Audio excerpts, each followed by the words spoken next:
Chapter 1.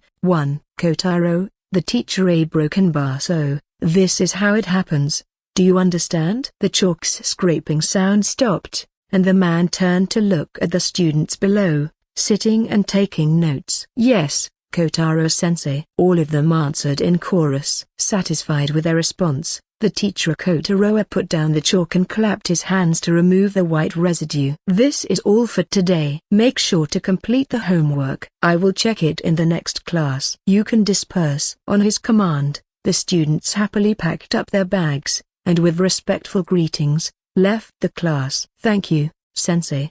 Soon, all the students were gone, leaving him alone in the classroom. Being all alone, he couldn't help but recall what the small children called him. Kotaro-sensei, is it? To think I would become a teacher. A broken bar. The times have changed. He turned his head outside the window, looking at the bustling town. The people were smiling, thriving, all equipped with their respective work. As peaceful as it looked, there was a sense of dissonance between him and the world. Why? Because he, Kotaro Kenshin, isn't an inhabitant of this world. Not that he wasn't born here, rather, he contains another set of memories, containing the tales of another person who lived in a different world than the current one. It made Kotaro aware that he had been reincarnated in this world, granted another life to live. It's good that I have memories of my previous life, or else it would be hard to make money. If there is one sole reason he is thankful for the existence of his previous life's memories, then that reason would be money. If not for it, how could he become a bona fide teacher? He doesn't even have a teaching license, yet he is teaching students here for a certain fee. It's a good thing that the rules and regulations are lax in these aspects. And even if he gets caught by an authority figure by chance, Kotaro has excuses ready. Sir, I am just tutoring them. Look, there is one classroom, and that too is inside my house. I am not running a school, so how can I be arrested for lacking a teaching license? Even in modern days, tutoring doesn't demand a teaching license. Why would it in these ancient times? Heck, even most doctors are not licensed, so forget about teachers. I should think of more ways to increase my income. Everyone wants to live a rich life, and Kotaro is no exception to it. Rather than an exception, he is more enthusiastic than anyone when it comes to money. Don't forget about the existence of past life memories. There is no way he isn't influenced by those. From the time Kotaro was reincarnated, he had a mission. That is to earn so much money that he can squander it all until his death. This life, I will live a fulfilling one. While he was reminiscing about it all, the door to the classroom was abruptly opened, startling him. Who is it? Why are you here, Aunt Aiko? He looked at the aged woman,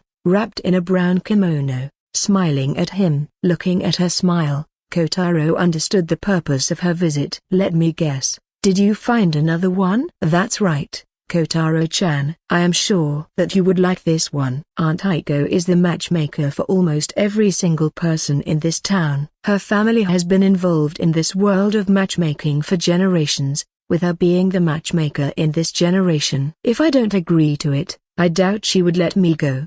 Sire broken bar. All right, but I am telling you, this is the last one. After that, Aunt Aiko, you better promise not to harass me regarding marriage anymore, all right? Yes, yes. Rather than that, I am sure you would like this girl I found for you. Twitch. She will definitely harass me, won't she? Kotaro just placed his palm on his head and wondered why is she hell-bent on getting him married. Truth to be told, this is also his fault. Damn, why did I mention to her that I wanted to marry in life?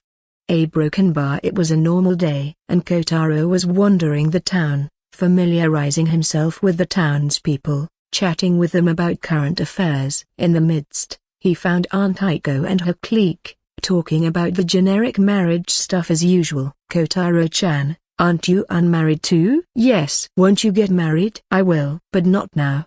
Having a modern mindset, isn't it normal for him to enjoy youth and then get married in his late 20s? He is just 16, about to become 17. Who would marry at this age? What? Not now? If not now, then when? This won't work. Kotaro-chan, from now I will find a bride for you. What? I think that it is not that necessary. What are you talking about? Don't forget that I am the most renowned matchmaker in this town. You don't have to worry. I will find the perfect girl for you. I am not worried. What? You are not worried? Be a bit worried. You are still unmarried. If late, you won't be able to find a girl for you. This can't go on. I will find one for you. Twitch. Do you want me to be worried or not? Just say it clearly. Don't change your words. Why are you angry, Kotaro-chan? I am not angry. See, you are angry. Sire broken bar control Kotaro, control.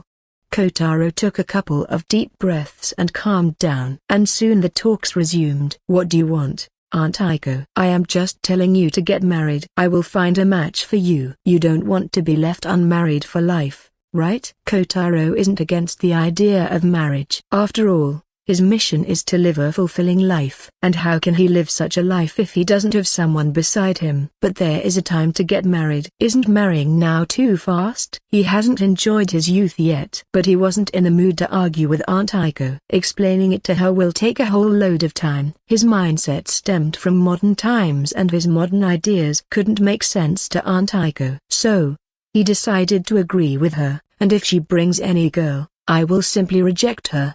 Alright, I will listen to you. Really? Aiko was delighted with his answer. One more marriage, and her fame and income as a matchmaker will surely increase with it. For her, who thrives because of marriages, would never disagree with it. The more marriages, the better. But remember, I will only marry if I find the girl according to my taste. A broken bar. After that incident, Aiko introduced many girls to Kotaro, who rejected them after meeting them. The number of rejections is now in double digits, yet she hasn't given up. Damn, if she was this persistent, then I would have never agreed to it. For advanced chapters, visit my Patreon, patreon.com/cherryblooming. Comment for comment. Vote to left. Chapter 2, The Encounter. My broken bar. That's perfect. You look handsome, Kotaro. If I were younger, I would have married you. Aiko nodded after taking a glance at Kotaro. He was dressed in light traditional clothes,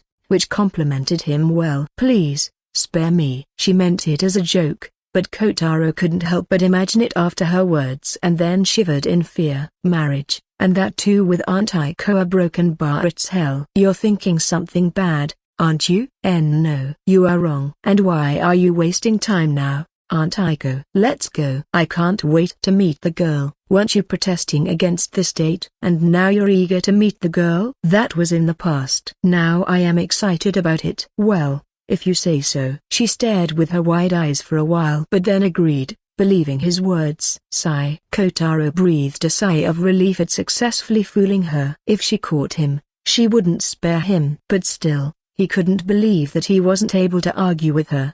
Wasn't he a modern person? How could he lose to someone when it comes to arguments? People of ancient times are incredible.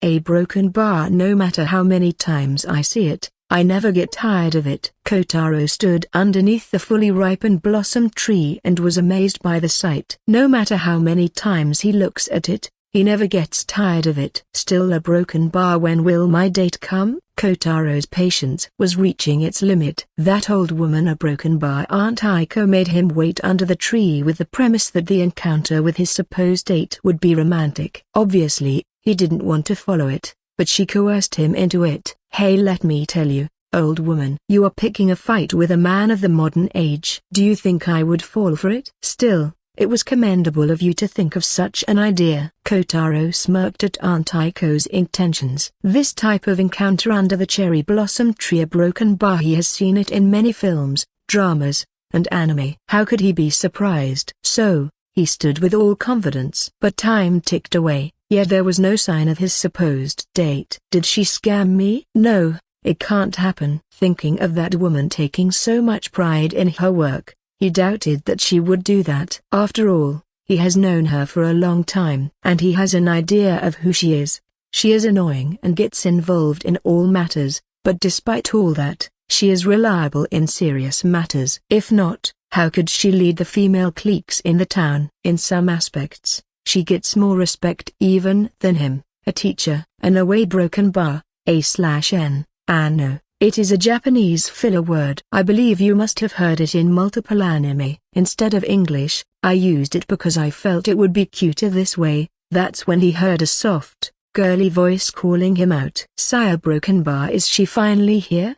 Whoosh, as he turned, the wind rushed in. At that moment, the place was completely pink. The wind carried the pink petals and rained them above them. "These are Broken Bar." The petals slowly fell, and Kotaro's eyes widened as he caught sight of the girl standing amidst the falling petals. Thump, thump. My heart beat. "It is rising."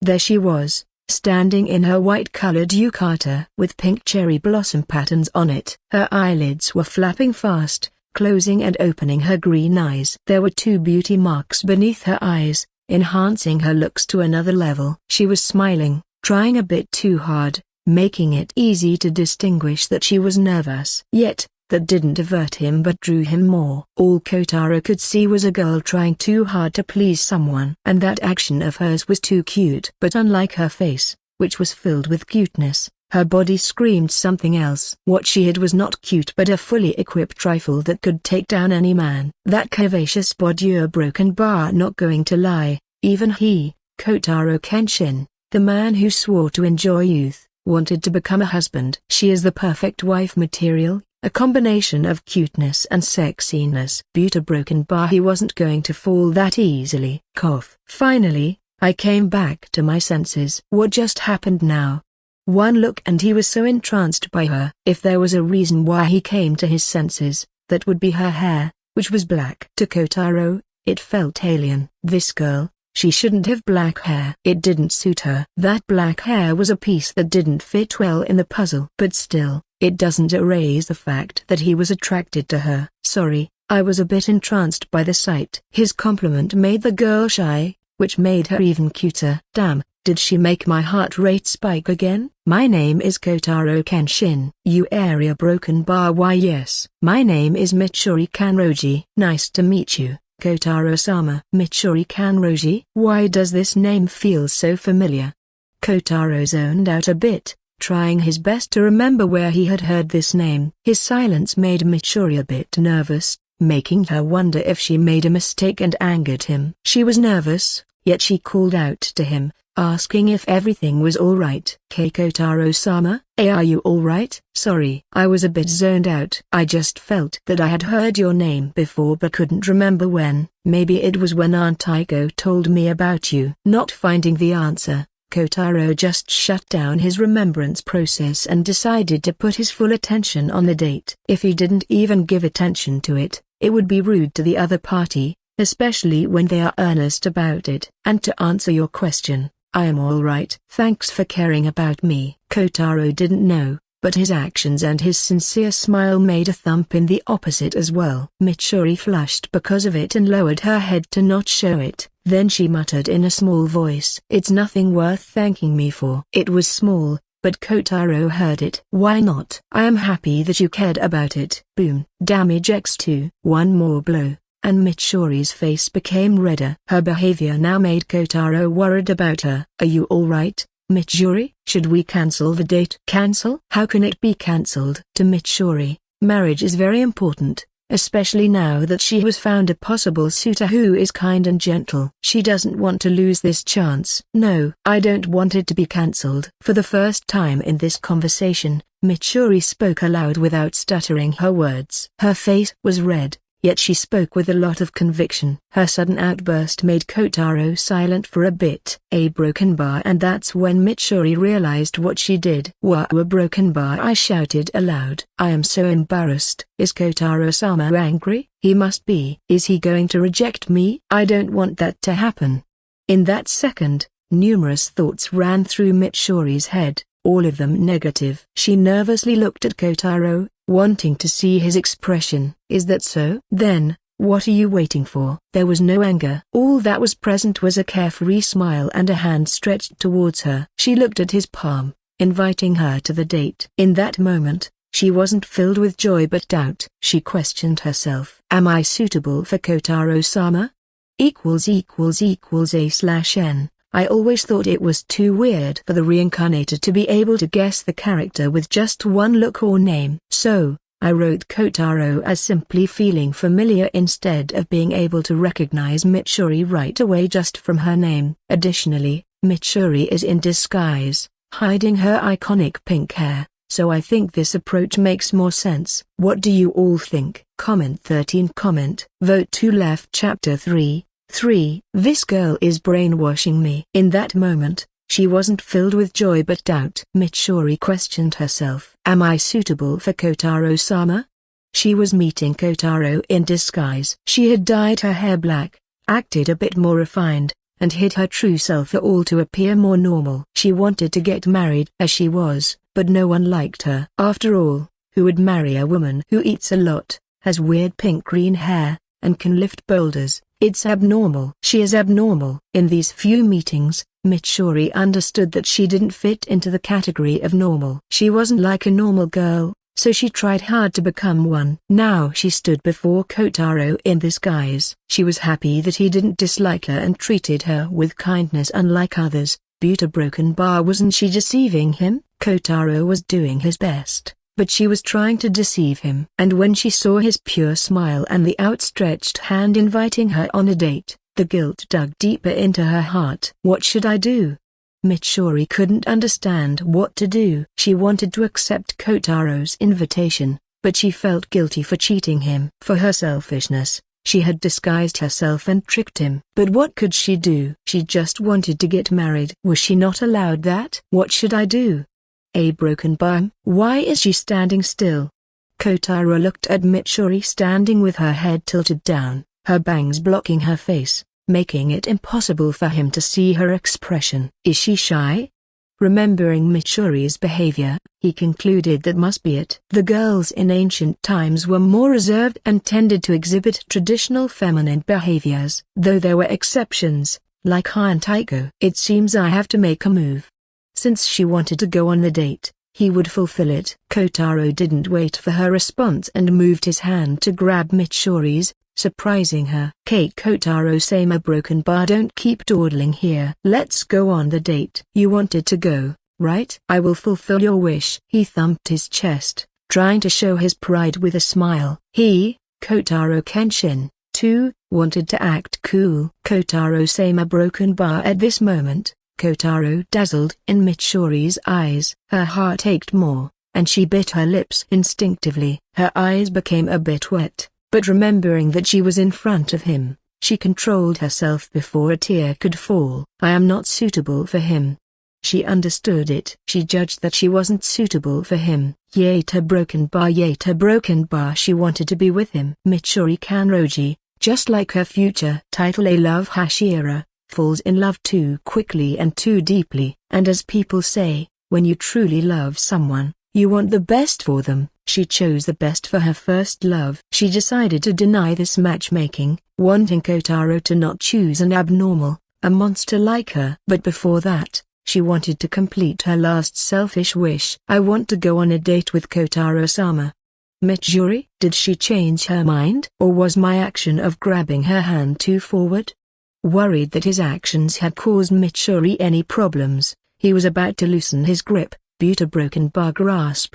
His hand was grabbed by Mitsuri, who looked up at him and smiled. Let's go on the date, Kotaro-sama. Why yes. Let's go. She sure did have some kind of conviction in her words. But why were her eyes a bit red?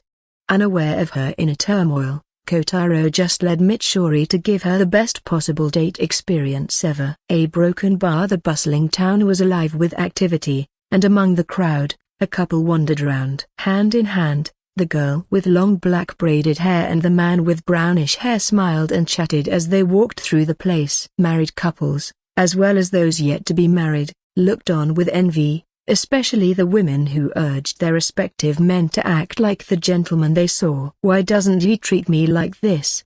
While the women smiled at the couple, the men silently cursed, angered by the man who was the cause of their suffering. Buddha said, first, find the cause or origin of suffering, and there is an end to the suffering. All the men looked at the cause of their suffering. Kotaro, the gentleman and wanted to end it. They all wanted to follow the Four Noble Truths of Buddhism. Never in their lives had they felt this devout to Buddha. Buddha Broken Bar, don't gawk around and disturb them. Sire Broken Bar, learn something from him. Their ears were grabbed and twisted, and the respective women took their men out of sight to avoid disturbing the couple. Women of this time exhibited traditional feminine traits, but that was before marriage. Unfortunately, after marriage, these traits often changed. I hope Mitsuri doesn't change and stays cute like she is now forever, Kotaro muttered in his head, only to be stunned by his own thoughts. Why am I thinking like that? Didn't I decide not to get married? Unconsciously, his brain was already imagining his married life with Mitsuri, which alarmed Kotaro greatly. I must have been brainwashed by her. He moved his eyes and stared at her side profile with an intense gaze, searching for the secret ingredient facilitating this brainwashing. Having faced enough rejections, Mitsuri was quite sensitive to gazes. How could she miss Kotaro's intense stare? Kotaro-sama. Where are? It's nothing. I was just a broken bar. What should I say? He moved his eyes frantically and then caught sight of a flower shop. Varieties of flowers were stacked around, making the shop colorful and attractive to customers. That's right. I felt that a flower from that shop might suit you. Come, I will get it for you. He grabbed her hand and pulled her over to the shop, interrupting her before she could utter a single word. As soon as they reached the shop, stop, don't say a word. I will choose the one most suitable for you. He raised his hand to keep her quiet and then ordered the shopkeeper to show him some flowers. Now that he had promised, Kotaro didn't want to half-ass it. A broken bar. This one doesn't look good. Weird. I thought it would go well with black hair. Kotaro examined several flowers, placing several of them in her hair, but none caught his eye. Then, he picked the last one, a pink cherry blossom, and placed it in her hair. Look, isn't it good? Mitsuri looked in the mirror, still doubtful about her appearance, adjusted the flower a bit more, and then turned to Kotaro with a nervous face. Does it really look good? You girl, a broken bar. So, this is your secret ingredient for brainwashing. This girl's actions were too cute for his own good. A/N. What do you think? Comment 7. Vote to left. Chapter 4. Time for lunch. Does it really look good? With her head slightly lowered to hide her shyness, Mitsuri looked up at Kotaro with nervous yet expectant eyes. And those eyes are broken bar. You, girl, a broken bar. So, this is your secret ingredient for brainwashing. Her action struck Kotaro's heart like an arrow, making him want to shout out, Mitsuri Kanroji, I choose you. But a character collapse couldn't happen right now. Still, he couldn't look straight into her eyes with a sane mind. Her puppy-like green eyes were too enchanting. He wanted to dodge by turning his head, but he knew he couldn't do that because his action might hurt Mitsuri. She would misunderstand him. In the short time they had spent together, Kotaro had figured out Mitsuri's personality. Unlike other girls he had met, Mitsuri seemed much more nervous and kind of desperate. Despite being such a beautiful girl, she seemed to carry a lot of insecurities about herself. In a nutshell, her self-image and self-esteem were quite low. Mitsuri Kanroji was a girl who didn't have confidence in herself. Why is she like this?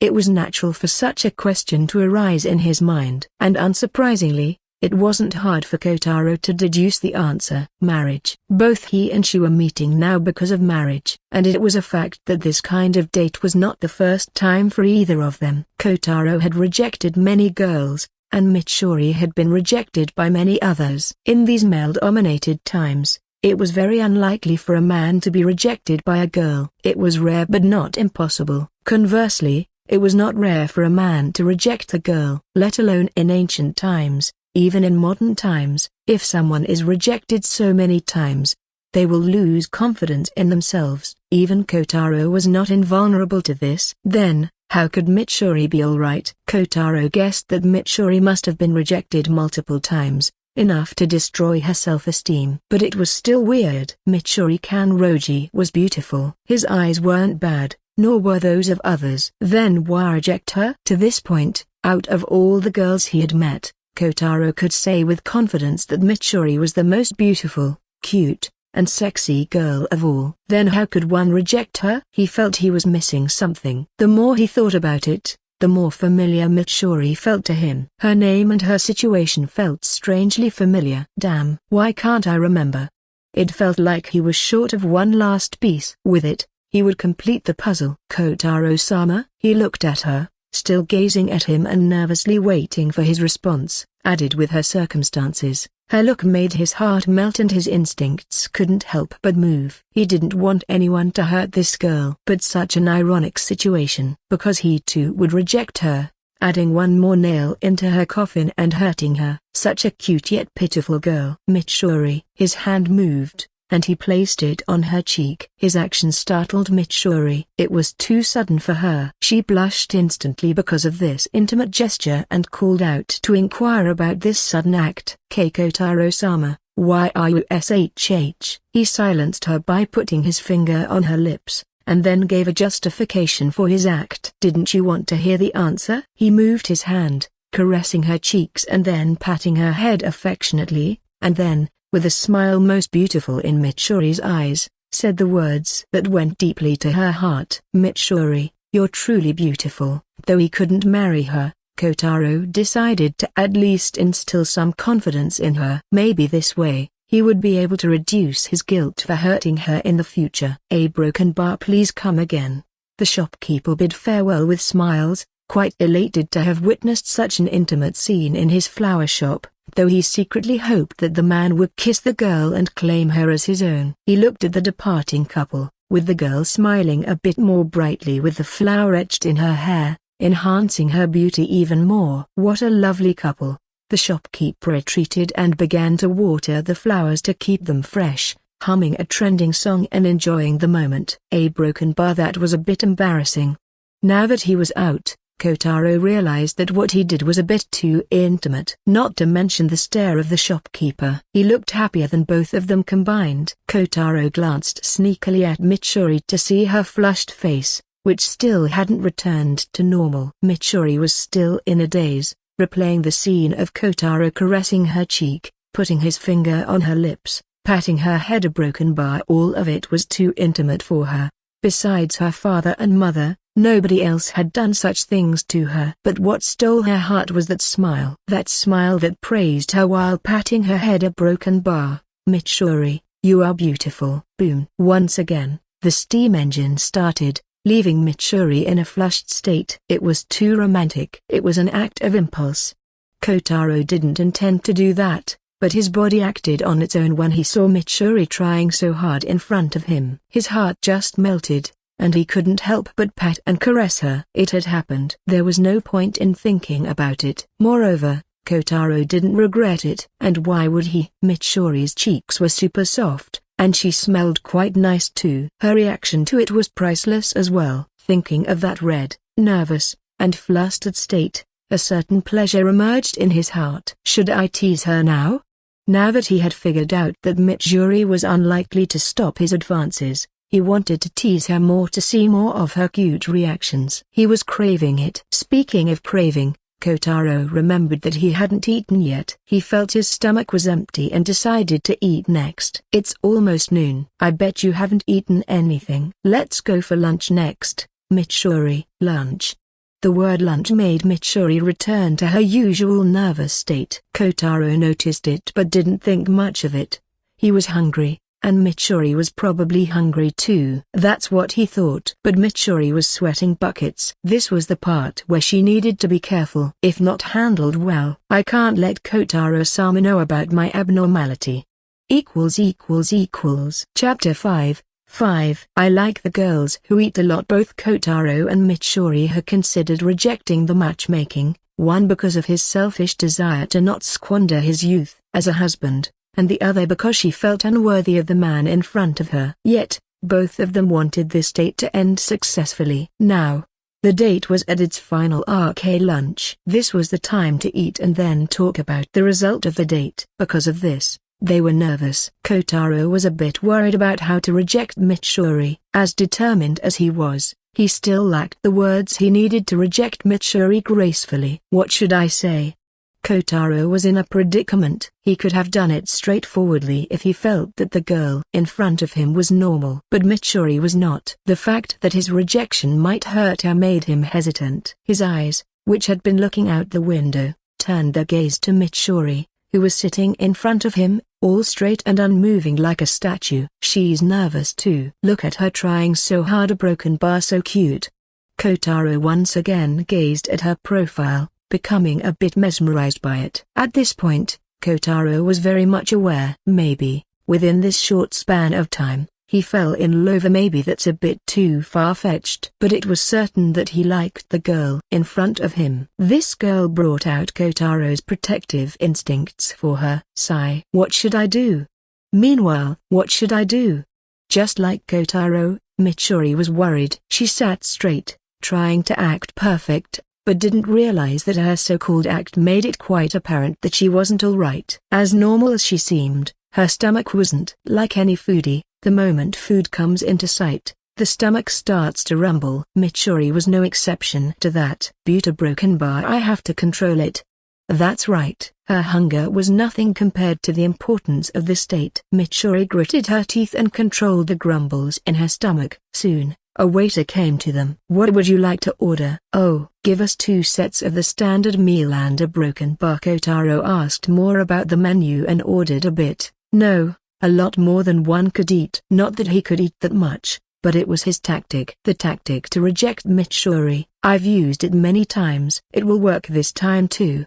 On the dates arranged by Aunt Heiko, Kotaro looked for a way to reject the girls. He couldn't do it without a reason, so he found a superb way. He noticed that these girls, in ancient times, tended to eat quite little. So, he ordered a lot of food, then rejected the girls with the notion that he liked women who could eat a lot of food. Hey, this is a fail-proof method of rejecting girls.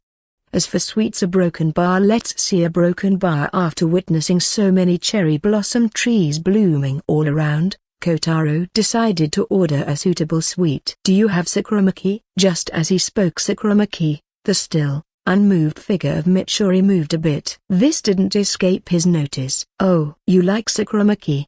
Yes, we have it. The waiter nodded. So, Kotaro ordered it without much thought. After all, just the name made Mitsuri's eyes brighten, and her breath levels rise, which unintentionally made his gaze move to her rising and falling chest. Then bring that as well. Yes, please wait for a while. The waiter went away with the order, and Kotaro smiled, believing his plan had succeeded. It was quite unfortunate that he had met someone who went against the norm. The girl in front of him had muscles 8 times denser than his and ate a lot to maintain that superhuman physique. His orders? They would vanish in a matter of seconds. But for now, the ignorant Kotaro enjoyed the full stream of success, while Mitsuri continuously tried to steel her mind against the appearance of sakuramaki. Mitsuri, are you sure you're done? Why yes. Twitch. You barely even touched a dish. Kotaro's eyes twitched at her response. At least, she could have eaten a bit to make her act a little more convincing. But still, this innocence was what made her enchanting. Now, he felt bad. He was scheming, but she didn't even eat her bit in the name of tradition. Sigh. Let the scheme go in the trash. And it became more so for him to make her eat, not let her return on an empty stomach feeling guilty about his intentions. These old traditions surely make my head spin. So, he pushed a plate of sakuramaki towards her. Her eyes widened, and she even gulped a bit but still didn't move her hand to take it. I don't need to eat anymore, Kotaro-sama. Your actions aren't convincing at all.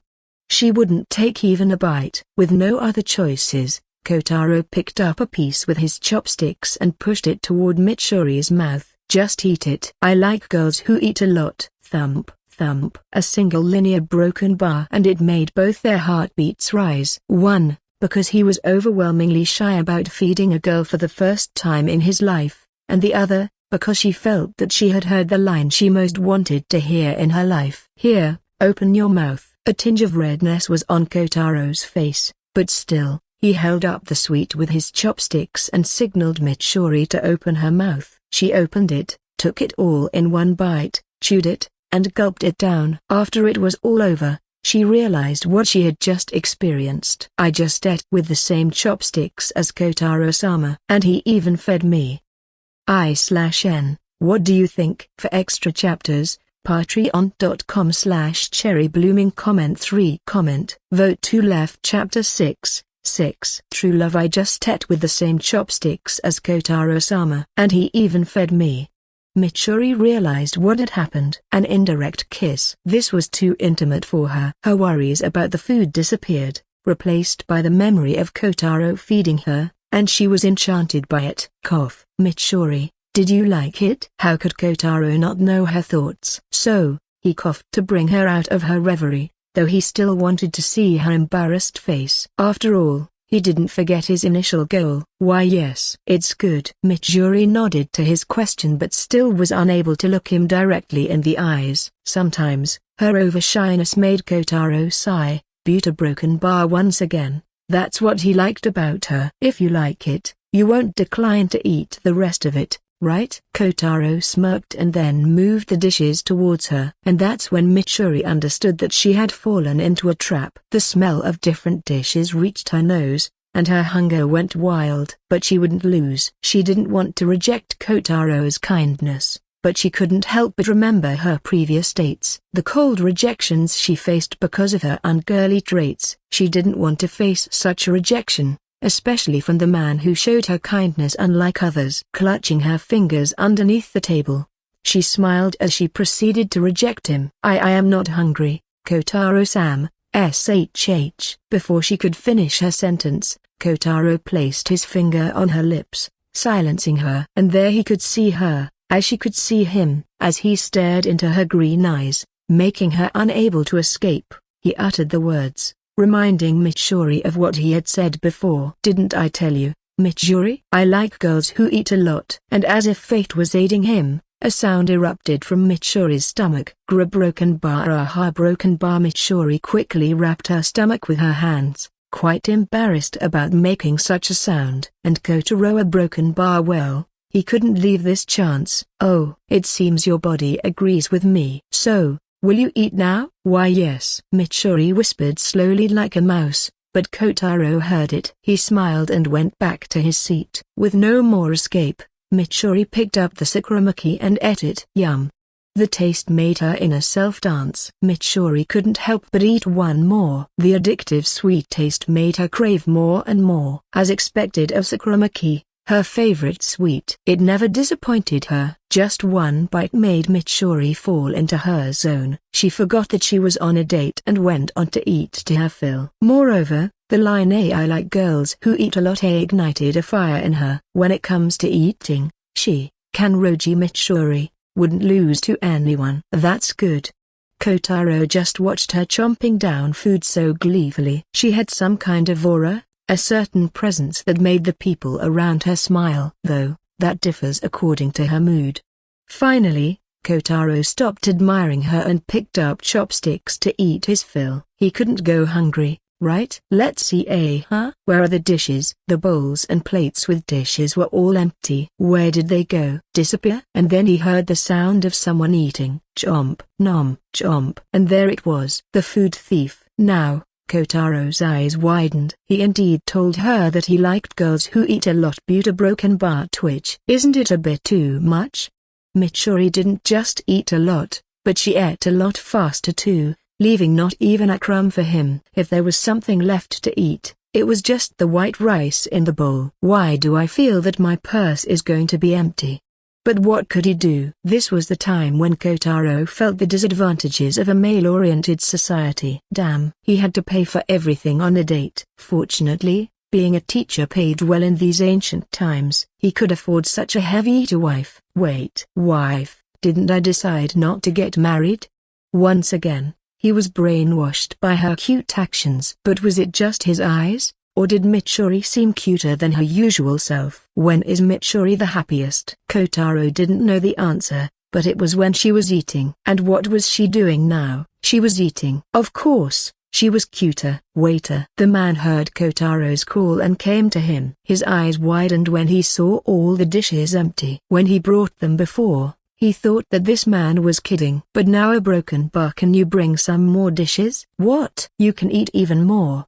Why yes. The waiter just looked at Kotaro as if he was some kind of freak, but still left to bring more dishes. Who was he to complain? Big eater means more business. And soon after a bit of time, new dishes came to the table. Kotaro indulged in the food, and soon after half an hour a broken bar burp. X2. Such a coincidence. Both of them burped at the same time, creating an awkward silence. But then, Kotaro laughed, making Mitsuri laugh as well. You made a funny sound, Mitsuri. It's not that funny. Kotaro-sama's is funnier. Is that so? Yes. The laughter rose, and smiles appeared on their faces. Kotaro looked at Mitsuri, who seemed more at ease than during the rest of the date, and smiled more genuinely, making her even more beautiful. The sun rays fell from the window on her in such a way that her smile radiated even more. Kotaro looked at her beauty, extended his hand to caress her, and patted her head softly as if he was tending to her, and muttered softly, "Good girl." What could she do? Even after all the frequent touches,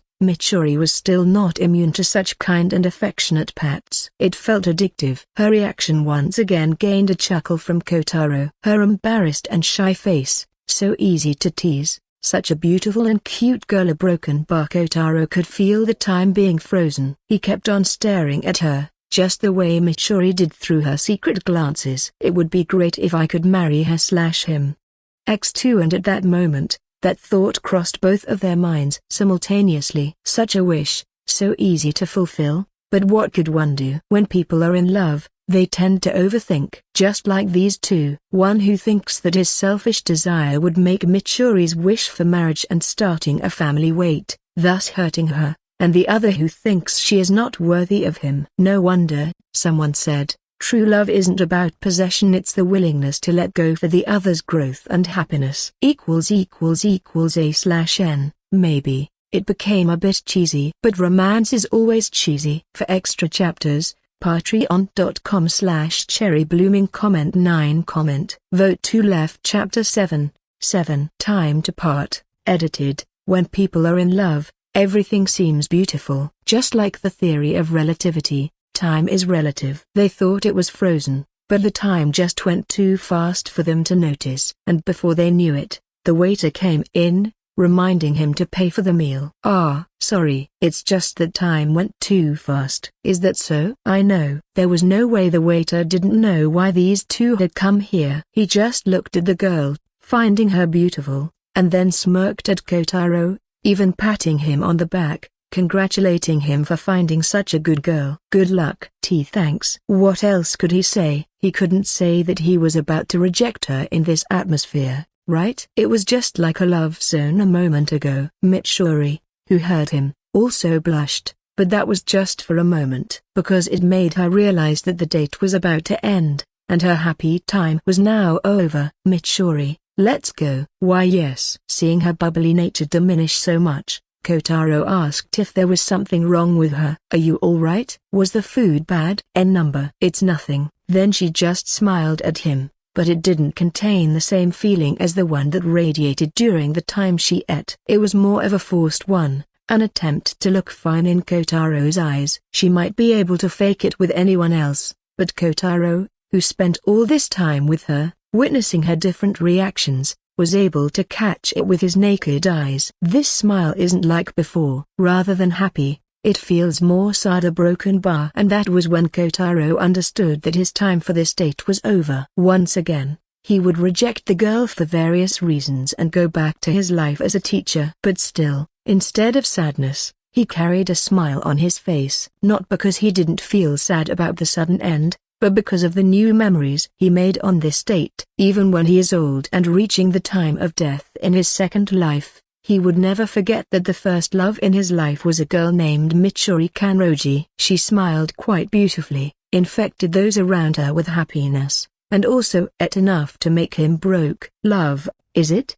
In just seconds, when it came time for parting, Kotaro grasped that he probably didn't just like this girl, but loved her. A man inexperienced in love doesn't understand the feeling the first time. But the sense of crisis, the time when his brain comprehended that he was about to lose her company, made him understand that his emotions towards her were out of love. But if he fell in love with her, the more reason he should reject her. This date didn't happen to create a boyfriend-girlfriend relationship, it was for marriage. And marriage means creating a family. The root of this problem is the fact that family represented not just the couple but the child as well. Didn't Mitsuri come to this date with the hope of becoming a wife and a mother? But Kotaro wasn't ready for it. He was just 17 and oh, let's consider 18. Even so, isn't it preposterous to become a father at this age? He has just crossed the threshold of becoming an adult of modern times. In a time of enjoying his youth, he can't spend it parenting his child. No doubt,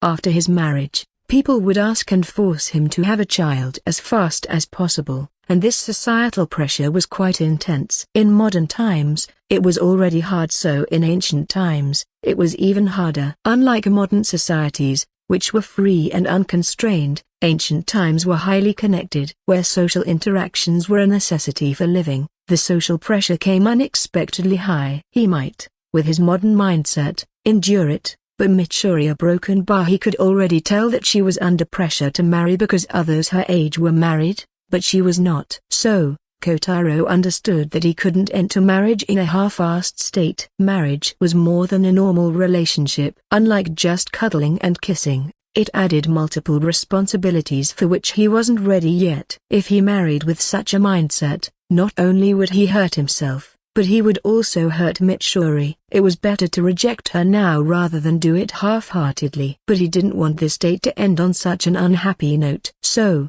he moved his hand and patted Mitsuri's back, startling her. Why yes, Mitsuri, don't think too much. Did you like the date? Yes. No hesitation was in her answer. Is that so? Then that's enough. If you liked it, then I am very happy. Kotaro smiled, and it was Mitsuri's turn to be mesmerized by his smile. Kotaro might not be too handsome, but the aura that hovered around him because of his reincarnation sometimes made him look a bit otherworldly, as if he were an ethereal being. Accompanied with affection and kindness, it constantly played the strings in Mitsuri's heart. She, too, realized that she would never forget this date, which came in the darkest moment of her life. A man radiant unlike others, who constantly teased her but treated her with affection and kindness she had never felt from anyone else. Yes, I too am very happy. And then, it was the smile Kotaro wanted to see. Full of happiness, enough to infect others as well. Maybe it could go well. Maybe it wouldn't hurt her too much. Kotaro thought as he looked at her. The atmosphere returned to what it was at the start,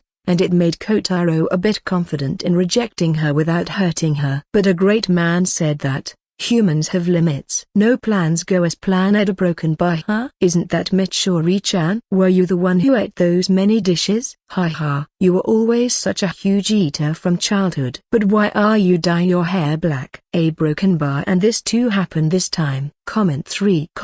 Vote to left. Chapter 8. I have to tell her. Huh? Isn't that Mitsuri-chan? The voice attracted both Kotaro and especially Mitsuri. Kotaro, intrigued by the voice, turned his head to look at the source, finding it calling Mitsuri with such familiarity. It was an older man, gruff and rough-looking but with a gentle smile that softened his appearance. Mitsuri's eyes widened the moment she saw the man. She frantically looked around the restaurant, realizing why it felt so familiar. This restaurant was where she used to come with her parents during her childhood. The place had been renovated a bit, making it unrecognizable at first glance. When the waiter handed the bill, the owner was a bit shocked to see such a high amount. He came out from the staff room to check if the diners were frauds, who knew if they would dine and dash. The couple who had ordered all those dishes caught his attention, and he found the girl very familiar. It clicked that this girl was none other than Mitsuri, the small girl who used to come to his newly opened restaurant with her parents. Her wholesome eating always warmed up the whole place, making it one of the most memorable times for him. So, the moment he recognized her, there was no way he could just ignore and leave her alone. The fact that someone had ordered so many dishes didn't surprise him after all. He knew how much this girl could eat. Because of her, he had to shut down his all-you-can-eat buffets so many times. But looking back, Those were good times. Were you the one who ate all those dishes? Ha ha. You were always such a big eater from childhood. But why are you dyeing your hair black? All was good except that last sentence. The last secret Mitsuri kept to herself, to avoid being remembered by Kotaro as a freak, was now out in the open. Dyeing hair black? Kotaro looked at Mitsuri's black hair, asking again to understand the situation well. The old man didn't think too much before answering his question. Didn't you know? Mitsuri has pink hair. She ate too much sakuramaki, making her hair pink unlike others. Pink hair? Gears turned in Kotaro's head. He became silent.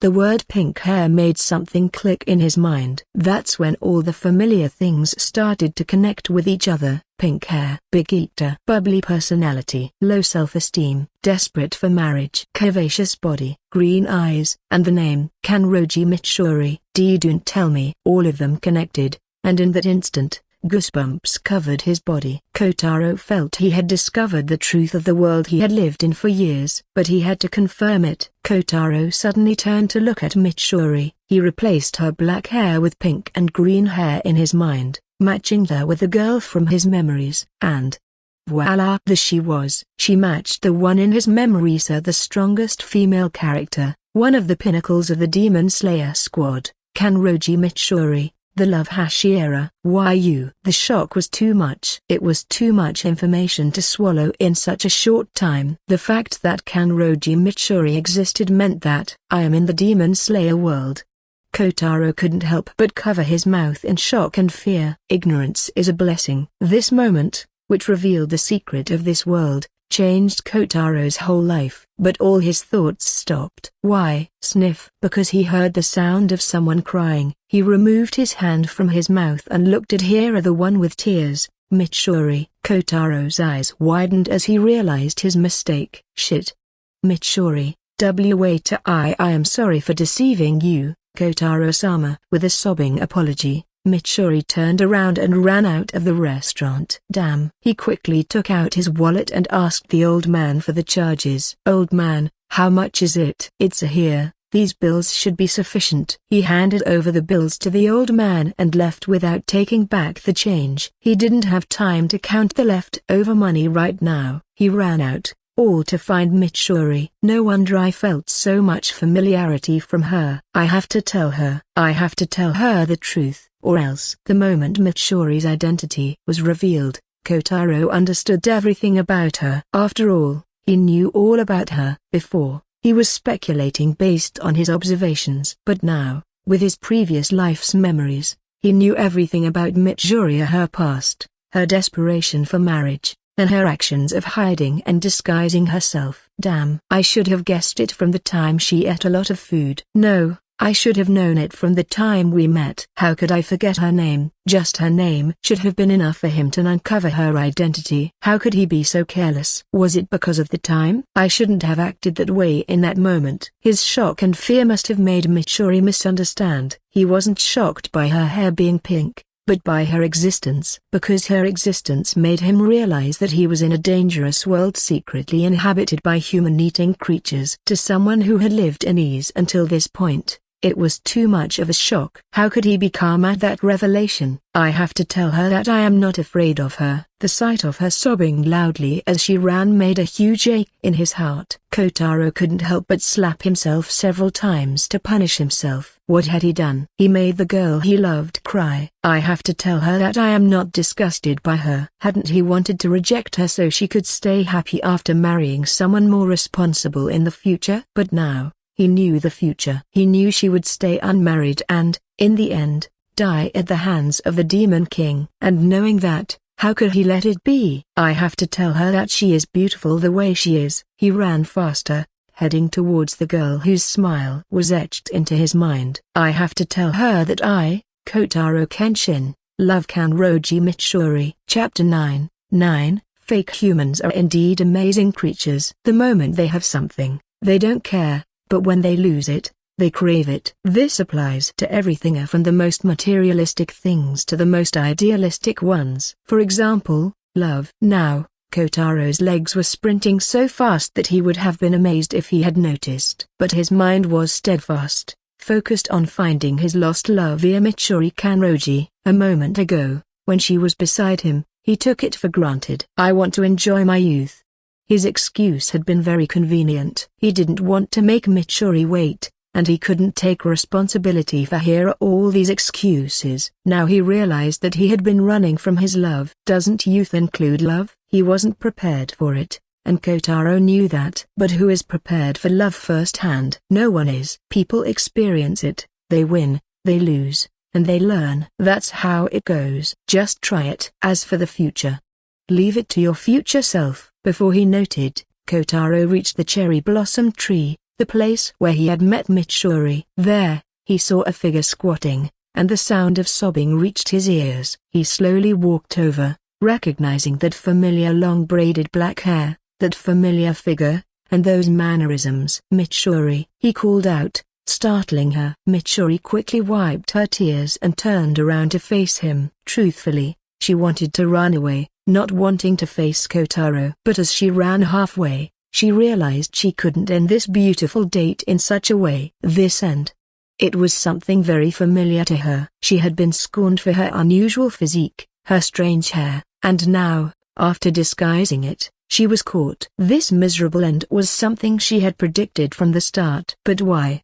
Why did it hurt so much? Kotaro-sama. Mitsuri. Listen. That was. Kotaro shouted, wanting to explain that his response was not her fault. He didn't hate her. But I know, Kotaro-sama. It must have hurt you, facing someone fake like me. To Mitsuri, no amount of excuses could mend her heart. To her, his excuses seemed like sweetly laced lies meant to make her feel better. After all, Kotaro-sama is a kind man. No, that's not. I knew that I was not made for someone like Kotaro-sama. But I still wanted to try. I wanted to marry Kotaro-sama. Humans grow through experiences. Sometimes they win, sometimes they lose. But when someone loses every time, they give up. And Mitsuri was now that person. After trying all these times, it felt as if she wasn't destined to be married. Now, she had given up. The eyes that had shed tears a moment ago filled with water again. From her two pale green eyes, tears started to fall. Yet, she stood before him with a smile. As if nature had helped her just in time, a wind blew, making the petals fall on her. But this time, this scene. I am sorry, Kotaro-sama, was not beautiful.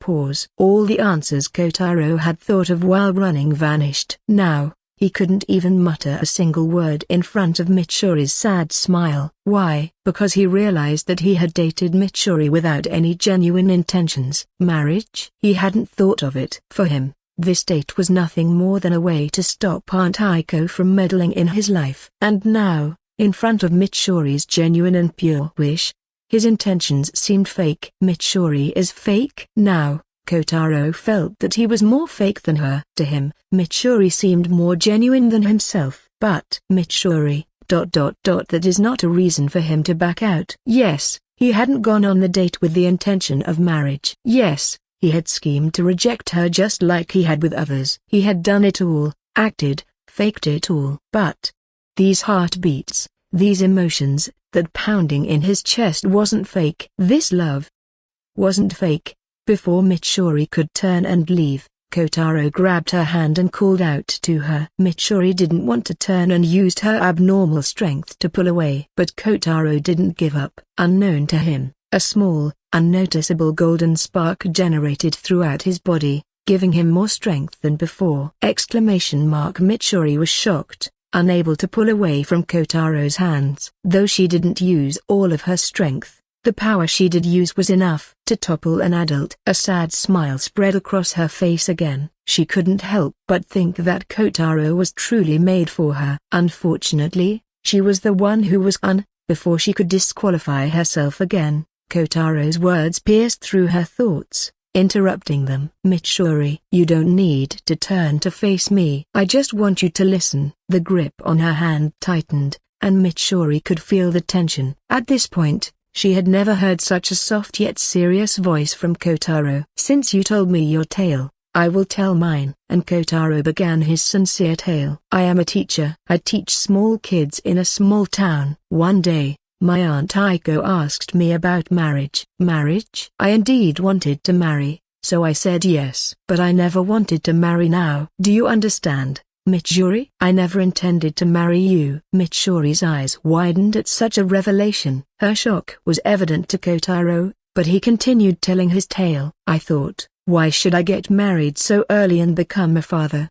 I was angry. In my time of youth, when I should be enjoying my free time, I can't get married. But Aunt Aiko didn't listen to me and arranged dates for me. And me, I attended all of them, only to reject them all with picky reasons. But that was all before meeting you. A/N. I foreshadowed the existence of Haman. Unlike my previous work, I intend to make Kotaro unaware of his cheat, Haman. I thought, if he knew about Haman beforehand, wouldn't he train it? Anyone among us who happens to be reincarnated and gains a power would train it, regardless of the circumstances, right? So, I made him ignorant of his power. If he were aware of it, it would be illogical for him not to use it. I wonder what was going through my mind when I originally gave Haman to Kotaro from the start but didn't have him train it. Comment 6. Vote 2 left. Chapter 10. Kiss Buta Broken Bar. That was all before meeting you. Under the blooming cherry tree, Kotaro stood with Mitsuri, sharing his most sincere thoughts, thoughts he had never shared with anyone before. The moment I met you under this tree, a broken bar, I was mesmerized. I thought, how could someone so beautiful and cute still be unmarried? His praise made Mitsuri's cheeks turn a bit red, but she still remembered his earlier reluctance about marriage. My eyes fell for you instantly. So, I happily went on a date with you, and after that, your actions, even the small ones, made me fall deeper. During the date, I even thought you had brainwashed me. Ha ha. Such a funny thought. A small smile appeared on Kotaro's face as he told the tale and recalled the moments he had spent with Mitsuri. Though it had just happened, it already felt like a distant memory. Throughout the date, I ignored the feeling in my heart, scoffing it off as nothing but a momentary thing. But when you ran away in tears, making me fear that you would disappear forever, a broken bar, I was scared. I felt I wouldn't be able to see you again. So I ran after you. And in that moment, I realized a broken bar, Mitsuri, a broken bar. His words made Mitsuri hold her breath.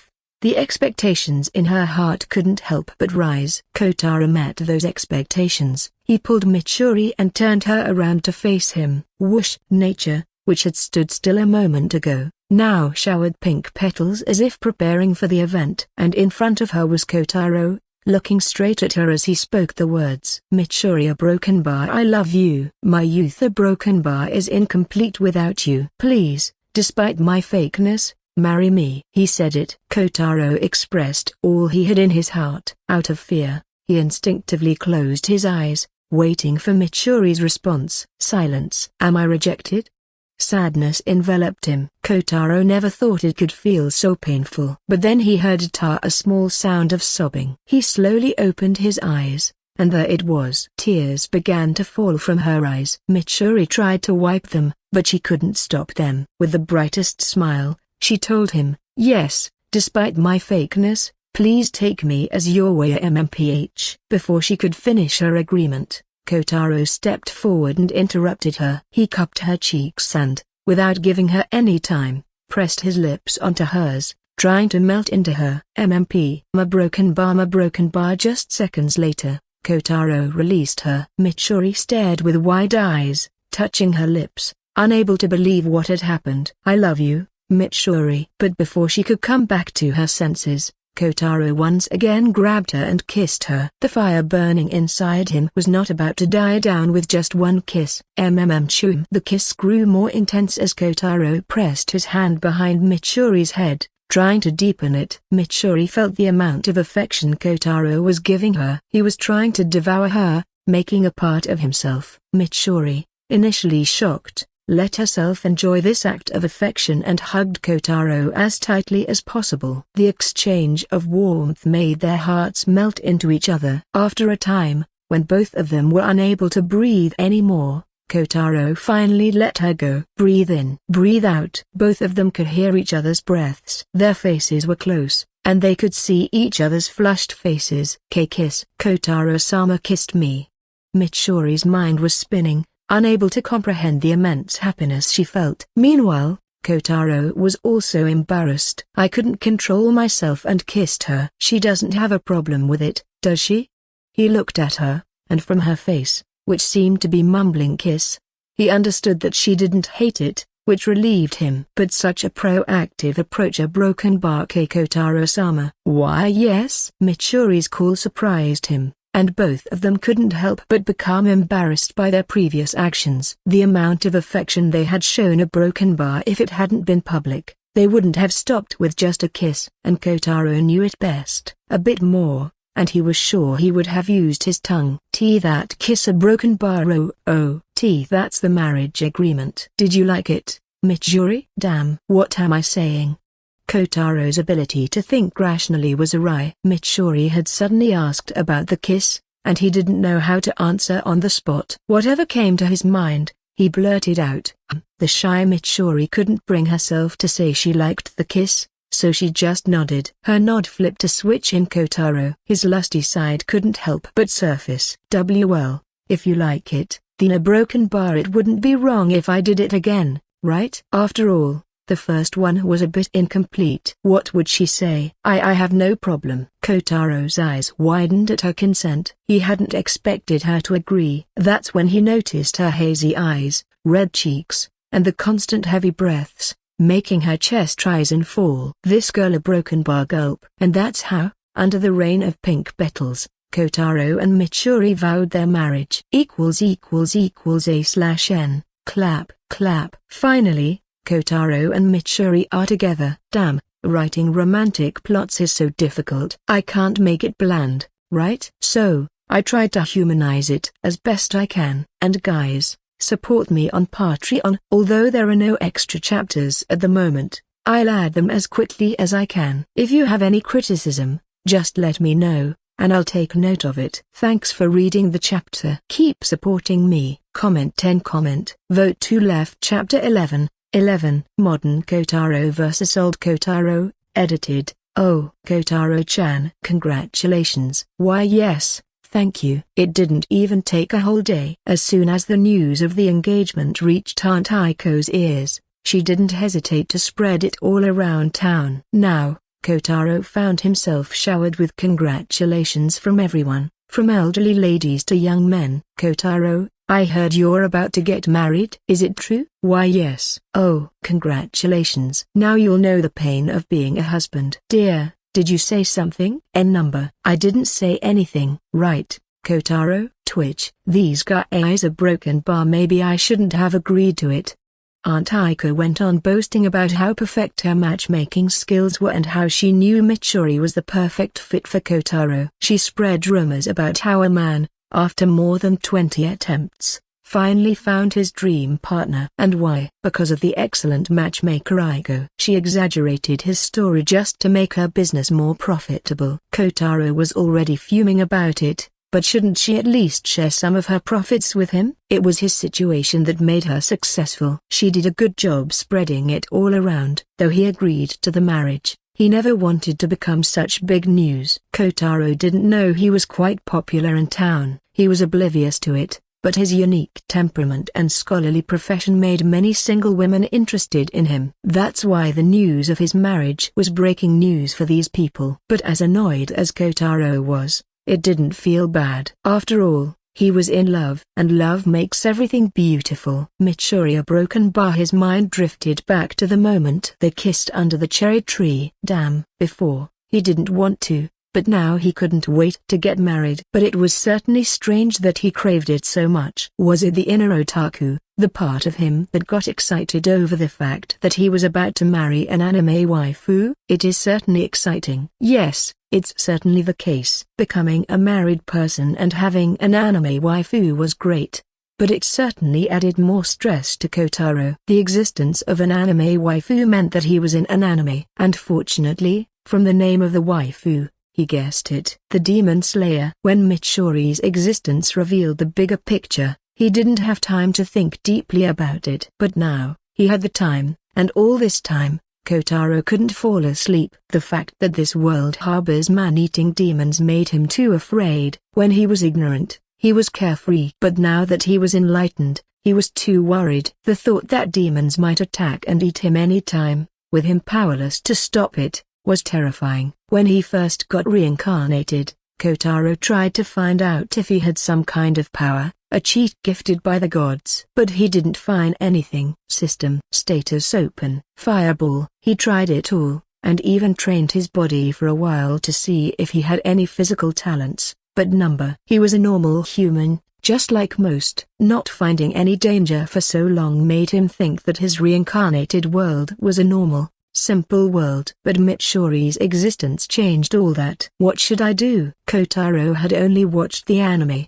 The manga's quality was just so-so, making him ignore it. But he knew a lot, considering the anime was completed up to the Hashira training arc. All that was left were the Infinity Castle arc and the Sunrise Countdown arc. Should I join the Demon Slayers? This thought crossed his mind multiple times. It was because he wanted to learn the breathing techniques and some skills to protect himself. Personal strength is the best form of security. But there was a problem with this approach. If he joined the Demon Slayers, he would be obligated to fulfill their duties. He would have to wander and hunt down demons, which he didn't want to do. He just wanted to gain some strength, enough to protect himself and Mitsuri, and live a comfortable life. Speaking of Mitsuri, couldn't he make her strong enough to protect him? She had more talents as a slayer than he did. Wouldn't it be great? Buta broken bar. He didn't want her to risk her life while he stayed behind. If he said it, Mitsuri would agree because of her nature.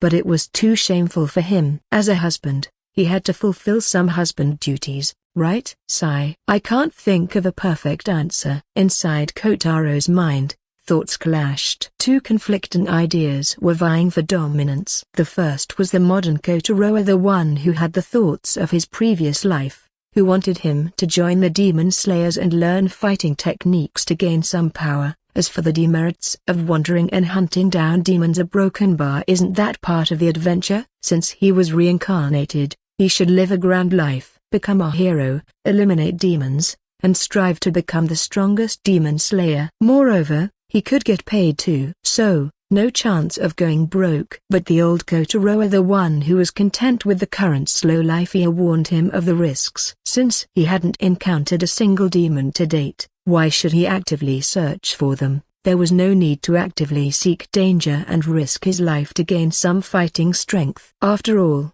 he might be able to spend his whole life without encountering a demon, right? Most people do. The fact that demons exist felt more like folklore, with minorities believing and the majority scoffing at it. And it's not like he had to live his whole life constantly in fear. If he was correct, Mitsuri was 17 years old. By the time she was 19, Tanjiro, the protagonist, would be 15 or 16. This meant that within a span of 2 years, the demon progenitor would die. So, as long as he could hide for 2 years, wouldn't he be safe? A/N.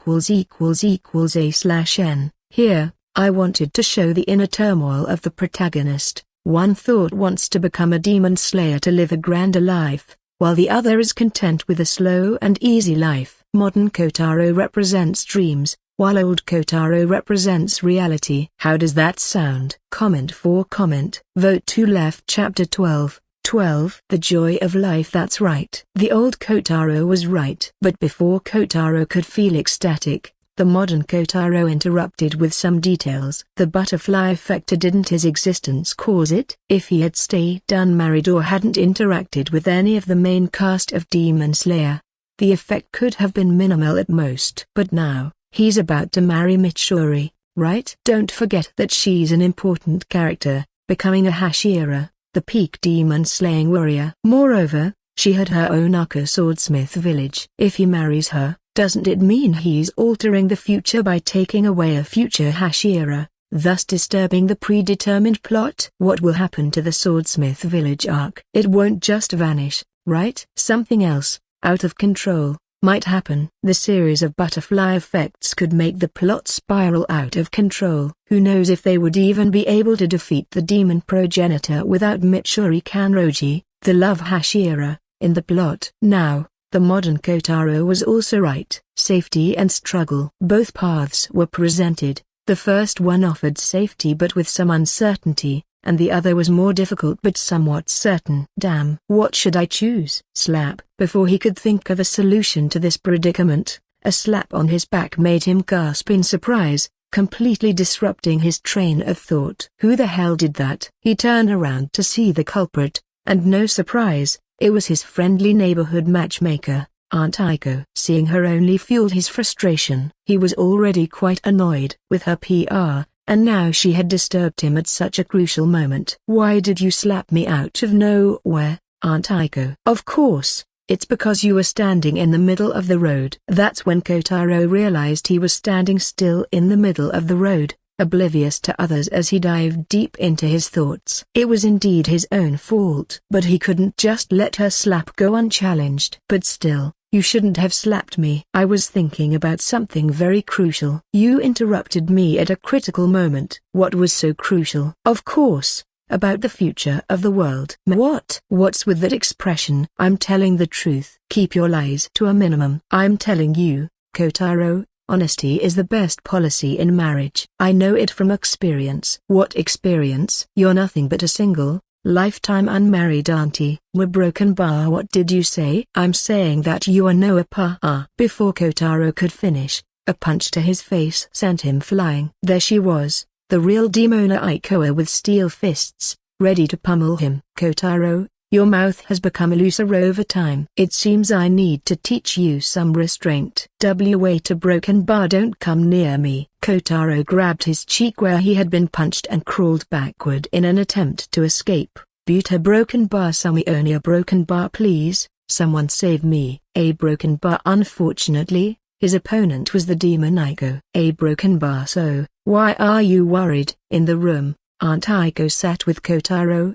who, after dozens of punches, was bandaged up but still sulked and didn't want to talk with her. HMPH. Why should I tell you? Just a short while ago, she hadn't believed him and had beaten him up, and now she wanted to discuss his concerns. Kotaro wasn't that forgiving. Hey, I am your guardian. I'm an adult now. Twitch. A vein popped on Aiko's forehead at Kotaro's antics. But after spending a long time with him, she knew how to make this boy talk. She extended her hand, folded her fingers one by one, and locked them with her thumb, then showed it to Kotaro. We're broken bar. Do you need some more punches? Chill. Fear enveloped Kotaro, and goosebumps arose all over his body. Buta broken bar. How could he surrender? He might be beaten once, but not all the time. Why you barbaric woman? Twitch. It seems your mouth is still loose. Boom, bang, puah. Soon, additional bandages were wrapped around his face, making him look like a complete mummy. Kotaro couldn't help but shed some tears. He was about to get married,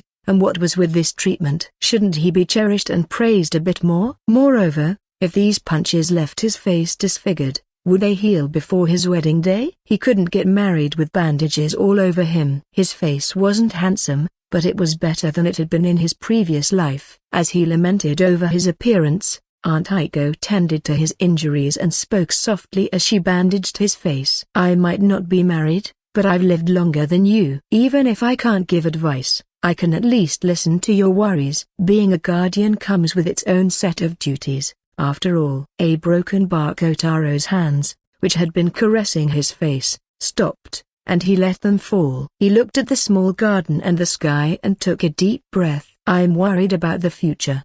The uncertainty makes me afraid. Unlike before, I'm about to get married. As happy as I am, marriage comes with a new set of responsibilities. Kotaro didn't lie, but he didn't reveal everything. He couldn't talk about the demons, after all. He couldn't explain how he knew about them. He couldn't reveal that he was a reincarnated person. So, he spoke vaguely. Sometimes, I wish I had someone like me to share these worries.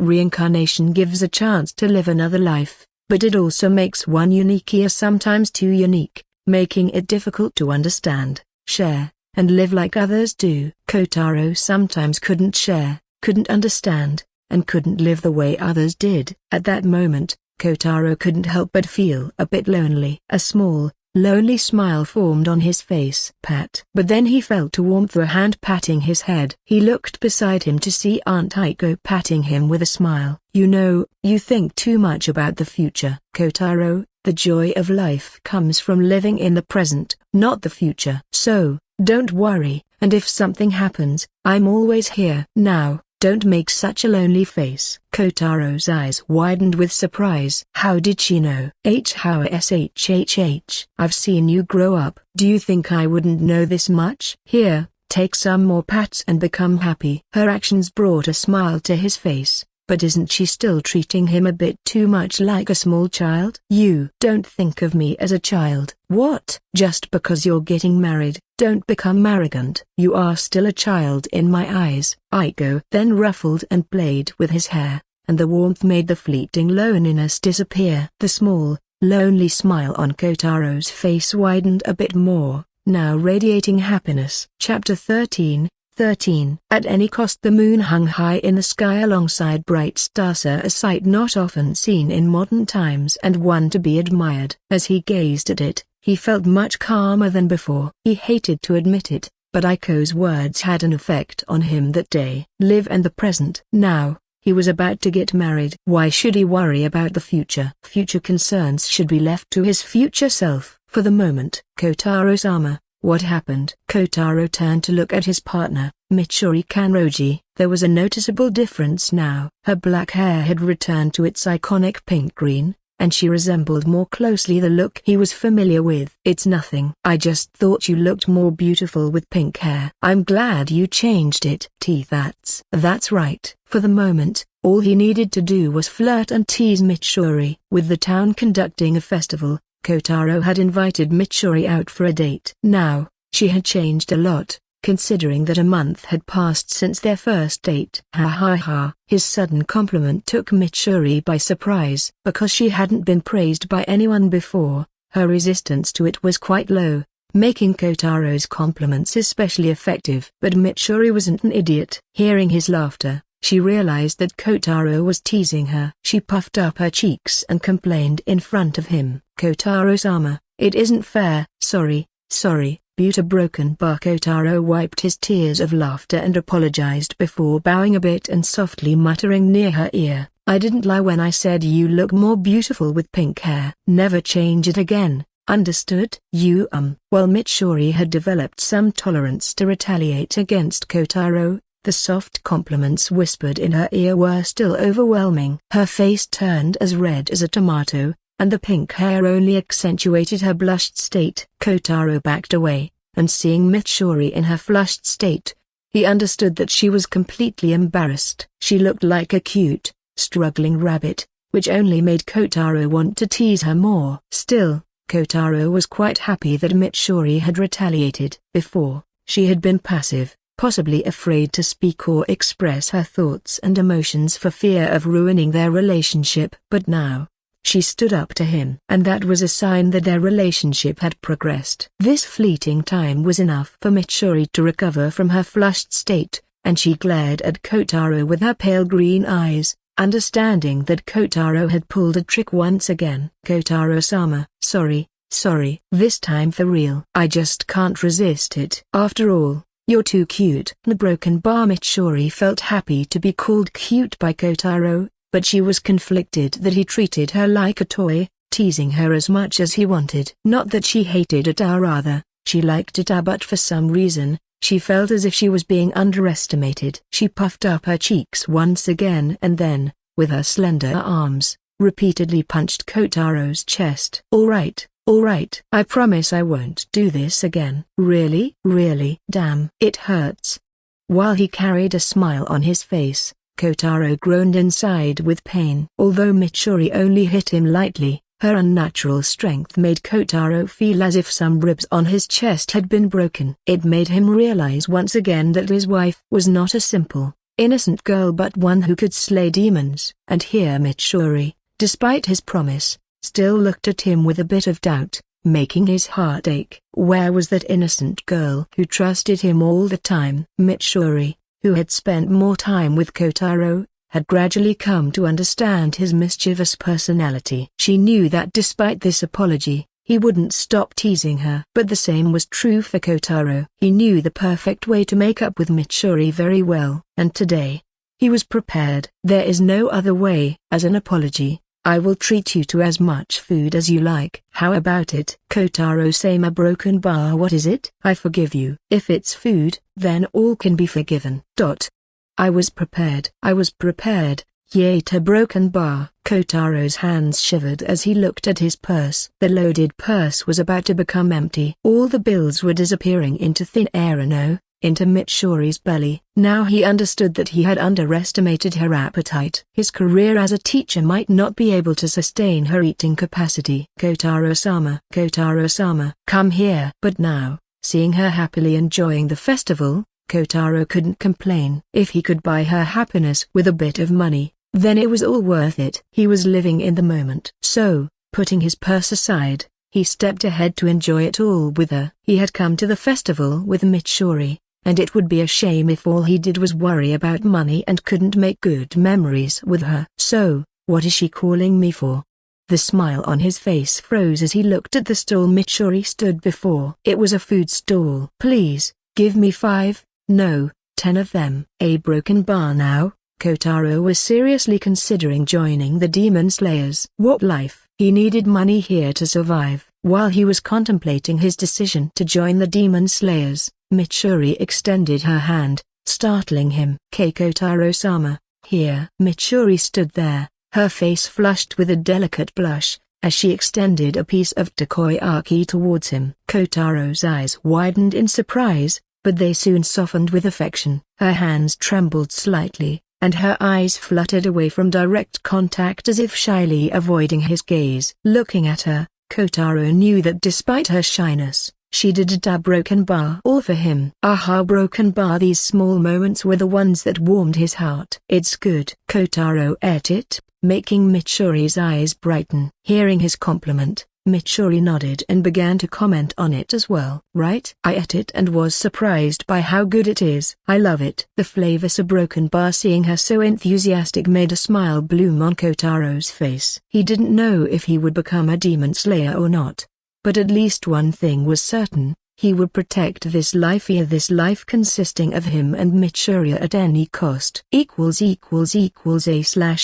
Did you like the chapter? For faster updates and additional chapters, patreon.com/cherryblooming. Comment to vote to left. Chapter 14. A million times more important. Mitsuri, be careful. It's a bit dark, so climb the stairs slowly. Why yes. The festival was about to end, and the final event of the fireworks show was about to start. To view the fireworks from above, they decided to climb up to the shrine. Unlike the main area of the festival, which was well lit, the shrine was secluded and dark, making it harder to see. Heeding his words, Mitsuri slowly climbed the stairs to the shrine, carefully placing her steps a broken bar only to trip because of her wooden slippers. Kotaro had just warned her about this, and she tripped anyway. She braced herself for pain, but nothing came. She slowly opened her eyes and found a hand holding her. Idiot! Didn't I tell you to be careful? Sorry, Kotaro-sama, you better be. Do you know how worried I was? Mitsuri looked at Kotaro, who was holding her face with worried eyes. Instead of feeling bad, her heart warmed at his concern. This feeling of someone caring about her a broken bar made her very happy. While she was basking in the warmth, Kotaro was cursing the world. He had just resolved to protect this life at any cost, and now an incident happened. Was the world testing him? Mitsuri, there are still several steps left ahead. Should we turn back? Whether the world was testing him or not, Kotaro was extremely worried about her. He glared at those troublesome wooden slippers that caused her to trip. If he had been a bit later, Mitsuri might have been injured. I'll burn those slippers when we return. It's all right. I can wall an ouch. Mitsuri tried to take a step but cried out in pain and bent down instinctively. Kotaro moved as fast as he could to inspect her. These a broken bar. It was dark, so he couldn't see clearly, but he relied on his sense of touch. Tell me if it hurts, all right? Why yes. He carefully helped her sit on a stair and grabbed her foot, gently examining it. He pressed on several points, but nothing seemed to be wrong. When he tried to move her ankle, she cried out in pain. Eek! Mitsuri's cry made Kotaro pause. Does it hurt? Why yes. It seems like a sprain. The trip had caused her ankle to twist violently, resulting in pain. Seeing that she was unable to continue climbing, Kotaro didn't hesitate to decide to go back. Let's return and get Tre before he could finish his sentence. Mitsuri grabbed the edge of his clothes, stopping him. As the clouds cleared from the moon, he could see Mitsuri's pleading expression. Kotaro-sama, let's go up to the shrine. Mitsuri, now is not the time. Be beauty broken bar no buts. I won't listen to you. You're injured, and do you think I'm in the mood to look at fireworks? Still Akaya. Ignoring her protests, Kotaro picked her up in his arms like a princess, making Mitsuri blush slightly. Damn, she's heavy. Now that he had lifted her up in a princess style, he couldn't just change it midway. Kotaro had to uphold his pride as her husband. Holding the injured Mitsuri in his arms, he slowly descended the stairs. Mitsuri, though a bit shy about the intimate gesture, still urged him to go up instead of down. Kotaro-sama, no. We're going to the doctor. Be beauty broken bar. I don't want our date to end like this. Her words made Kotaro stop. Was she blaming herself? After a moment of silence, Kotaro replied back. Mitsuri, if you think it's your fault, you're wrong. You just tripped, that's all. We didn't get to see the fireworks this time, but there will be another opportunity. To me, you're a million times more important than a fireworks show. Do you understand?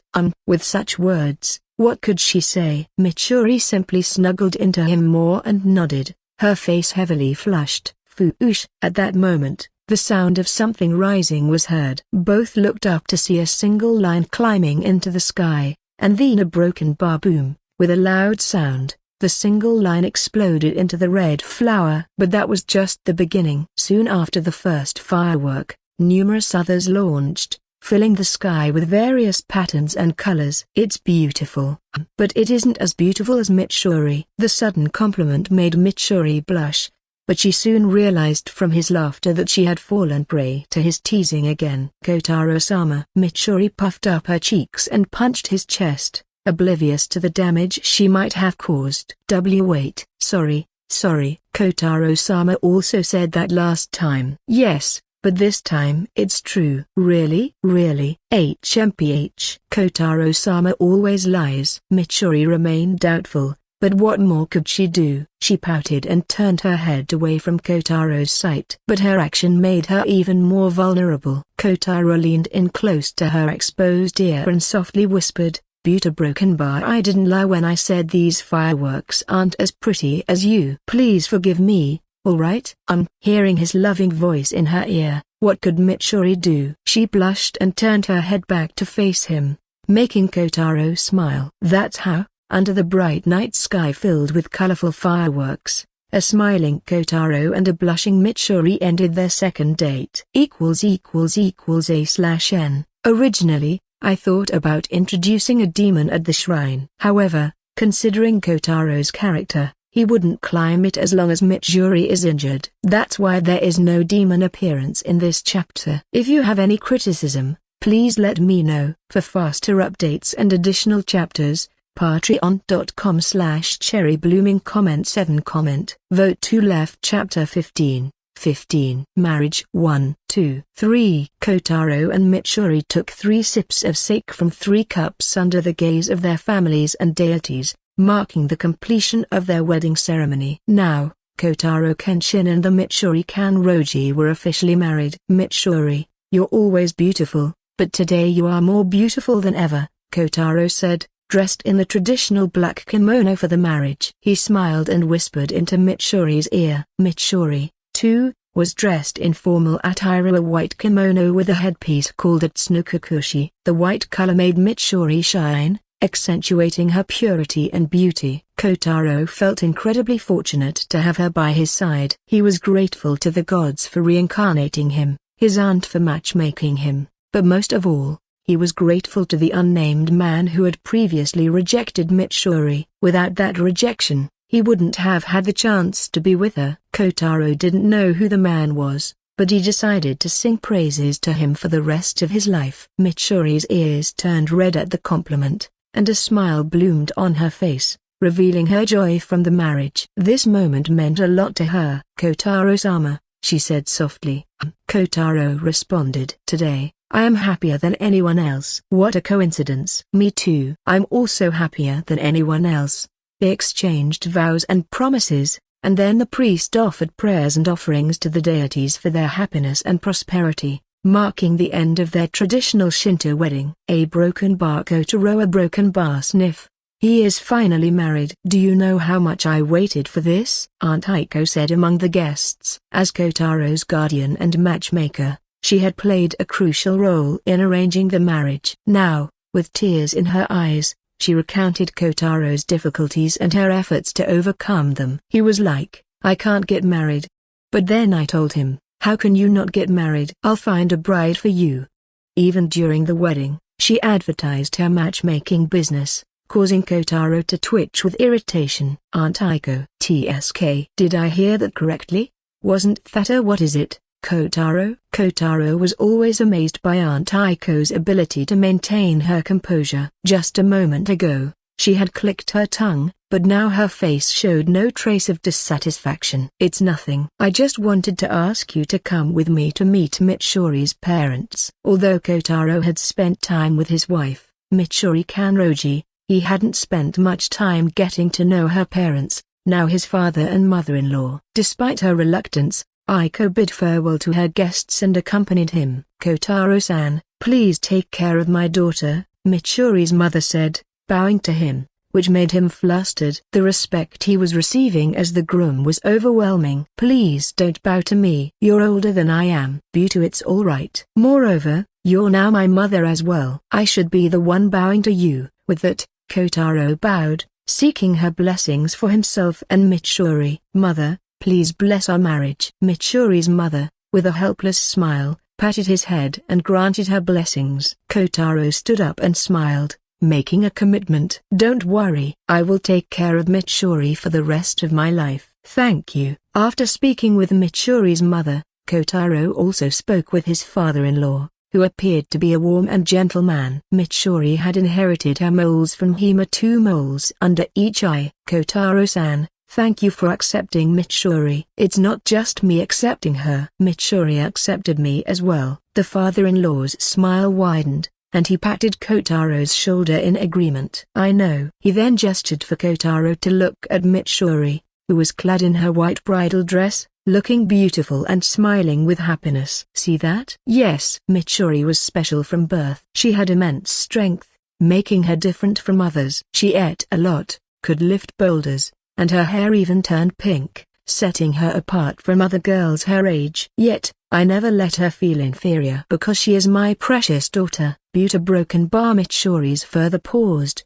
reminiscing about when Mitsuri struggled and he and his wife could do nothing to help. "In terms of marriage, I couldn't do anything." When she was rejected, it was the first time Mitsuri realized how different she was. Not me, not my wife, or her brother, so only she was different. That rejection became an obsession for her. Despite being different, Mitsuri believed that if she got married and became a wife and mother, she would be accepted as a normal girl, not a boar, a bear, or as a monster. Mitsuri's further continued his story, while Kotaro listened attentively. She dyed her natural pink hair black, ate small portions, and hid her strength. She concealed her true self. My wife and I watched her with worried faces, telling her she could stay with us forever, but she didn't listen. In a broken bar, he turned to Kotaro, meeting his gaze. "Then you came." He truly seemed relieved when he said that. "I was very worried about her, unable to help. But I'm glad you came and saved her." "I am very grateful to you, Kotaro-san." "I'm truly happy that you accepted Mitsuri for who she is." =A/N. Sorry, guys, for the late uploads. I have no excuse. I just couldn't find the words to write and procrastinated, causing the delay. But I pulled through at the last minute, and here it is. The marriage chapter. What do you think of the chapter? Tell me your opinions. For faster updates and additional chapters, patreon.com/cherryblooming. Comment 6. Vote to left. Chapter 16. With a single kiss. Then you came. He truly seemed relieved when he said that. "I was very worried about her, unable to do anything, but I am glad that you came and saved her. I am very grateful to you, Kotaro-san. I am truly happy that you accepted Mitsuri for who she is." Mitsuri's father smiled kindly, truly expressing his emotions. The fact that his father-in-law thought so highly of him made Kotaro's heart warm. Still, he wanted to make one thing very clear. "Father, I didn't save Mitsuri. I didn't agree to the marriage because I felt pity for her. I fell in love with her, and that's why I married her." His resolute words made Mitsuri's father's eyes widen, and then he smiled even more happily. "Is that so? Then I am very happy. Take care of my daughter, Kotaro-san." "Yes, leave it to me. But one thing, father, a broken bar." "Kotaro, call me Kotaro. From now on, I'm your son too." "Ha ha ha." "All right. Please take care of my daughter, Kotaro." "Yes." "And then a broken bar." "That's right." "Ana-san, take care of our sister." 5 boys emerged from behind Mitsuri's father. These were Mitsuri's brothers, who came out to warn and advise Kotaro to take care of their sister. "Don't worry, I will take care of your sister very well. By the way, do you want gifts?" "Gifts? X5 here, come with me." Kotaro handed out money envelopes to the kids, bribing them to get their affection. "Ana-san, you're the best."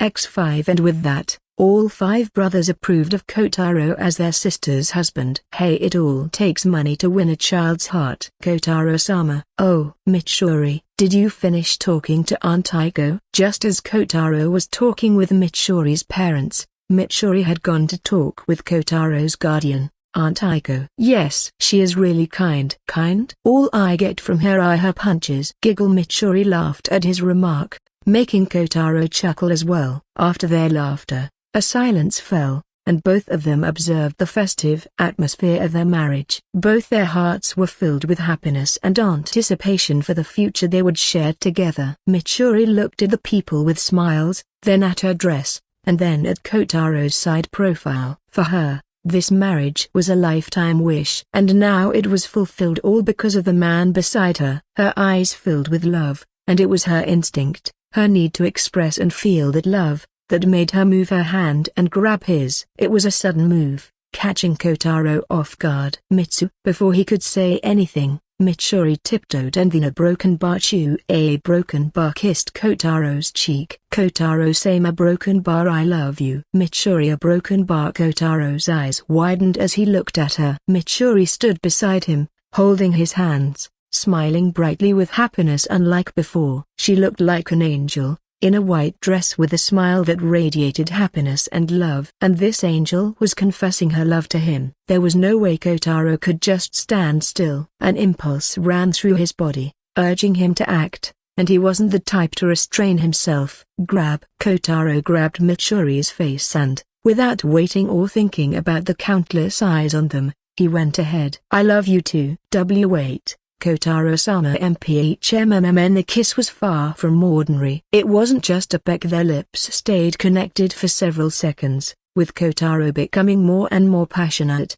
After a few more seconds, Kotaro finally pulled away and wiped his lips with his hand. Mitsuri stood in front of him with a very enticing face. Her face was flushed, and her out-of-breath state made Kotaro's hormones go wild. "Mitsu, ouch!" Slap.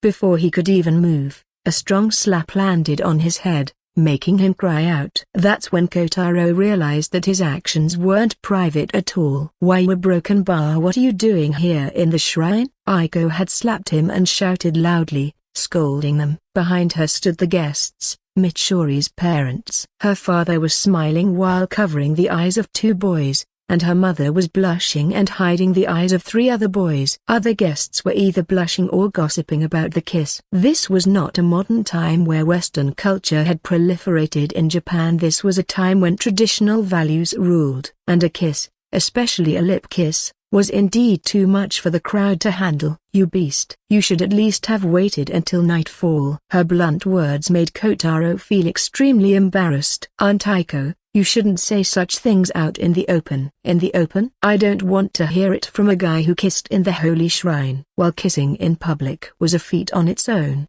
Kotaro had done it inside the shrine, the place where gods are worshipped, with Aunt Aiko's loud and frank words and Kotaro's unbelievable actions, this event quickly spread throughout the town. It didn't take long to reach many other places. Later on, in modern times, many couples came to this shrine, which allowed kissing during traditional weddings, all because of a man who dared to do it. And just like that, Kotaro Kenshin, the reincarnator, didn't make his name etched in history because of his fighting prowess or otherworldly knowledge like others. He did it with a single kiss. Chapter 17.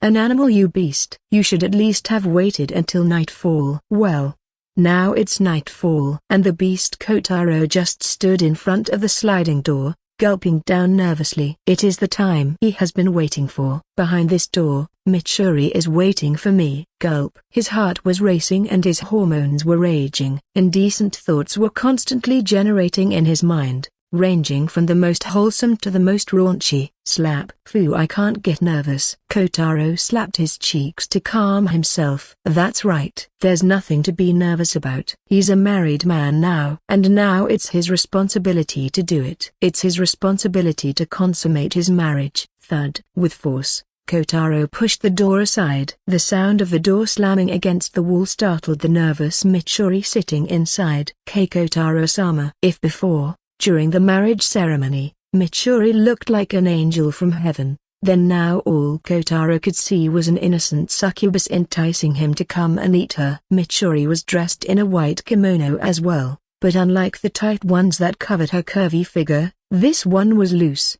intended for the fact that she would need to undress again. This loose kimono just made the hidden areas come out, and Kotaro could see it. His eyes were stuck on her chest, the size that almost made his nose bleed. And when he concentrated a bit, though it was a bit dim, he could see it. The outline of the erected cherry through the kimono, waiting for him to pluck them. He realized she wasn't wearing undergarments. No wonder he could see her sensual figure so clearly. As Kotaro's eyes measured Mitsuri, there was no way she couldn't notice. How could she not with such a beastly gaze? But the beast in front of her didn't frighten her. Instead, she felt. Why am I feeling hot?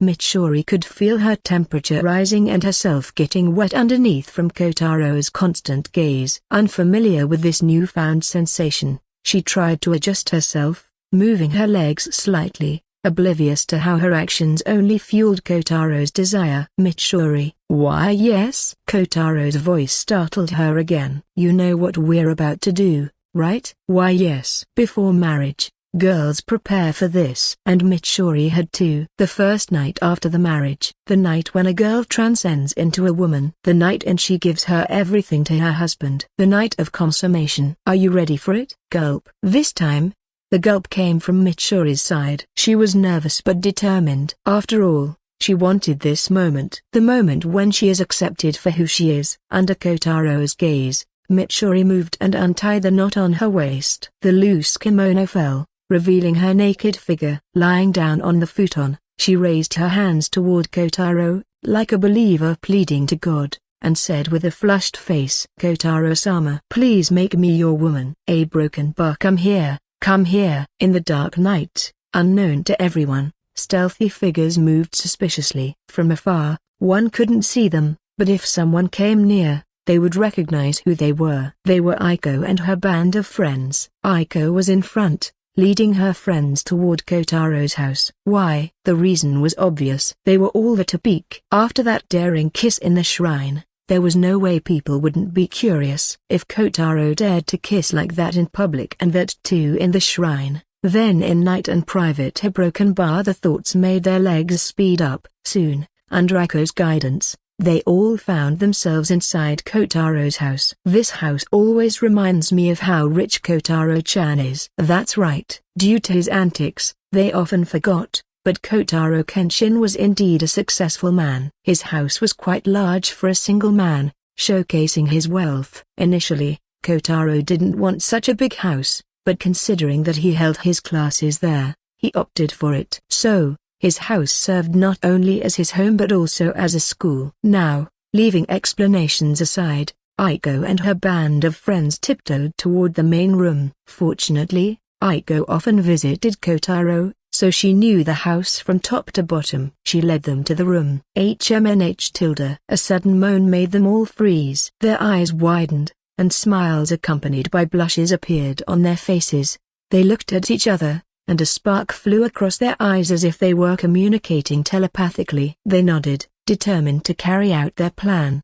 Slowly and quietly, they approached the door. The shoji door, typical of the time, was made of paper for light transmission, making it translucent. The lights in the room were on, and they could see the black figures, the shadows in action. Kotaro-sama. It's so deep, thrust, thrust, clap, clap. The sounds of flesh clapping were heard outside, and the ladies were shocked by how loud and fast it was. All of them wondered, how hard is Kotaro doing it? Their curiosity took hold, and they decided to peek. Aiko, being the leader, tiptoed and slowly tried to slide the door. The door opened just a little, but that was enough. The ladies gathered close and peeked through the slit. The sight made their faces flush red. Even Aiko, who usually acted shameless, was the same. What they saw was something that didn't even exist in pictorial books. Mitsuri was on all fours, like a dog, and Kotaro was behind her,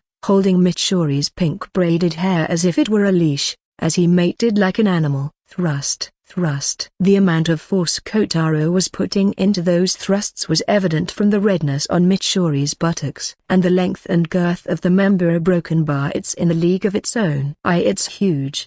Can it even fit inside? ===A/N,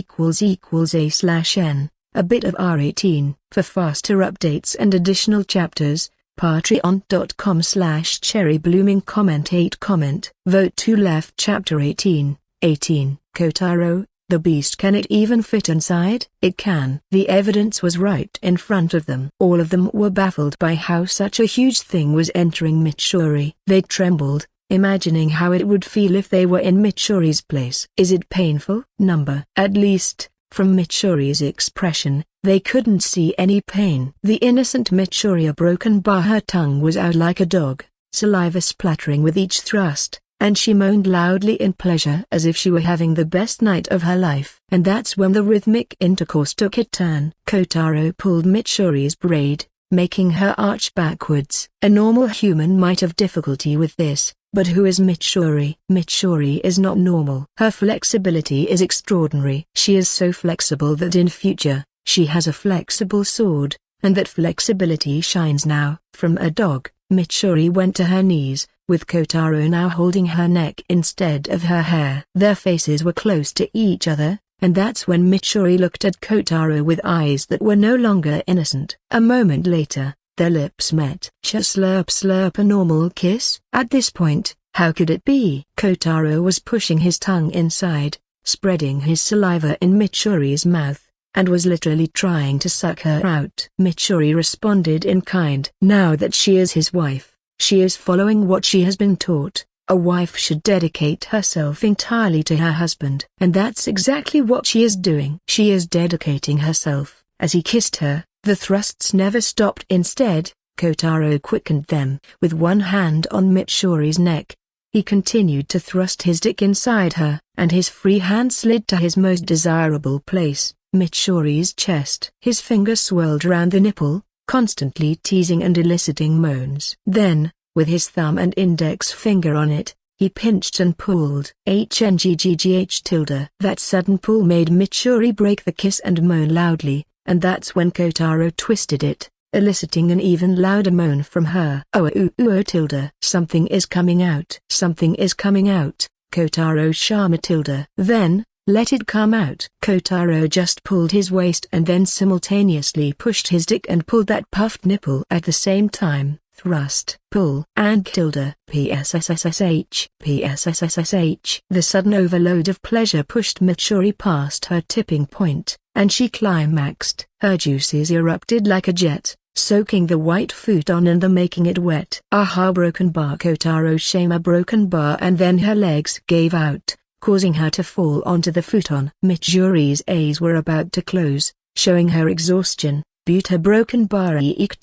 But the hand on her nipple pinched her again. She opened her eyes because of the pain, and saw Kotaro holding her waist, his hand still caressing her large breast as if it were his most beloved treasure. Kotaro-sama broken bar. And that's when she remembered that she almost blacked out due to the overload of pleasure. Mitsuri a broken bar. Kotaro gently laid her down and then he placed his erect member on top of her womb. The heat of it could be felt by Mitsuri, which made her hormones rise again. Mitsuri, this isn't the time to faint. Look, I am yet to be satisfied. Kotaro slapped his dick against her womb multiple times before positioning it at the entrance. A broken bar. You have to satisfy me, alright? And, as always, Mitsuri replied, why yes. A broken bar. As for the spectators, a broken bar, they were watching it all from outside. After seeing everything, they could only label Kotaro as a beast. A broken bar. Chirp chirp. As for the spectators, a broken bar. Morning came. The sound of sparrows outside roused Kotaro from sleep. He tried to move but found a weight on him. These a broken bar. Mitsuri. Mitsuri was sleeping on him, pressing her naked body against his. Seeing her disheveled appearance, Kotaro remembered the events of last night. It was wild. Truthfully, he wanted to do it in a very wholesome way, with kisses and confessions. But when an anime girl strips herself, lies down, and calls out to you with spread arms to make her a woman, can you resist? Mitsuri completely destroyed his rationality with that move. Kotaro couldn't help but wonder if she had been taught to act like that or if she did it on her own. Anyway, her actions worked. Kotaro gave in to his instincts,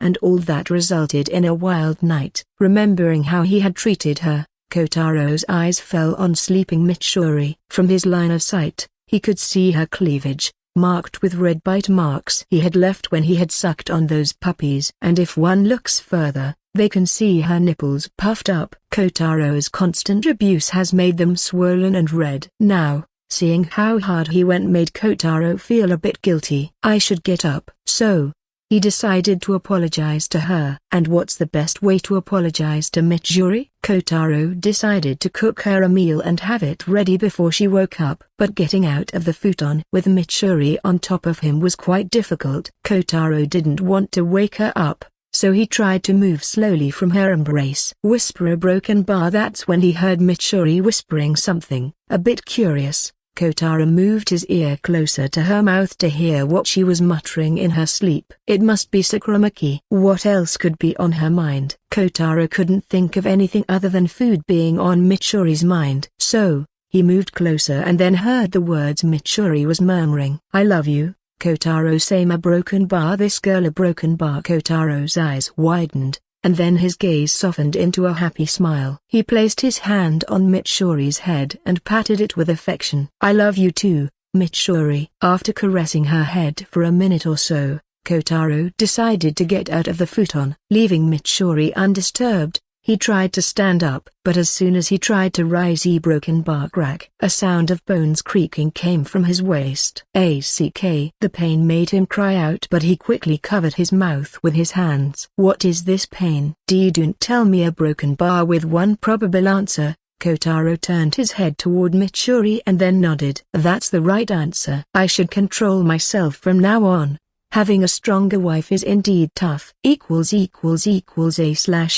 Alright, the R18 content is over. Mitsuri and Kotaro's marriage is finally complete. Now, the real story begins. By the way, I have a bit of doubt. When did Kani die? Did she pass away before Mitsuri became a Hashira or after? For faster updates and additional chapters, patreon.com/cherryblooming. Comment 17. Vote to left. Chapter 19. Kotaro, I have to exercise. Is this really me? Kotaro looked at his reflection in the mirror with shocked eyes. Damn, where is that young man brimming with vitality? All he could see was a pale man drained of all his essence, akin to a mummy. His entire body was aching, especially his waist. It was barely hanging on. 8x density. A broken bar. I was underestimating it. The tightness. It indeed felt amazing. But does he have to endure this pain afterwards? There is no other way. A broken bar. I have to exercise. Without hesitation, Kotaro decided to include exercise in his daily routine. As for why he wasn't doing it before, was he supposed to do it? Many protagonists reincarnate and start exercising daily to become stronger, lose weight, and build muscle. When Kotaro saw those individuals, He always thought, damn, these are some disciplined guys. Before reincarnation, he was a person corrupted by modern times, fast food,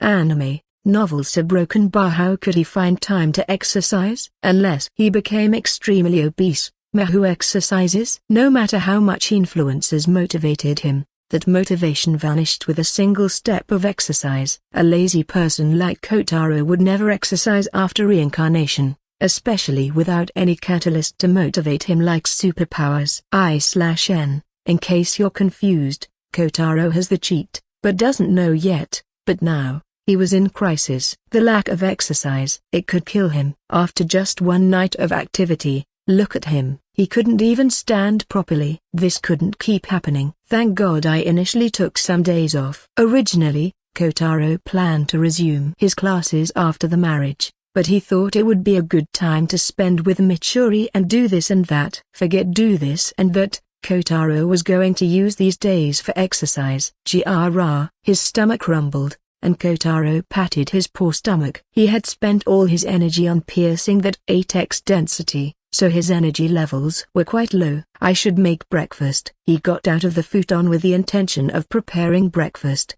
Though he looked like a mummy, it was indeed him who had tormented Mitsuri last night. To make up for it, Kotaro decided to cook something warm for Mitsuri, and while he was at it, make something for himself too. Kitchen. There aren't any ingredients, a broken bar. It wasn't surprising. Kotaro rarely ate at home. Aunt Aiko and his neighbors brought him meals, saving him time, labor, and money. But now that he was married, it was doubtful that neighbors would bring him meals, especially Aunt Aiko. He could already predict what she would say. Aren't you married? Why should I cook your meals when you have a wife? That's what she would say. Speaking of Aunt Aiko, why isn't she here? Kotaro pondered deeply. It might seem trivial, but Kotaro knew her well. There was no way she wouldn't come early in the morning, especially after his first night. According to her behavior, shouldn't she come and tease him? If she saw his sorry state, she definitely wouldn't miss the chance to tease him. But she wasn't here.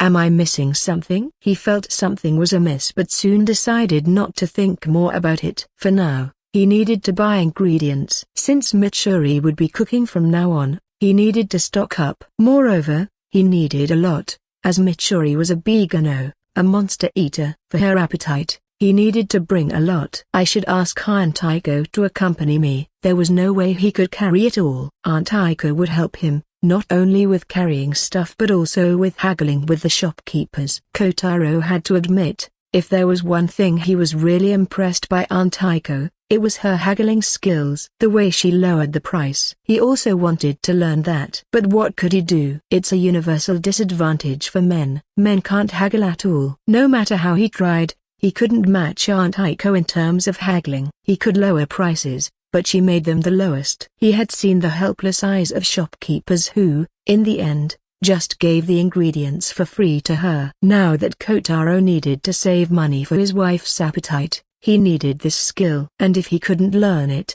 he'd have to beg Aunt Aiko to teach Mitsuri.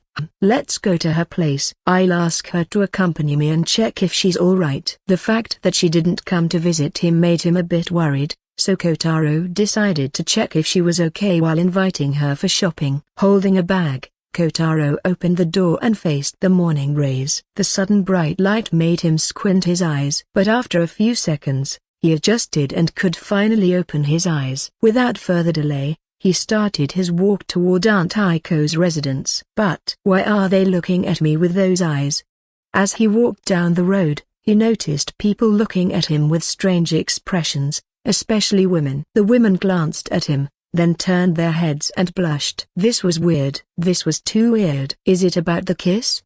Kotaro remembered the kiss in the shrine. He thought maybe that was the reason, but it still seemed too exaggerated. Then he felt a slap on his back. But this time, it wasn't Aunt Aiko, it was another woman, someone Kotaro was very familiar with. Kaio-san. She was the neighbor who brought his meals. Kotaro was quite grateful to her. Kotaro-chan. I heard about it from Aiko-san. Heard about what? Kotaro looked puzzled, not understanding what she was talking about. Don't try to act innocent, you beast. Be beast. What the hell is this beast? == A/N. Well, It was destined to happen. After all, we are talking about Aiko. How could she not spread around the sight of what she and her band of friends peeked at that night? One more thing I wanted to say is, aren't reincarnators otaku? How the FCK are they even exercising? Exercise in an otaku's dictionary doesn't exist. And mad respect to Kotaro for enduring the 8x density. Comment 7. Vote 2 left. Chapter 20.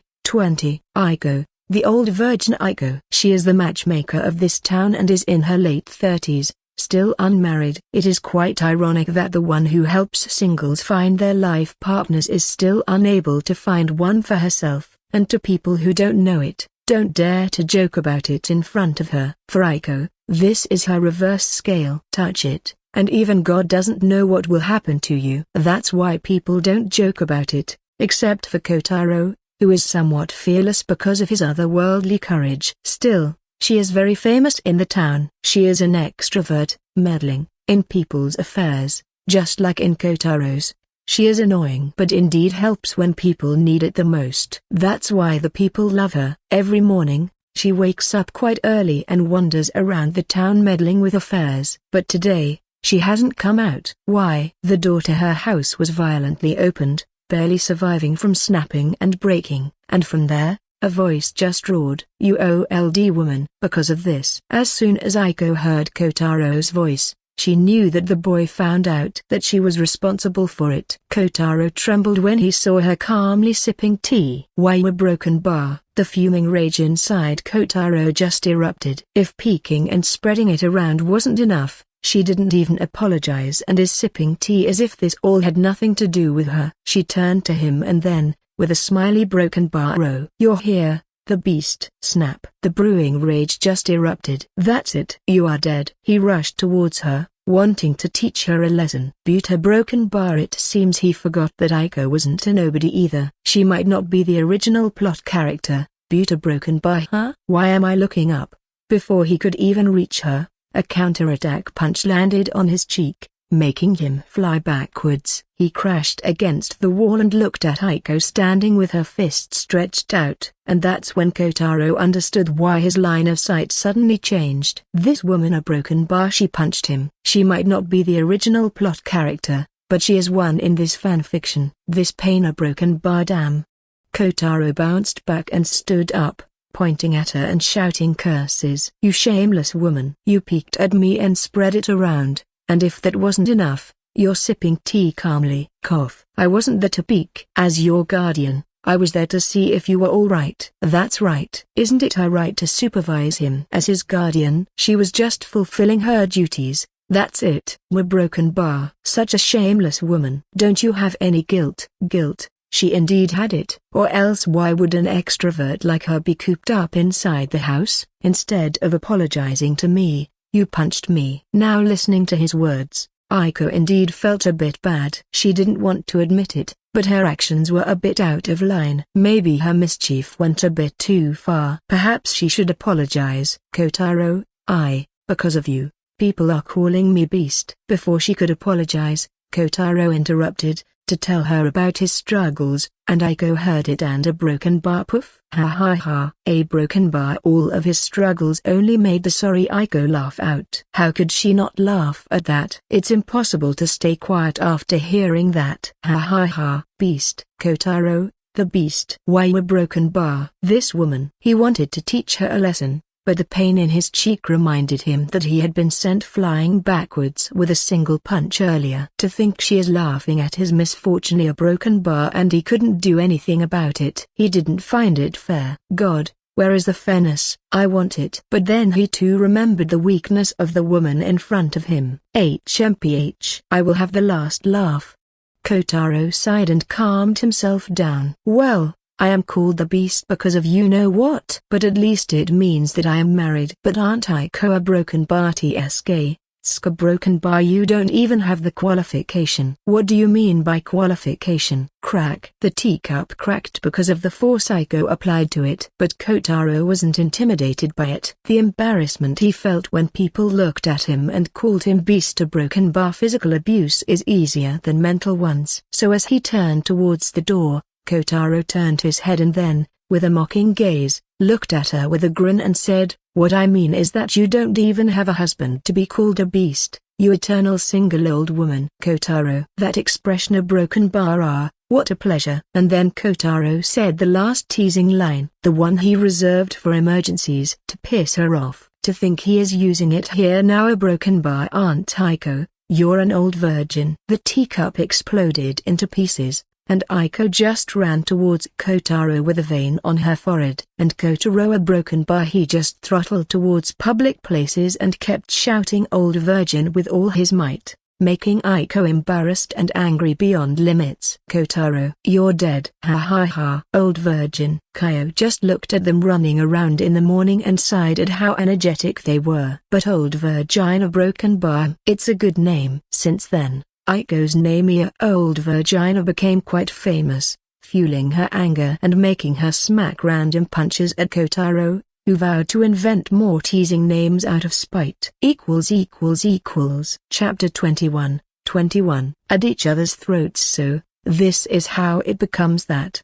Do you understand? Yes. With a chorus, the students replied. Looking at them, Kotaro nodded, satisfied. A week has passed since his marriage. This week has changed many things in his life. Now, regular exercise is part of his routine. Looking at the daily expenses, it also made him open the school as soon as possible to earn more money. And in the end, even a new nickname Beaster has been added. Now, noting all of his changes, Kotaro realized something. Doesn't his workload seem to have increased a lot? Where are the carefree days of youth? But still a broken bar. Kotaro-sama. The door of the room opened, and a pink-haired figure entered with a cheerful smile. Here she is, one more addition to his life, his wife Mitsuri Kanroji. But still, all his extra workload seems to be worthwhile. After seeing Mitsuri's smile, her presence made the silence in the class vanish. The students started to murmur, recognizing her as the teacher's wife. Is she Kotaro-sensei's wife? The small girl saw Mitsuri and started to ask the children beside her. A boy, having a crush on her and wanting to flex, stood out and spoke about it. Yes, I saw her during the wedding. But another boy wasn't too far behind. He said it too and added more context. Yes, I saw her too. My parents were also invited by Kotaro-sensei. Isn't she beautiful? And she even played with us yesterday. The children just started to gossip, and there was no way Kotaro didn't hear them, though he felt proud listening to these children praising his wife. There is still a need for decorum inside a class. So, he took the duster and slapped it on the table. Silence. The sound attracted the children, and Kotaro's command made all of them shut up. After all, no one wanted slaps on their buttocks for disobeying the teacher. Looking at them finally silent, Kotaro turned toward Mitsuri with a helpless smile. Mitsuri, didn't I tell you not to disturb the classes? Sorry, Kotaro-sama. It's just now it is time for lunch. So yeah, broken bar. Mitsuri fidgeted a bit and then took out from behind the door and showed him the food she brought with her. And unlike others, she didn't bring a single bento box, but a whole load of them, for her appetite as well. A broken bar, so I brought it to eat together. So much. Kotaro's eyes widened looking at the amount of food she brought. And look at her lifting it all effortlessly. A broken bar. I too want such a physique. Just like him. The students were shocked too as they saw the sheer amount of bento boxes, but the reactions they had. A broken bar, so cool. Sensei's wife can eat so much. Even I can't eat that much. For these kids, the one who can eat the most is naturally the coolest. Now, their eyes shined bright as they looked at Mitsuri. And Mitsuri, a broken bar. Humphrey, finding such gazes and whispers of admiration from children, couldn't help but tilt her head up with a bit of pride. Wow, the children cheered, making Kotaro just helpless. He went near her and struck her head with a chop. Ouch! This is the punishment for disturbing the class. Are you sure that it even hurts? Kotaro's eyes twitched at her reaction and he just massaged his forehead. Then he turned toward the children and announced the lunch break. Since Mitsuri had already disturbed the class, and the time for the lunch break was a few minutes away, he decided it was better to give the lunch break now. Alright, the class is dismissed. You all better be here after lunchtime. Yes. With a high-note chorus, the children happily ran out of the classroom, finding their own preferred places to eat their bento. A broken bar. Kotaro-sama, here. Mitsuri opened the wrapping cloth and handed over a bento box to Kotaro, who was sitting beside her. Kotaro took it and opened it, finding a variety of food. It does look delicious. He thought that Mitsuri might be bad at cooking, but unexpectedly, she is quite good. Did she learn it as part of her duties as a wife? Nah, she must have done it because of her eating hobbies. Whatever the reason, he was indeed happy that she brought him her handmade food. Kotaro picked up the chopsticks and started to eat. Kotaro-sama, is it good? Mitsuri stood and looked at him with wide eyes, carrying a lot of expectations. Kotaro, who swallowed the food, nodded at her. It is delicious. He wasn't lying. Mitsuri is indeed a good cook. Mitsuri, who heard his praise, smiled happily and did a cute double fist pump, making Kotaro smile. You should also eat before it gets cold. Yes. If it gets cold, it won't taste good. With Kotaro's reminder, Mitsuri stood up, brought out the food she bought for herself and started to unpack it. Looking at that huge amount of food, Kotaro's heart bled. He couldn't show it, but his purse was nothing but barren. At first, he thought, yes, Mitsuri can eat a lot, but still, it wouldn't be too much. But then he realized when the story claimed that Mitsuri could even defeat sumo wrestlers when it comes to eating. This isn't eating anima a broken bar, she is just swallowing it down. For the present moment, the effect isn't much. But Kotaro is now sure that in the future if he stays as a teacher, he won't be able to sustain her appetite. A broken bar. This is the time to use my modern knowledge and start a business. He noted the plan, though starting a business is still far away. For now, his saved money would suffice. And speaking of money, a broken bar. Mitsuri. Why yes? You better swallow first. Kotaro looked at her speaking with a mouthful of rice and told her to swallow first. Mitsuri blushed but soon chewed and swallowed it. Then Kotaro asked his question. Did Aunt Aiko accompany you to the market? Oh, yes. Aunt Aiko came with me when I went to the market yesterday. She even taught me how to buy the best things at a cheap price. She is really a kind person. Kotaro listened to her describing her shopping experience in a cute way and smiled, though he scoffed at her description of Aunt Aiko being kind. That woman just agreed to teach her at his request, probably wanting to repent for her peeking act. But she also gave extra punches to him to stop spreading her nickname too. HMPH. As if I would stop that. And unknown to Kotaro, somewhere else, Aiko is also narrating her tale of the night she peeked at others, enhancing the reputation of Kotaro, the beast. As much as they are at each other's throats, these two are quite similar to each other. No wonder she is his guardian. A/N. How is it? Comment 3. Comment. Vote to left. Chapter 22. Now, it starts. As they continued to talk, Mitsuri remembered something. Kotaro-sama.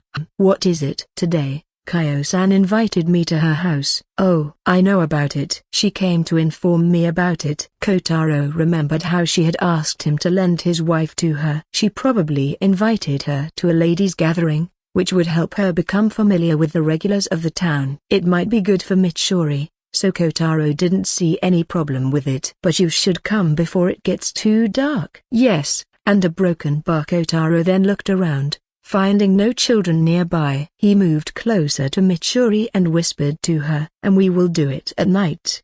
Mitsuri blushed, understanding Kotaro's intentions, and nodded with a flushed face. Though she didn't show it, she too was looking forward to it. Soon, lunchtime ended. If there was something that surprised him, it was the speed at which Mitsuri ate her so fast that he couldn't even see when she finished. It was quite a sight. The children gathered, marveling at her speed, and praised her for eating so much. Mitsuri simply replied, "Is that so? I've eaten a bit less than usual." Kotaro almost fainted after hearing her line. Soon, classes resumed, and time passed. The classes ended, and the sun began to set. Kotaro-sama, I am leaving to meet Kaio-san. Dressed in a pink kimono that suited her hair, Mitsuri was all ready to leave. Kotaro looked at her and couldn't resist. A broken bar. Kotaro came over, took her in his arms, and kissed her lips. The atmosphere soon turned pink. His hand slid from her face downwards,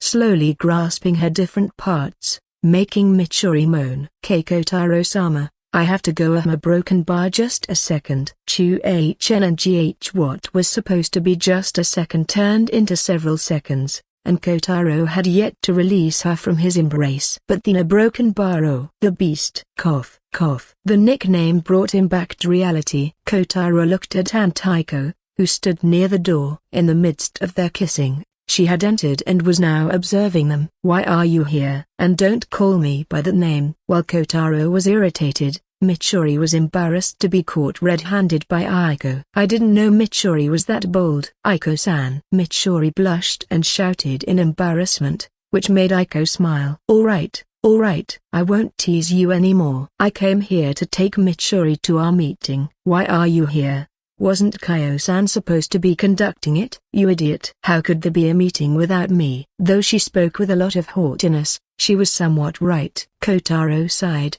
lamenting the loss of their romantic moment. But the fact that he would get to do it tonight brought him some joy. It would be better if he prepared for tomorrow's torture. Sigh. To him, it had become such a contradictory thing. He loves it and wants to do it, but afterwards, he suffers like Asai. He can't even describe that hellish feeling. All right, you can take Mitsuri. Kotaro kissed her forehead and finally released her from his arms. Take care. Mitsuri blushed, then turned, opened the door, and flashed a smile before leaving the house. I'm leaving, Kotaro-sama. Come back as soon as you can, understand? Yes. And Aunt Aiko, take care of her. You don't need to tell me that. Kotaro smiled and watched them leave together. Without much worry, he went back inside to check some of the tests he had given to the children, forgetting that the sun had set and night had arrived. And night was no longer the time for humans. Perhaps it was the overly pleasant atmosphere that led Kotaro to forget that the night in the world he lives in is not ruled by humans but by demons. The constant happiness made him overlook the dangers of demons, to the point where he had even started to forget that his wife is a future Hashira. Whether it was his fate or not, it was clear that Mitsuri's destiny was intertwined with the demons. A broken bar. The shrine. This is the same shrine, located a bit higher up, where Mitsuri and Kotaro had walked the stairs to witness the fireworks, returning from midway due to Mitsuri's injury. Who knows whose luck it was, but they indeed got saved because he broken bar. I'm hungry. Humans. Where are the humans? Why they aren't coming anymore? A hungry demon was raging inside, waiting to feast on some humans. Knowing that the festival occurred during this time period, the demon had cleverly come to the shrine and waited for humans to arrive at night. Many couples came, and the demon ate them, finding a good and secure place to get food. But for some reason, this time no one came. The demon waited a broken bar and waited a broken bar. Hearing footsteps climbing the stairs made him excited, but then they stopped. This made him furious. He wanted to hunt them down, but out of fear of the demon slayer Sir whom he had nearly died at the hands of Uncia, he didn't dare to come out. But now, after so many days, his instincts could no longer wait. He had to eat, and this time his hunger surpassed his fear of the demon slayers, causing him to climb down the stairs as night fell. The night was his time, and today he would hunt. A broken bar. This time I will have my fill. A broken bar. The night came. Kotaro looked over the tests, assessing and evaluating the papers with sheer concentration. After half an hour, the work was done, and he stretched his body to loosen it after sitting in one place for so long. Is Mitsuri not home yet? He assumed the meeting must have dragged on. Aiko was attending it too, so considering her personality, it was no surprise. But as more time passed, worry began to set in. When someone gets worried, they often assume the worst. Kotaro did the same, thinking of the worst possible scenario. That's when he remembered what kind of world he was in. Don't tell me a broken bar. Did Mitsuri encounter a demon? A/N. Finally, a demon encounter. This is the beginning, and now we can see the couple moving towards the path of demon slayers. In the next chapters, Kotaro will reveal his cheat too. So, stay tuned. For faster updates and additional chapters, visit patreon.com/cherryblooming. Comment 8. Vote to left. Chapter 23. In front of death. The moon was high in the sky. With no clouds and a full moon, the night was brighter than usual. The streetlights were not as bright as modern ones, but they still did the job well. However, the lights mounted on electric poles were not close to one another, creating dark blind spots in between. On this dark road, two figures walked, talking with each other. And then, he blushed and shouted at me, "I didn't do it. Don't look at me." His actions were too funny when he was a child. To think Kotaro-sama was like that during his childhood. A broken bar. Mitsuri listened as Aiko talked about the past, recalling the time when Kotaro was a child adopted by her. Listening to Aiko's words about his childhood days, Mitsuri just couldn't believe it. Kotaro is so mature, even more so than others his age. She just couldn't imagine him peeing on the futon and crying about it. But it was the truth. After all, the one telling her this was the mother of Kotaro-sama. It's unbelievable, right? Yes. Oh, I mean I know. A broken bar. Aiko guessed Mitsuri's thoughts and asked her suddenly, making her flustered as she tried to decide whether she should agree or not as his wife. Ha. Mitsuri-chan, you're really cute, trying to be considerate of Kotaro. Her actions made Aiko smile, and she could see why Kotaro willingly married this girl. Mitsuri, hearing her remark, blushed but then agreed with her words. Well, a broken bar. I don't know whether I should laugh at him as his wife. The trauma and rejection from being different from socially defined womanly values still made Mitsuri reserved. Huh? You're worried about this? Why yes. While Mitsuri was worried, Aiko was shocked by the girl's indecisiveness and lack of confidence. Seeing her like this, Aiko decided to help her. She was no longer just the mother of one, but of two, a son and a daughter. And she helped Mitsuri the way she helped everyone. You idiot. You can laugh as much as you want to. Heck, you can even beat him, and Kotaro won't do a thing. I know him very well. I've seen him since childhood. He isn't like typical men. After all, if he were, he wouldn't have married you, right? Aiko said with a smirk, and her words echoed in Mitsuri's head. Mitsuri realized that she was right. Kotaro-sama accepted her knowing all of her sides. Unlike others, if he didn't love her wholeheartedly, he wouldn't have done it. And since she now has someone who loves her for who she is, there's no reason to hide her genuine self.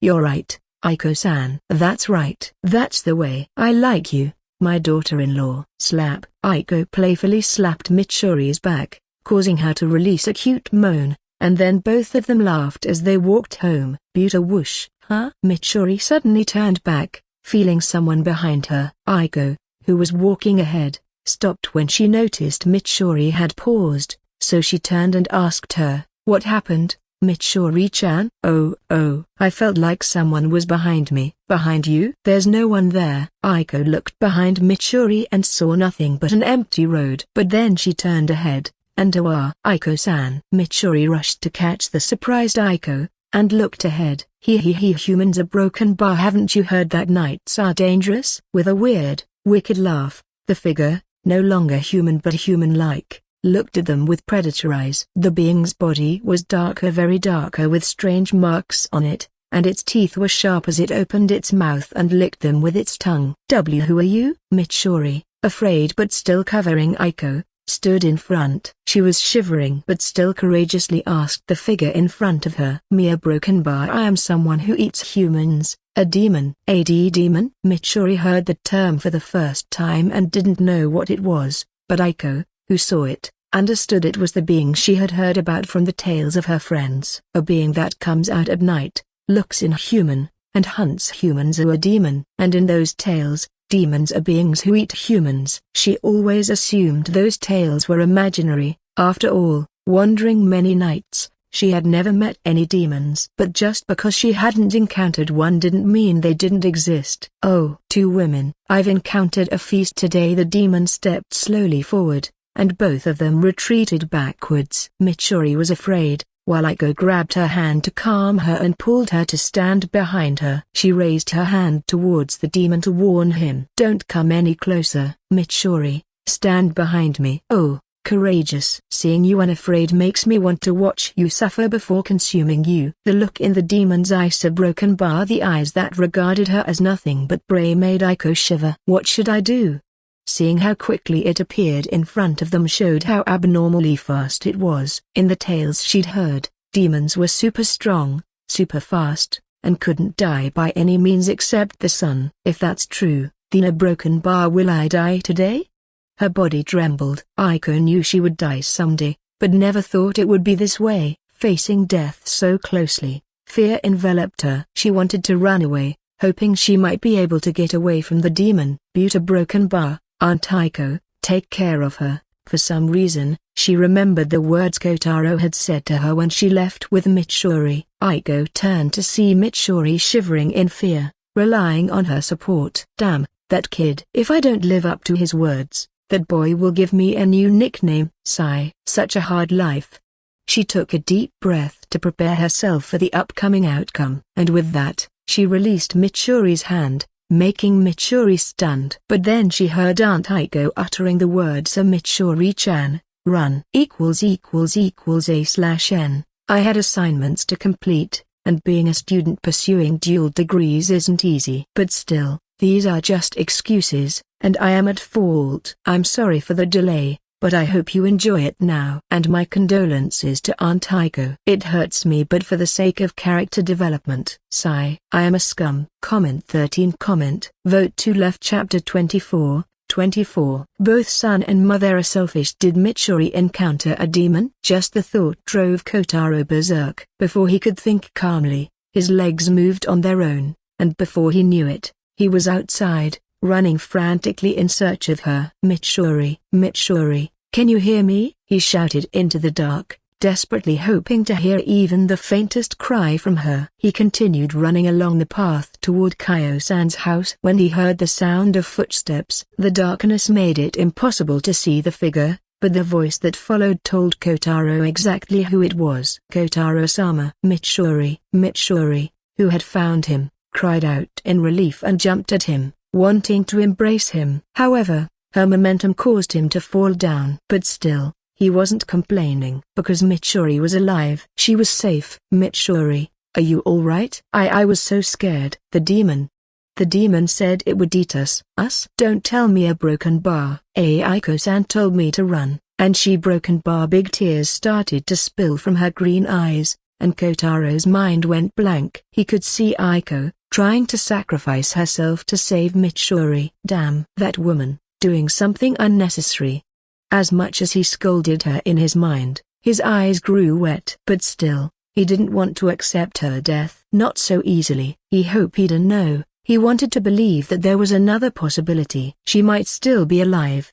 If luck was on their side, then maybe the demon hadn't killed her yet. Kotaro realized this and understood that now was not the time to lie down in the road. He wiped away the tears that were just about to fall, released Mitsuri from his embrace, and stood up with resolute eyes. Every second counts. Kotaro-sama. Mitsuri, you return home. I will go to save Aunt Aiko. Truthfully, he was shivering. He was just a normal human, and his basic instinct was telling him to flee. But he knew that if he ran away now, knowing there was a chance to save Aunt Aiko, and he didn't take it out of fear. Clap. Kotaro clapped his cheeks to stop his shivering. What is death? This is his second life. He has died once already. This kind of face-off with death, he's experienced it before. When he was reincarnated, he promised himself to live this life without any regrets. That's why he married Mitsuri despite all his inner turmoil. The plot might go awry. The demons might arrive. The demon progenitor might survive. Fuck that shit. He wanted to marry Mitsuri, so he married her. Now, it is the same. There is no need for logical and rational reasons. He wants to save Aiko, and that's why he's going to save her. A broken bar? Huh? What is this? The demon looked at Aiko, facing him with a smirk while letting another woman escape. Can't you see it? I'm letting her go because I alone can pummel you down. Aiko just raised her fist, trying to act tough, but the demon's sharp eyesight noticed her trembling under that facade. Sacrificing yourself to save others. A broken bar. The demon looked at Aiko's act, trying to act as a noble sacrifice to help another woman escape. To him, a demon, These were all just a broken bar. How a broken bar repulsive. The smiling face turned into an angered one. This act portraying humanity, the act of sacrifice. A broken bar. It just enraged him beyond belief. Save me, a broken bar, brother. Damn. These memories. This act triggered his past memories, the ones he buried when he became a demon. The time when he too was human,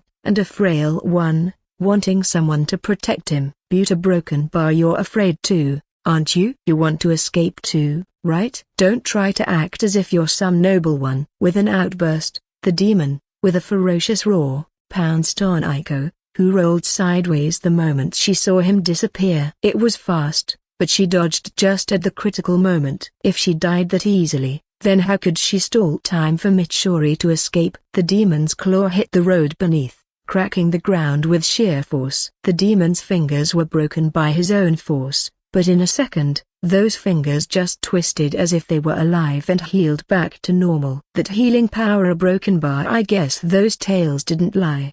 Aiko witnessed the absurd healing power of the demon and just smirked sarcastically. The descriptions of demons from the tales, oh, it seems those were true. She wished at least those tales had been untrue, giving her a bit of hope of defeating the demon, but it seems reality is cruel. She had resolved to stay here, knowing she might die to let Mitsuri escape, but no matter how beautiful it is, it's a truth that she doesn't want to die. You're afraid, aren't you? Yes, I am afraid. You want to escape, right? Yes, I want to escape too. Don't try to act as if you're some noble one. Aiko just laughed at the demon's words. He thought she was some kind of noble person. She wasn't some kind of hero who would sacrifice herself to save other people. She too was human, and she was selfish. And because she was selfish, there were some things she had to do for herself. Noble? Ha! I'm not a noble person. I'm just an unmarried woman, blackmailed by her son to carry out a promise. That's it. Chapter 25.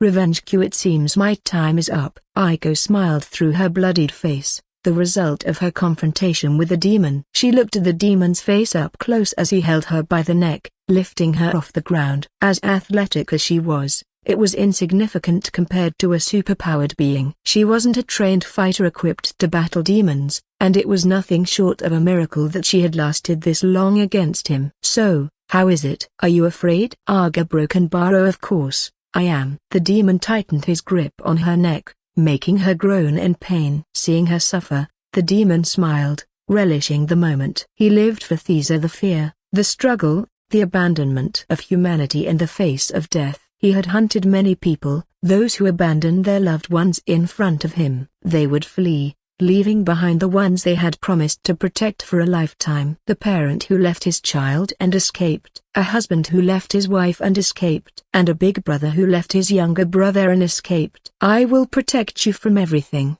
The memories clouded the demon's mind again, filling him with rage. His anger manifested in his strength, and the hold on Aiko's neck tightened even more. Urga broken bar. Look at you, broken bar, all for acting noble. Now, you regret it, don't you? If you had abandoned that girl and escaped, you might have survived. That's right. The demon laughed. In the face of overwhelming fear, what human relationships last? Humans become worse than beasts, acting according to their instincts. They run instead of fighting, even at the cost of their dearest ones. They are selfish. You're the same, aren't you?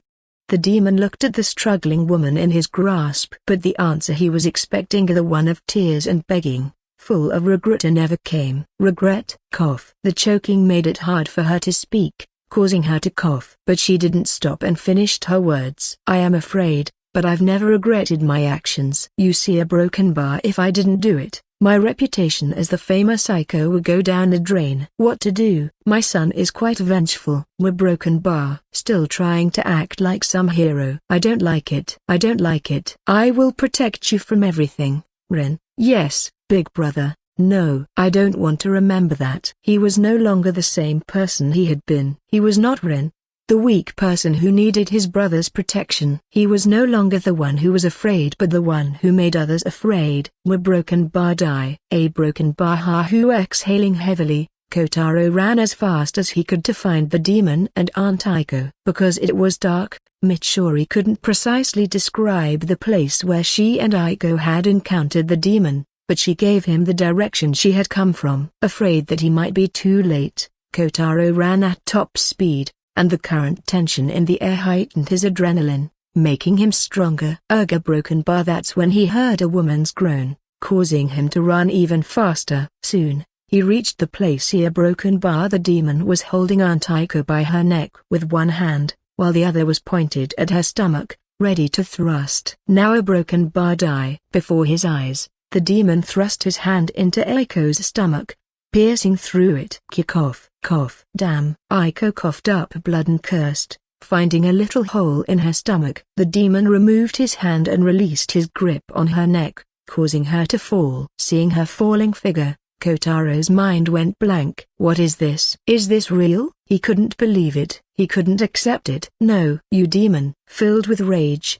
he ran towards the demon with his clenched fist. Both the demon and the still alive Aiko heard his cry and turned their heads. We're broken bar. Kotaro, don't come. Her voice was weak, yet Aiko mustered all her strength to shout a warning, telling him not to come any closer. But Kotaro was no longer calm. He was beyond reason. All he wanted now was to pummel this demon as he deserved. Oh, is he someone close to you? The angry demon, unable to break Aiko, smiled as if he had found a new toy. Though he hadn't been able to break her, he believed she would definitely be broken if he tortured someone important to her, right? With no intention of dodging, the demon raised his hand to block the incoming fist. An ordinary human coming to hit him. A broken bar. What could he do? And that's when Kotaro's fist opened, revealing a small glass bottle filled with violet liquid. Without hesitation, Kotaro threw it at the demon's face, and the bottle shattered on impact, splashing the liquid all over him. Huh? What is?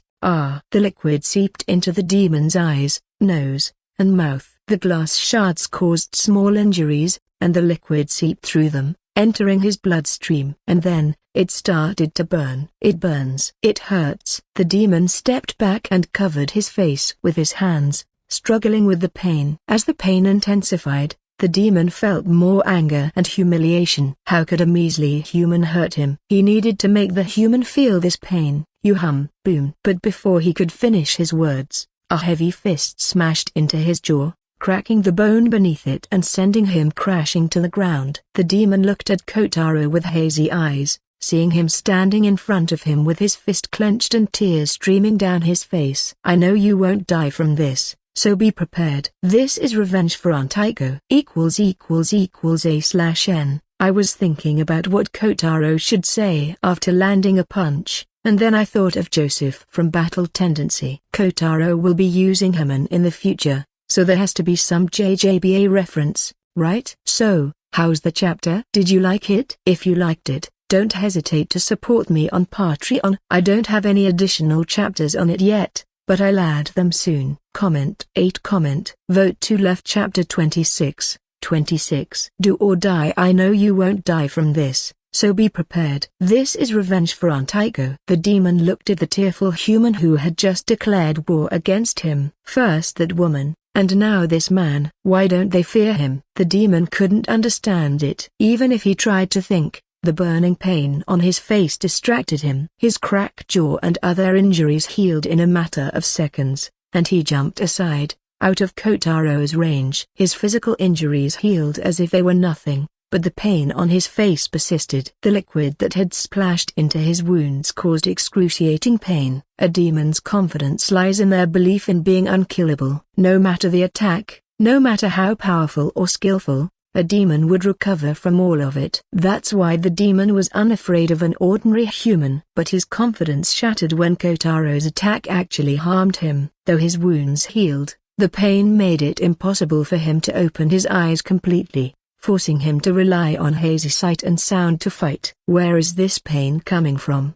Sniff. He sniffed with his nose and detected a very familiar, hateful, and disgusting smell on his face. As a demon, it was a smell he knew all too well. Wisteria? So, you figured it out. That's right. It's a poison made from wisteria. How can one kill demons? First, slice off their head with a Nichiren katana. Second, fight until the sun rises, and third, use wisteria. How could Kotaro, a reincarnator, not be prepared when he learned the world he lived in was the Demon Slayer world? From the time he married Mitsuri, he started daily exercise to improve his fitness for both personal and combat reasons. But physical training takes time and doesn't give instant results. So, Kotaro took a path that provided instant results: poison. Wisteria is deadly to demons. It can kill any demon if the amount is sufficient. Even a future Hashira, who lacked physical strength, adopted the use of poison to fight demons and later defeated an upper-rank demon with it. In case he ever encountered a demon,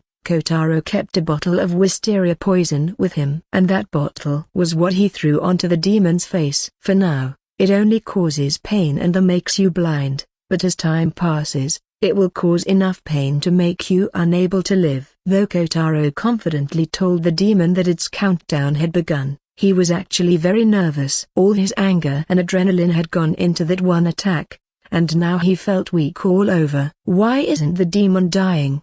Even a small amount of wisteria is poisonous enough to kill a lower demon. This demon in front of him was the same, yet it wasn't dead. The demon's face did have violet patches, a sign that the poison was working, but the demon was still standing despite it all. Is it because it's homemade? The poison Kotaro used was homemade. He wasn't an expert in making poison, and he thought that it might not be potent enough. But it was indeed working. At least, the demon couldn't see at the moment. And as time passed, it would die from the pain. I need to buy time for the poison to take full effect. If he could, Kotaro wanted to throw more of it, but unfortunately, that was the only bottle of poison he had. His eyes shifted to Aunt Heiko, who was still breathing and alive. But considering the blood loss and her pale appearance, no, there might still be a chance. A tear fell from his eye, but Kotaro still clung to the hope of a miracle. A broken bar. It hurts. It burns. It was not an illusion. The pain, the damage. A broken bar. The demon named Ren could feel it. He could feel his body slowly giving in, and his death was not far off. He just came out to eat some humans. Why did he fall into such a state? But what enraged him more was not the physical pain, but the mental anguish. Why a broken bar? Why is the world not fair to him? Why is he the one who was abandoned by his brother, while others weren't? Don't all humans run in front of fear, abandoning everything? If so, then why don't that woman and now this man? Why a broken bar? Why did only his brother abandon him when he needed him the most? The time when both of them encountered a demona, the same demon he has become now. The demon lost his sight, but he could still vividly see that day. The day when he and his big brother wandered at night, encountering a demon. And in fear, his big brother, who had promised to protect him from everything, pushed him towards the demon and ran. That incident, a broken bar, and could see it as if it had happened yesterday. It was his fate that the demon didn't eat him and instead made him a demon, and from that day, he sought to witness it. The miserable figure, the way humans abandoned others when they felt fear. And in his course as a demon, he met many, but now a broken bar. No, it can't happen. I can't be the only miserable one. Ren shouted out, causing the cautious Kotaro to flinch. The demon clutched his head with his hands, as if he couldn't accept it. I want it to be fair, Ren shouted as he blamed the world for making him the only one to feel it. He wanted to make others feel the same pain as him. The pain of being betrayed by the one they trusted the most in the face of death. He wanted to see the same despair, and for that a broken bar. Kotaro was agape. The pain that should have been burning him, rendering him immobile, yet despite the purple patches spread all over his body, the demon in front of his eyes stood straight, ready to fight him. In anime, lower demons, all of them cry and beg for mercy. When they face death, they pray for the slayers not to kill them. But this demon, a broken bar, he isn't even a ranked one, so why a broken bar? Why does it feel like he has this aura? Kotaro's muscles tensed, and he too clenched his fist tight. He could feel the seriousness in the air. And the one who broke the tense moment was the demon. He pointed towards him and said seriously, "Before I die, I will kill you." The demon was determined, but so was he. Kotaro took a normal boxing stance he had seen from the manga and replied, showing his determination, "Don't worry, the only one who will die is you, demon." == A/N You'd probably tell me I'm milking the fight. But I'm not. I wanted to develop the demon's character, giving him a reason for actively hunting humans rather than mindlessly killing and eating them. Ren, the demon's name, was once a human who was abandoned by his only familiar, his big brother. He believed in and trusted his brother the most, but his brother ran away in fear, leaving him to face a rank demon alone. That betrayal shattered Ren's trust and disillusioned him. He felt he shouldn't be the only one suffering, so he sought to spread his pain to others. That's Ren's backstory. Also, I wanted to give some credit to Wisteria. I've read a lot of Demon Slayer fanfiction, but I'm pretty sure none of the protagonists use poison to fight demons. You get reincarnated, learn some techniques, and defeat demons. Isn't that too typical and also a bit unrealistic? Of course, it's unrealistic unless there's a system. Systems can be used to make anything unrealistic seem plausible. But seriously, shouldn't some reincarnators use poison to fight demons since it doesn't require training and can pretty much one-shot normal demons? It's like a gun that only needs one shot to kill a human. Now that I think about it, this could make a good fanfiction novel. Imagine a main character who doesn't use breathing techniques but instead uses poison to fight demons. That's all. If you'd like to support me, you know the driller, just head over to Patreon. Well then, see you tomorrow. Comment 8. Vote to left. Chapter 27. Mitsuri, the heavy hitter. Crack. The demon cracked his fists and slowly walked toward Kotaro. With his hazy vision, he couldn't see a clear image, just a rough silhouette, but that was enough. His hearing was superhuman, allowing him to detect sounds from far away. In some ways, the loss of his sight only made him more cautious and a more difficult opponent because the demon no longer underestimated Kotaro. Kotaro also moved sideways, trying to stay out of the demon's range. In every respect, he was outmatched by the demon. It was only his luck that the demon had initially looked down on him, allowing him to land that surprise poison attack. It was successful, but it seemed it would take more than that to bring this demon down. Thud. Kotaro looked and realized that his shoulder had hit the wall of a house, and then the color drained from his face. Shit. At that moment, Kotaro quickly ducked down and soon a broken bar boom. A fist slammed into the wall, smashing it down with a huge sound. The demon, realizing Kotaro had been cornered while moving sideways, wasted no time and punched. Damn. Barely safe. One hit and he wouldn't have come out unscathed. Kotaro, who had dodged it, was sweating buckets. Dodged. Buta broken bar, you're now in my range. The demon moved his leg and kicked at the figure squatting beneath him. Kotaro, unable to dodge, did the best thing he could think of. He lifted his arms in defense. He pushed himself backwards and lifted his arms in front to reduce the impact of the kick. The kick slammed into his chest, blocked by his hands, but the sheer force sent him flying backwards. Crack.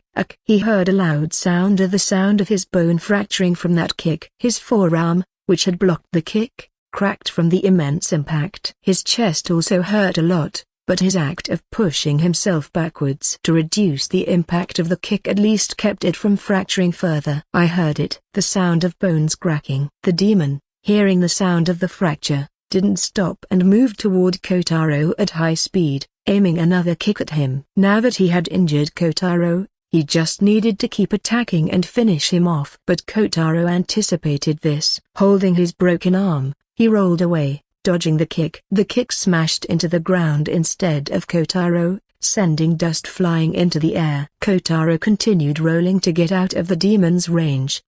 Dodged again? How? The demon was stronger in all aspects. So how was Kotaro managing to dodge? The answer was simple. Anticipation. Kotaro moved even before the demon attacked. When he was cornered against the wall, he knew the demon would strike. That's why he moved even before the demon did, allowing him to dodge the attack. The same thing happened now. In his injured state, Kotaro knew the demon would definitely attack again, so he moved preemptively to avoid it. But still, this anticipation couldn't make Kotaro able to fight the demon. The demon was just too strong. Kotaro rolled away, but the demon closed the distance in a couple of seconds and reached him. Now, the demon was standing in front of him, fist clenched, ready to strike. Didn't I tell you? I will kill you before I die. With a smile, The demon aimed his punch at Kotaro. In that moment, Kotaro's whole life flashed before his eyes, from his childhood to his marriage. In that brief instant,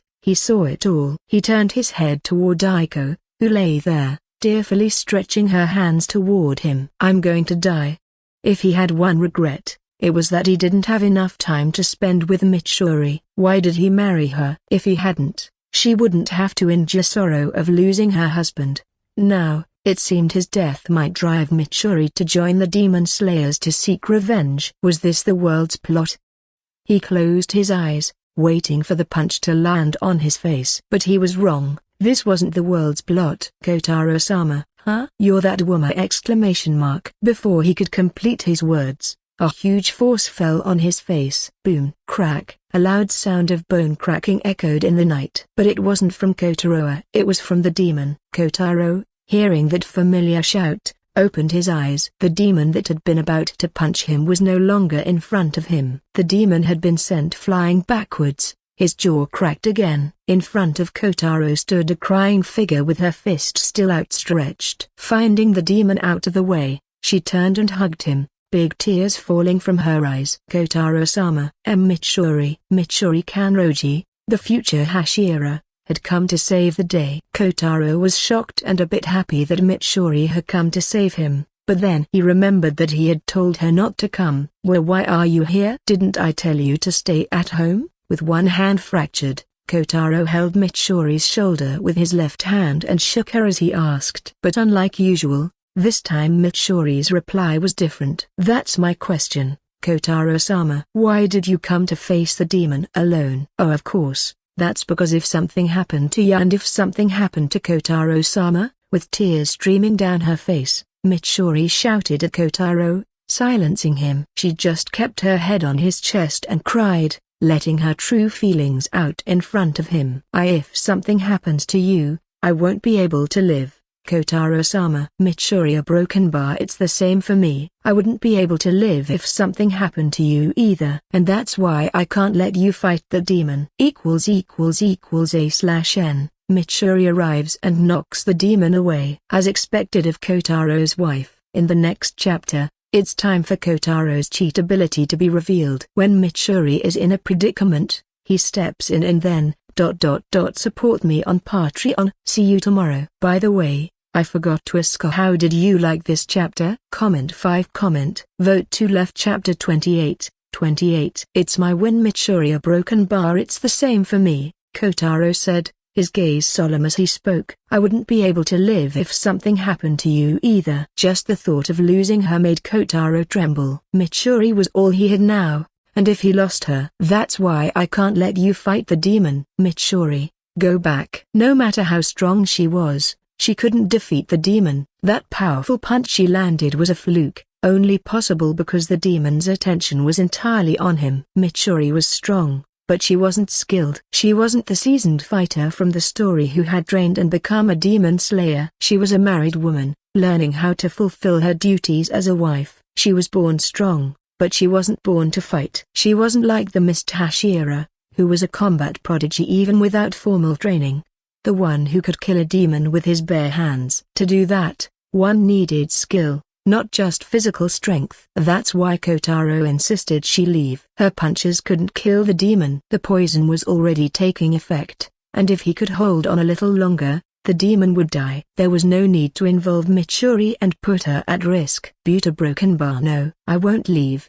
How can I leave Kotaro-sama like this? Why are you being stubborn at a time like this? Just take Taiko and go. He couldn't understand why she was being so stubborn right now. Kotaro forgot that while the current Mitsuri might not be the same as the one from the stories, they were both still Mitsuri. Mitsuri Kanroji, the woman who steps up when those she loves are in danger. She didn't got the moniker Love Hashira for nothing. "No, I will stay here and fight the demon." "We're broken bar." "No, listen to me, Mitsuri." But Mitsuri ignored his words and stood up to fight back. First, Aunt Aiko had sacrificed herself to save her, and now Kotaro-sama was injured. Both of them were very dear to her, the first to accept her as she was. How could she run away when both were in danger? I will save Kotaro-sama and Aunt Aiko. She clenched her fists and looked at the demon with determination in her pale eyes. It's Mitsuri's time. A broken bar. That punch broke his jaw and jolted his brain. From her shout,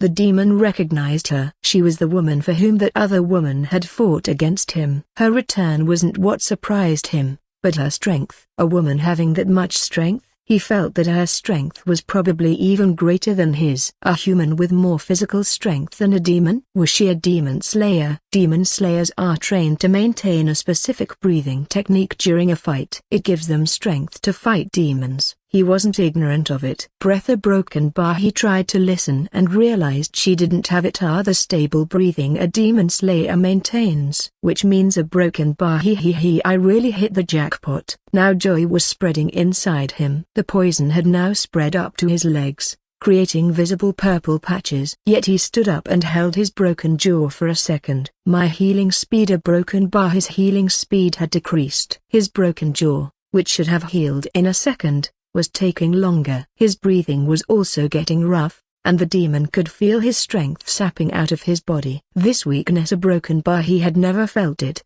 not once since becoming a demon. But that didn't matter. A smile spread across his face because he had found it a very delicious meal. If she was that strong, then if he ate her, he might be able to suppress this poison and recover. Earlier, he was determined to kill and then perish, but now that there was a chance to live, why wouldn't he take it? He couldn't see, but his nose and ears were at work. He could smell that woman and hear her. With the other two down, she stood in front of him, trembling as she faced him. To this point, he was more puzzled. Didn't that woman fight to save this one? Then why did she come back? Well, what does that have to do with him? I just need to eat. He licked his teeth, ready to take a bite. He submitted to his instincts, bowing slightly and spreading his arms and fingers as if they were his claws. Now, he looked more demonic than ever. Seeing this, Mitsuri squeaked a bit in fear, but still stood to fight him. I will not back down, wished Tilda. In front of her eyes,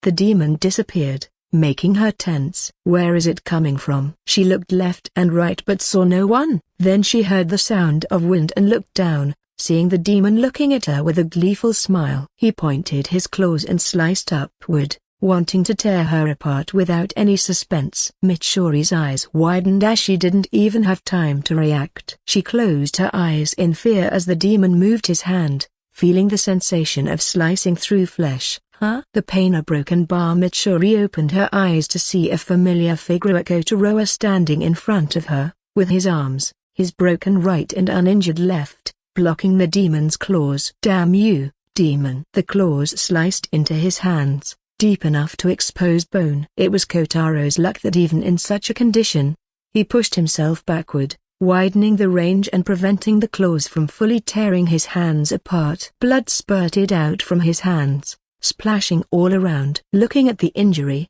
Mitsuri shouted in shock. Kotaro-sama, this injury. A broken bar. You idiot! Justice. Kaboom! Before he could say anything, the demon flung Kotaro aside with his fist, removing the obstacle from his path. Even now he's persistent. Is he the demon or me? But now he won't be able to disturb me. I hit him quite hard, making it difficult for him to stand up again. Now, I should enjoy my meal. Mitsuri looked at Kotaro, whose head was bleeding, and the flowing blood made his face red as he was smashed against the wall. Kotaro-sama. Mitsuri wanted to rush to him, but the demon reached out and grabbed her neck. Cough. You demon, let me go. She tried to struggle and punched him with her hands, inflicting several injuries with her random heavy hits. The demon even coughed out blood, making him angrier. Slap. Shut up, you woman. No. Kotaro-sama. The pain she felt was nothing compared to what was happening around her. Now she was in the clutches of the demon, and Aunt Aiko was bleeding from a hole in her stomach while Kotaro-sama was bleeding from his head. Struggle as much as you want, but nothing is going to happen. Kotaro, whose consciousness was fading due to the hit on his head, looked at the scene in front of him with hazy vision. Damn. Mitsuri. A broken bar. If something happens to Mitsuri. A broken bar. His condition was very severe. But still, he tried to move. He tried, but his legs wouldn't. Kotaro could feel his consciousness fading slowly. Damn, I can't faint here. Mitsuri, I have to save Mitsuri.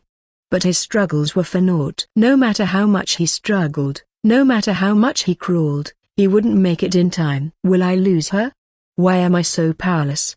But that's when he heard a sound coming from inside him. Breathe. Breathe and create the sun rays inside you. You have the way of the hermit inside you. Before he could understand, something miraculous happened. A way of breathing came to him, and he breathed through it. And then a broken bar demon. You again? Just as he was about to devour the woman, the man came again. Now the demon was doubting whether this human was truly the demon. No matter how much he struck, he wouldn't go down. With his punch forward, Kotaro struck. The demon put his palm forward too, blocking it and sneering at this desperate act. Useless. He wanted to hear the words of despair from the human, but Kotaro just smiled. It's my win, demon. I never intended to punch you. I wanted to touch you. Kotaro took a deep breath, and then electric-like sparks started to form on his hands and transmitted into the demon. The hymn of mankind is the hymn of courage. Take this, my human. What? You, human? This energy a broken bar. No. The human surged inside the demon, and before he could struggle, he exploded and became nothing but fleeting ashes. Mitsuri collapsed, but Kotaro caught her before she fell to the ground. Kotaro-sama, ouch. Before she could speak, Kotaro gently tapped her head. Tears started to fall from his eyes and onto Mitsuri's face. You idiot, didn't I tell you to run away? I am sorry, you better be. Buta broken bar. I believed that Kotaro-sama would save me. Don't think I'll forgive you just because you're flattering me. Kotaro Kenshin and the Mitsuri Kanroji. Oh, sorry, Mitsuri Kenshina survived their first demon encounter. Chapter 29.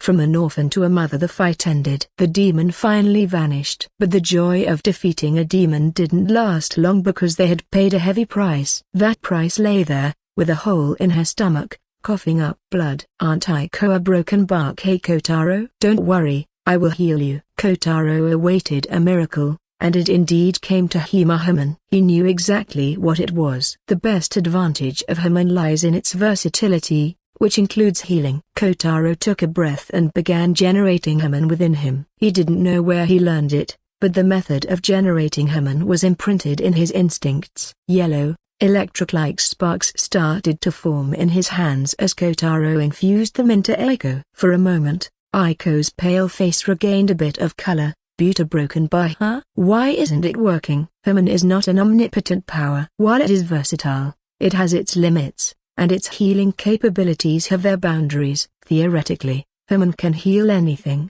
but it requires life energy. As long as there is enough life energy, you can heal anything. Like when Baron Zeppeli used his entire life energy to heal and enhance Jonathan. But Kotaro didn't have that much energy. He was like Jonathan when he first learned Human. Moreover, he was injured from fighting the demon, which further reduced his Human-producing capabilities. I'll try again. The eyes that had been cleared now started to fill with tears. Deep down, Kotaro knew he wouldn't be able to heal her, but still, he couldn't give up. Cough. Stop it, Kotaro. Aiko grabbed Kotaro's hand, stopping him from trying any further. She coughed again, feeling the impending death approaching her. She knew that she was about to die. I know that I can't be saved. Her words only accelerated the tears falling from Kotaro's face. Mitsuri, standing nearby, was crying as well, witnessing it all. Cough. TSK. Why are you crying now? Such a child. I am not a child. Hearing his refutation even at this moment made Aiko laugh. She turned her head and looked at Kotaro,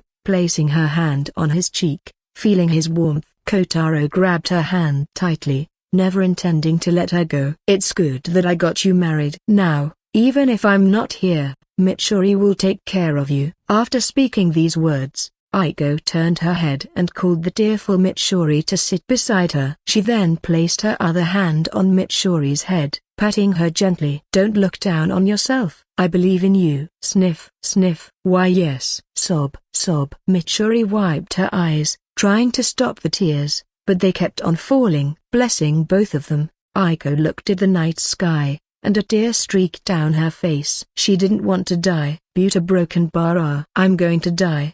She accepted the reality. Running away from it wasn't her style. Moreover, she wasn't as afraid as she had thought. Is it because I have those close to me in my final moments? Aiko herself was an orphan. She had strong social skills from childhood and was the leader among the other orphans. When she became an adolescent, a matchmaker took an interest in her skills and took her in as an assistant. After her teacher's death, she took over the business of arranging marriages. During this time, she came across Kotaro, another orphan who was inexplicably mature for his age, and from then on, she adopted him. He has grown so much. She looked at the crying figure holding her hand and remembered the time she took in that small child, who called her auntie even after taking several beatings on his head. To think she wouldn't be able to support him anymore in the future. You're a broken bar. Sorry, Kotaro. I won't be able to support you in the future. Her words made Kotaro's heart ache. This woman, at the end of her life, didn't scold him or tease him a broken bar. She apologized. She apologized for not being able to fulfill her duty as his adoptive mother. Don't say that. We're broken bar. You've done more than enough for broken bar, Mum. Aiko's eyes widened at his words, then softened as she smiled brightly. On that starry night, her smile was the brightest thing Kotaro had ever seen. A heartbroken bar in her life. If there was one thing Aiko wanted, it was a family. She was an orphan, always wondering who her parents were. After fighting through life's difficulties, her craving for a family only grew stronger. But maybe it was her fate that she couldn't find a suitable man and was more inclined towards making money for survival, leaving her unmarried. Now, in her last moments, if there was something she regretted, it was her wish to give birth, become a mother, and create a family. But now it seems she had done just that. My child, a broken bar. Kotaro, a broken bar. Yes, Mum. Feeling his warmth, Aiko smiled, understanding that she was the luckiest woman alive. She was born an orphan but was leaving the world as a mother. What could be more fulfilling to her? My son, a broken bar. She caressed Kotaro's cheek, and with a smile, Aiko closed her eyes, finally leaving this world with no regrets. A/N. A small chapter, but it gets the job done. A moment of silence for our lovable Aunt Ano. Mom, Aiko. Rest in peace. P.S. It's a bit late, and I'm really sorry. I was very tired and fell asleep. I just finished writing the chapter now. Comment 15. Vote to left. Chapter 30. Rengoku Kyojuro and Mitsuri. This isn't true, right? Kotaro's voice trembled as he looked at her, his face filled with denial. Unable to accept the reality, he sought confirmation from her. Mitsuri didn't respond with words. Instead, she pulled him into a tight embrace. Kotaro-sama, she whispered softly. Her warmth broke down the last of Kotaro's defenses, and he cried out, clutching her tightly. All his memories of Aiko flashed through his mind. Her laugh, Kotaro, the beast. Her anger. Don't call me old virgin. Her kindness. Kotaro, the joy of life comes from living in the present, not the future. He could still feel her warmth, her hand patting his head as she gave him advice. But now, how can I accept this present? Tell me, Mum. Tap, tap. Before he could even sort out his thoughts, he heard footsteps approaching. Kotaro opened his tear-filled eyes, rubbed them a bit, and looked at the figure coming toward them. Still cautious, Mitsuri stood up to protect Kotaro, knowing he wasn't in good condition. Who are you? Mitsuri asked, her voice firm. The figure stepped forward and spoke in a loud, clear voice that made Kotaro's eyes widen. I am Rengoku Kyojuro, a demon slayer. I am searching for demons. Have you seen them? While Kotaro was miserably shedding tears in Mitsuri's embrace, he was oblivious to the fact that the demon's tracks were already known to those who hunted the demon slayers. The Kasugai crow had informed the nearest demon slayer, and the one who had arrived was someone Kotaro knew of. He wasn't familiar with him personally, but he knew who he was. The flame Hashira Rengoku Kyojuro, though now Akino. Following the instructions of his Kasugai crow name, Rengoku had taken a breath and, like a flame, marched toward his destination. When he arrived, he saw 3 people, one lying down and the other 2 with the man in the embrace of the woman's arms. Not finding any demons in sight, he approached them to inquire about the situation. I am Rengoku Kyojuro, A demon slayer. I am searching for demons. Have you seen them? Kotaro's eyes widened as he recognized the man standing before him. How could he not know him? Even though it was just a story, Kotaro had a deep respect and admiration for this man. But now anger filled his mind, and despite the pain from his injuries with every movement, Kotaro walked up to Kyojuro and grabbed his collar. Why did you come so late? If you had arrived a little earlier, Mom would have. His hand started to loosen, and Kotaro looked down and began to cry again. I am sorry for your loss. But stay strong. I believe your mother would want the same. Kyojuro patted Kotaro's shoulder and spoke with a warm smile. There was no anger in him toward Kotaro for blaming him. Listening to Kyojuro's words, Kotaro went numb. His eyes widened before he started crying again. He knew it wasn't this man's fault. The person Kotaro was angry with was himself. The powerlessness he felt from not being able to save Aiko. He had been given a miracle, the power of Haman, yet he couldn't save her. Kotaro was in a rage and directed that anger toward the person in front of him. He wanted to blame someone, but it wasn't Kyojuro. If he had arrived a little earlier, he might have saved her. But the past can't be changed. It can't be undone. No matter how much rage he felt, no matter how many demons he killed, Aiko wouldn't come back. It's because the past can't be undone that people can accept all sorts of pain, adversity, and cruel accidents and still move forward. Isn't it? Kotaro released Kyojuro and looked at the sky as he remembered a quote from his favorite anime. His fists were clenched, and a tear slid down his cheek. Yet there was a smile on his face. In that instant, Kotaro matured several years. I have to stay strong. Kotaro then turned his head and looked at Mitsuri, who was still watching him with tearful, worried eyes, making him feel a flicker of happiness. I'm not alone anymore. That's right. He had to stay strong because he still had someone who cared about him, someone who was worried about him. I am sorry for making you worry, Mitsuri. Kotaro-sama. Kotaro held her close, feeling a renewed sense of purpose. He wasn't someone who had lost everything. He still had something Asami more precious than his own life to care for. Am I doing it right, Mum? That's a good quote. I like it. Whoa. You scared me. Kotaro had forgotten that the enthusiastic man was still standing beside them. Kyojuro's sudden shout made his heart jump in surprise. Because the past can't be undone, people learn to accept the pain and then move forward. I like it. Kyojuro repeated, still smiling. Kotaro ignored him and got straight to the point. Kyojuro, a broken bar. Can I call you that? I have no problem. Kotaro's eyes twitched, wanting to complain about Kyojuro's ridiculous volume, but he held back. Then Kyojuro, what did you want to ask me? Earlier, he hadn't paid attention to whatever Kyojuro wanted to ask, so Kotaro inquired now. Have you seen where the demon went? Demon? I killed it. To make sure Kyojuro heard him clearly, Kotaro repeated it, crystal clear. The demon, I killed it. ===A/N.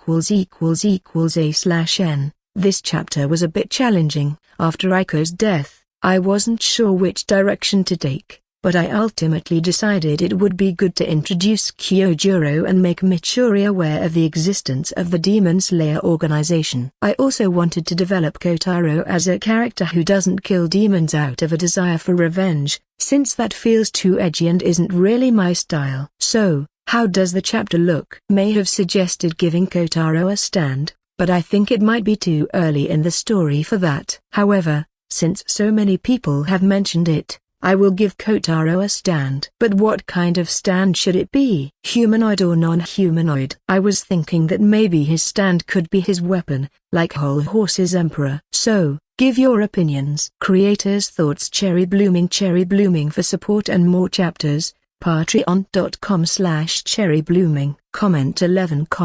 Vote to left. Chapter 31. Butterfly Mansion. A broken bar. Kotaro tossed and turned, trying to find a more comfortable position to sleep. However, due to a certain weight pressing down on him, he couldn't manage it. Eventually, his inability to sleep well forced him to wake up. He opened his eyes and found himself staring at an unfamiliar ceiling. Where am I? Kotaro pressed his head, feeling a sudden headache. He endured it, then slowly lifted himself up and sat down. The weight that had kept him from sleeping was, of course, Mitsuri. She was sitting beside the bed, tending to Kotaro, but had fallen asleep from exhaustion. This room a broken bar. I'm not in my house. Where am I? Sensing movement, Mitsuri also opened her eyes. She blinked a few times, rubbed them, then widened them upon seeing Kotaro awake. Kotaro-sama, wait. Don't you mook. Mitsuri jumped onto him with joy, making Kotaro feel a long-forgotten pain in his waist. It ached, but how could he complain? Kotaro-sama, I was so worried. Mitsuri shed tears and hugged him tightly. Sighing, Kotaro gently rubbed her head, realizing he had caused her too much worry. First, going after the demon alone, and now there's a broken bar. I'm sorry, Mitsuri. It's my fault for making you worry so much. It's alright. I know Kotaro-sama didn't do it intentionally. Oh? It seems Mitsuri has started to mature. I was always mature. Kotaro grabbed her cheeks and pulled them with a smile. Not in front of me. After teasing Mitsuri and calming her down, Kotaro asked where they were. That's when Mitsuri explained. A hospital? And not just any hospital. This was the Butterfly Mansion, where demon slayers receive treatment. Just one meeting with Kyojuro Rengoku, and now he was at the headquarters of the Demon Slayer Corps. Quite the surprise. But unlike a typical room with multiple beds, he seemed to be in a private one. Was it the power of connections? Kotaro noticed a basket of fruit beside him and didn't hesitate to grab an apple. But Mitsuri quickly snatched it from him and began peeling it. She cut the apple into cute, rabbit-shaped slices, just like in anime. Despite their cuteness, Kotaro grabbed them and chomped down without mercy. As he ate, he asked about the events of yesterday. So, I fainted. Yes. After Kotaro-sama showed that sparking finger. Yes. After Kotaro-sama showed your injuries relapsed, and you fainted. Considering how injured he had been, it was a miracle he hadn't fainted earlier. Remembering his injuries, Kotaro looked at his hand, specifically the spot that had been nearly ripped off by the demon's sharp claws. It was bandaged, preventing him from seeing the full extent of the injury, but from his movement, it seemed there wasn't too much damage. His broken hand also seemed to be healing well. The Haman must have accelerated his body's natural healing process. After hearing all this, Kotaro asked the most important question. A broken bar. Where is Mom's body? Mitsuri's hand paused for a moment, but then she continued. Rengoku-san retrieved it and has kept it in a coffin. He told me to inform Kotaro-sama about it. Is that so? Kotaro looked out the window at the trees swaying under the sun and wind. It had only been a night, yet it felt so long. Relativity. A broken bar. Why did Einstein have to invent that concept? A tear slid down his cheek, and Mitsuri, seeing this, hugged him. Kotaro-sama. It's nothing, Mitsuri. I'm alright. These are just leftover tears that got stuck in my eyes. A broken bar. Kotaro-san. It seems you're awake. Kyojuro entered the room with a thud, his energetic presence filling the space. As expected of the future flame Hashiera. Kotaro is fine. I also call you Kyojuro, so it wouldn't be fair if you used honorifics. I understand. Then, Kotaro. So fast? Kotaro thought he'd at least hesitate. But look at him, a broken Barsai. And here Kotaro was, trying to get Mitsuri to call him by name, but she's too shy to do that. By the way, thanks for bringing me to the hospital, Kyojuro. It's nothing. It's our duty to help and protect humans from demons. If someone else had said that, Kotaro might have scoffed, but Kyojuro truly meant it. Unlike some other Hashiera, this man became a demon slayer not out of personal interest but because he saw it as his duty. That's why everyone respects him, and Kotaro is no exception. Kyojuro, why did you come here? Is there some issue? Oh, Kotaro, Okata-sama has requested to meet you. Kotaro's eyes widened at his words. Okata-sama broken bar. Kyojuro was referring to the leader of the Demon Slayer Corps, right? He's your leader, isn't he? Yes. Then why does he want to meet me? He is an ordinary man. The demon he encountered isn't some high-ranked one either. Why does he want to meet him? I reported to Okata-sama about your Haman and your feat of using it to kill a demon with your bare hands, so Okata-sama wants to see it. So, It's your fault. Kotaro sighed and pressed his eyebrows together. After a moment of thought, he nodded. Alright, I'll meet him. ===A/N. How is the chapter? Give some feedback to my exhausted brain. Comment 13. Vote to left. Chapter 32.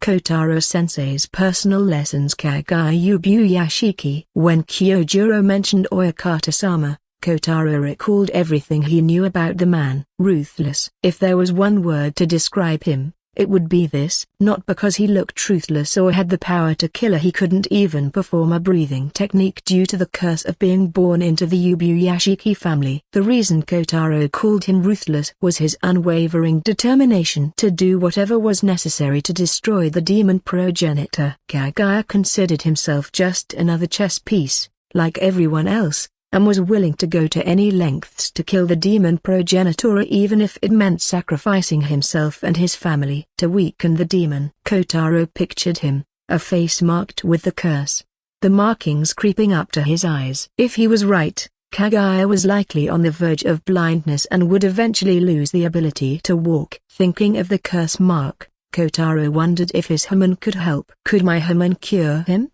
He quickly dismissed the thought. If the curse was something external, not inherent from birth, then maybe he could cure it. But this curse was genetic, something Kagaya was born with. Haman couldn't cure what was internal. Kotaro remembered when Joseph battled with Empress. Because the Empress was born from Joseph's own blood and flesh, he couldn't repel it with Haman. Haman can only repel external objects, not internal ones. Sigh. What's wrong, Kotaro-sama? It's nothing. I'm just thinking about Kyojuro's words. Mitsuri then recalled Kyojuro mentioning that Kotaro-sama had been called to meet their leader, Oyakata-sama. About meeting with Oyakata-sama? Yeah, I think I know why he wants to meet me. It's probably about the Hamona. He wants to see it. Huh? Is Haman rare, Kotaro-sama? Mitsuri tilted her head, asking innocently. Kotaro's eyes twitched at her question. Rare? This doesn't even exist in this world. Yes, it's rare. I thought demon slayers used Haman like Kotaro-sama to defeat demons. They use a special type of blade. Didn't you see the blade on Kyojuro's waist? It was red, like fire. That's a niche iron blade. It's made from ore that's been exposed to sunlight for a long time, and it's used to defeat demons. Oh, but Kotaro-sama, how do you know this? Mitsuri's sudden question caught him off guard. Of course, she would be curious about how Kotaro knew all this. After all, they encountered a demon for the first time just yesterday, yet he seemed to know everything. Cough. Of course, I know it. I'm a teacher, after all. Listening to his answer, Mitsuri slapped her fist onto her palm, suddenly realizing she had forgotten that Kotaro-sama worked as a teacher. I forgot that Kotaro-sama works as a teacher. Were broken Basai. Only Mitsuri could forget something like that. I'm sorry. Mitsuri apologized, scratching her cheek with a light laugh. But there was no way Kotaro would let her off so easily. Don't think you'll be forgiven with just a light laugh. Come here. Wait. Kotaro-sama, it's a ha-ha-ha. Don't tickle me, a ha-ha-ha. Kotaro grabbed her and started tickling her, filling the hospital room with the laughter of husband and wife. A broken bar. After the punishment session, Mitsuri was panting from the excessive tickling and was lying on top of Kotaro. Kotaro was holding her with his unbroken arm, while his other arm was in bandages. Kotaro caressed Mitsuri's head and pulled her closer to him. Such an intimate action made Mitsuri remember that wild night, causing her to blush. Fortunately, her face was down, hiding her flushed cheeks. Otherwise, Kotaro might tease her even more. Mitsuri, can I ask you something? Why yes. What do you think of demons? The question pushed other thoughts from Mitsuri's mind, and she remembered the demon she encountered with Aiko. I don't like them. Oh? I'm surprised. Why? Since Mitsuri is kind, gentle, and loves everyone, I thought you wouldn't hate demons. That demon attacked Kotaro-sama and Aiko-san, and that's why I don't like it. Mitsuri blushed at Kotaro's compliment but still gave her reason for hating demons. Kotaro just smiled at her answer. Is that so? Mitsuri nodded in response, then remembered something she wanted to add. Why yes, and a broken bar. Kotaro watched as Mitsuri became too flustered to continue. And a broken bar. Though I love everything, I love Kotaro-sama the most. Were broken bar. Kotaro's eyes widened at this girl's sudden confession. His heart skipped a beat, making him flustered as well. Where did you learn to say these things? I learned it from Kotaro-sama. Indeed, Kotaro often said sweet things to Mitsuri to observe her cute reactions. To think Mitsuri was learning from him. A broken bar. So, you learnt it from me? Why yes. Since Kotaro-sama used it to tease me a lot, I thought I'd use it to tease Kotaro-sama as well. Mitsuri narrated with a soft voice, nearly inaudible. But Kotaro heard it. This girl a broken bar. If you've learned it, then a broken bar. Kotaro's hand slid to Mitsuri's bottom, and he gently pushed her up, bringing her face to face with him. Huh? Kotaro-sama exclamation mark. Kotaro placed a hand behind her head, and their lips met. Being a frequent recipient of these surprise kisses, Mitsuri was now somewhat accustomed to them. But still, she lacked the technique and fell under the mercy of Kotaro's kissing skills, leaving her breathless.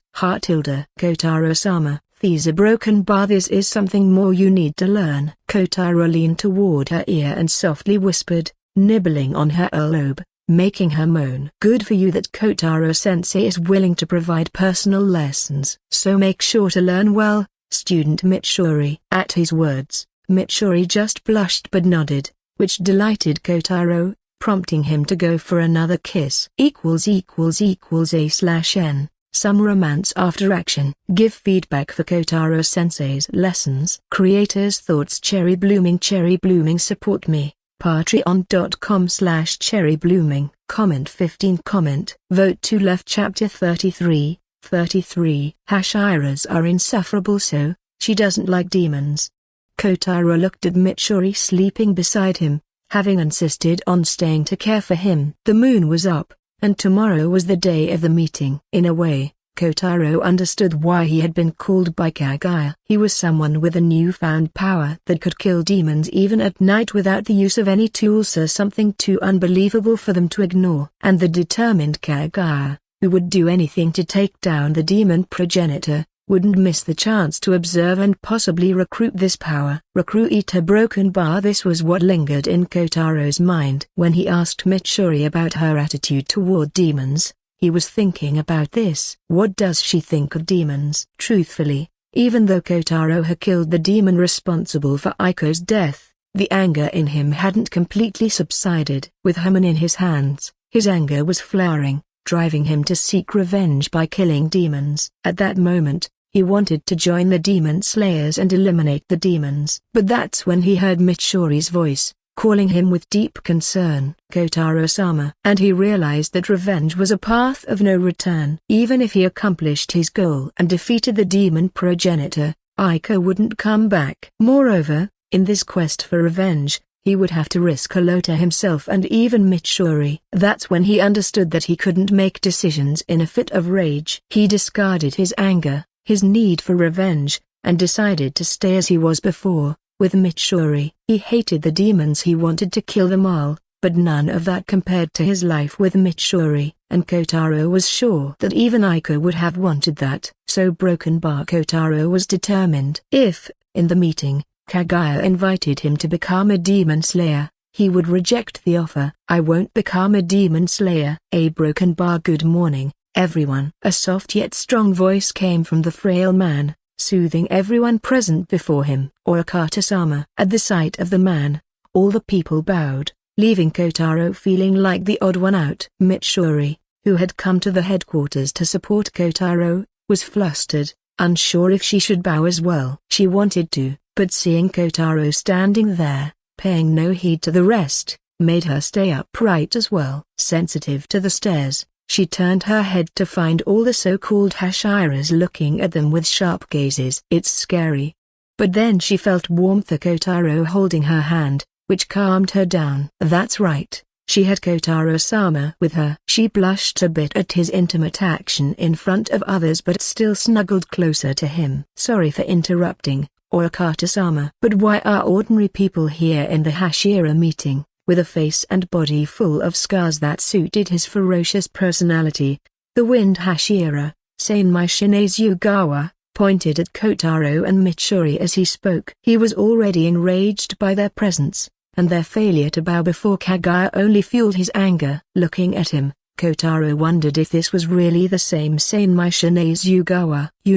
When Sanmai first met Kagaya, he was even more rude to Kagaya, and now a broken bar. Look at his loyalty. What a twist. Despite all his flaws, Kotaro had to admit that Kagaya Yabayashiki was indeed a great leader, capable of commanding such people. Now, Kotaro was on guard, making sure not to fall victim to this man's ire. He is Kotaro Kenshin. Kyojuro told me about him, mentioning that he used some different technique to kill a demon at night with his bare fists. I invited him to learn more about this new technique. After all, if we want to defeat the demons, we should know all the ways to do so. Listening to Kagaya's words, Sanmai bowed again in agreement, before speaking up once more. As you wish, Oyakata-sama. But I find it hard to believe that this man killed a demon with his bare fists, especially at night. It's impossible. Killing a demon using nothing but bare fists? That's impossible. Demons can only be killed by sunlight or sunlight-infused weapons. Poison is another alternative.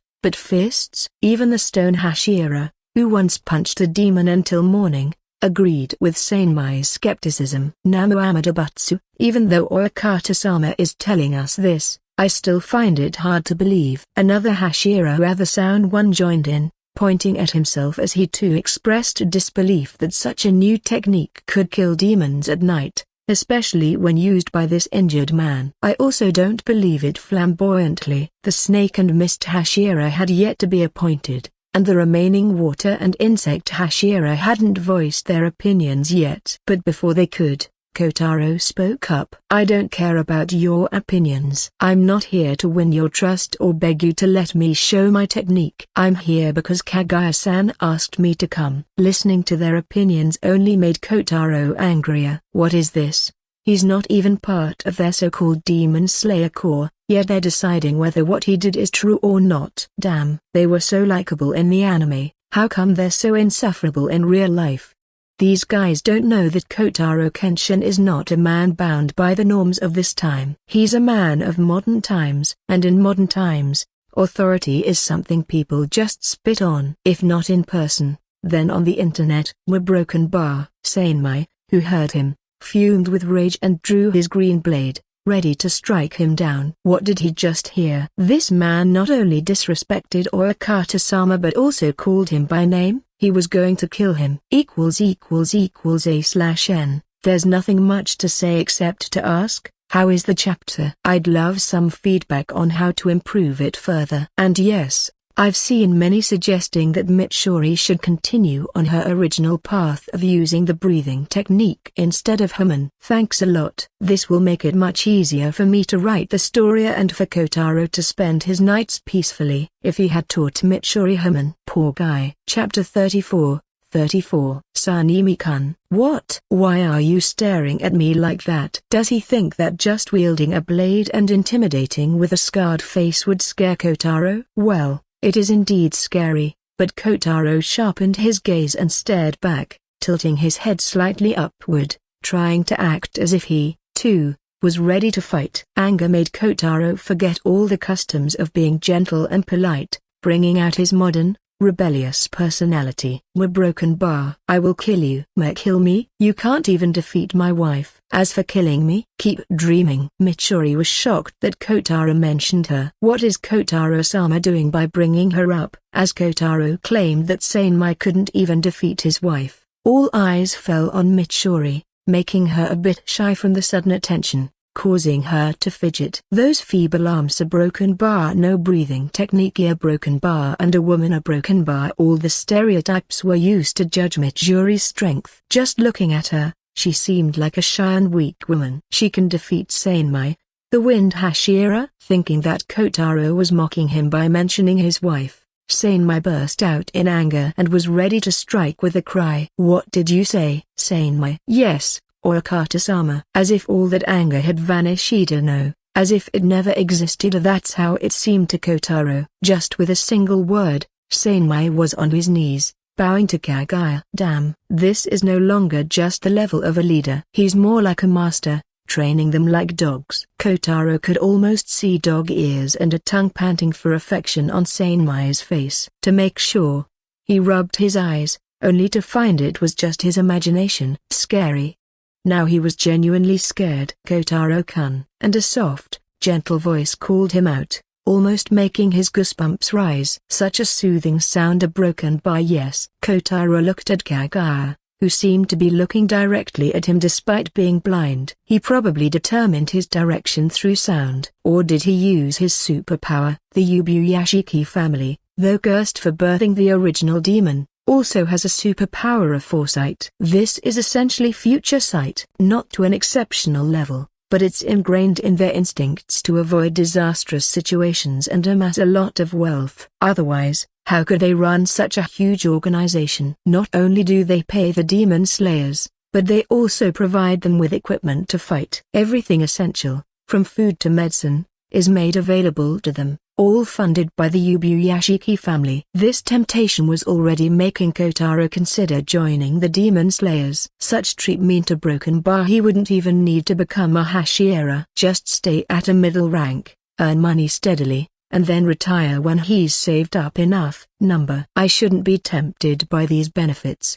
Kotaro shook his head to dispel these thoughts and focused on what Oyakata-sama was about to tell him. Kotaro-kun, it is indeed our fault. Oyakata-sama, seeing Kagaya bow in front of him, made all the Hashiera stand up in protest. How could they allow their leader to bow before an ordinary man? But for Kagaya, pride was nothing. Can pride defeat the demon progenitor? If it could, Kagaya would be prideful. The Yubuyashiki family has led the Demon Slayer course since its inception. They were the founders. So, apart from amassing wealth, they also possess something else: knowledge. To defeat demons, knowledge is essential. Strong demons have abilities, and knowledge about these gives slayers an edge over them. From ancient times, the Yubuyashiki family has accumulated knowledge on all the ways to kill demons, breathing techniques, wisteria, Nichira and Bladisa. Broken Bar, all these are products of knowledge that have evolved over time to efficiently kill demons. So,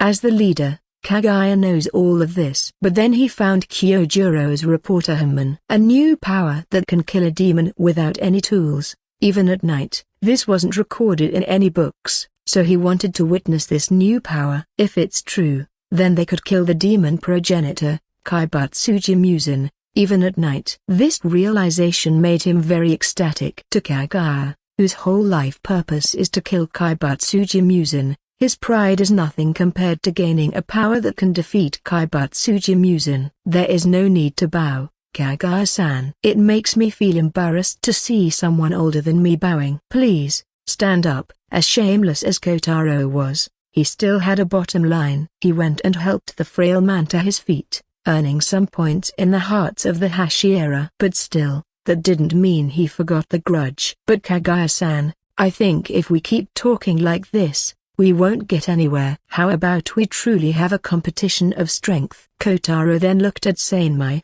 who was also glaring at him, and smirked, challenging the white-haired man. Don't tell me you're backing out, Sanemi-kun. PFFT. Mitsuri was about to laugh at Kotaro's taunt but puffed her cheeks and controlled it at the last second. She couldn't laugh now. If she did, that scary man would definitely jump at them with his green blade. A vein popped in Sanmai's head, and now his face was more ferocious than ever. Are you sure you didn't kill demons with just your scary face? Kotaro wanted to say that but stopped. A bit too much taunting might make the Wind Hashiera truly launch sharp wind attacks toward him. Buta Broken Bar, you a Broken Bar, I will chop you into pieces. But the Wind Hashiera was already outraged. ==A/N.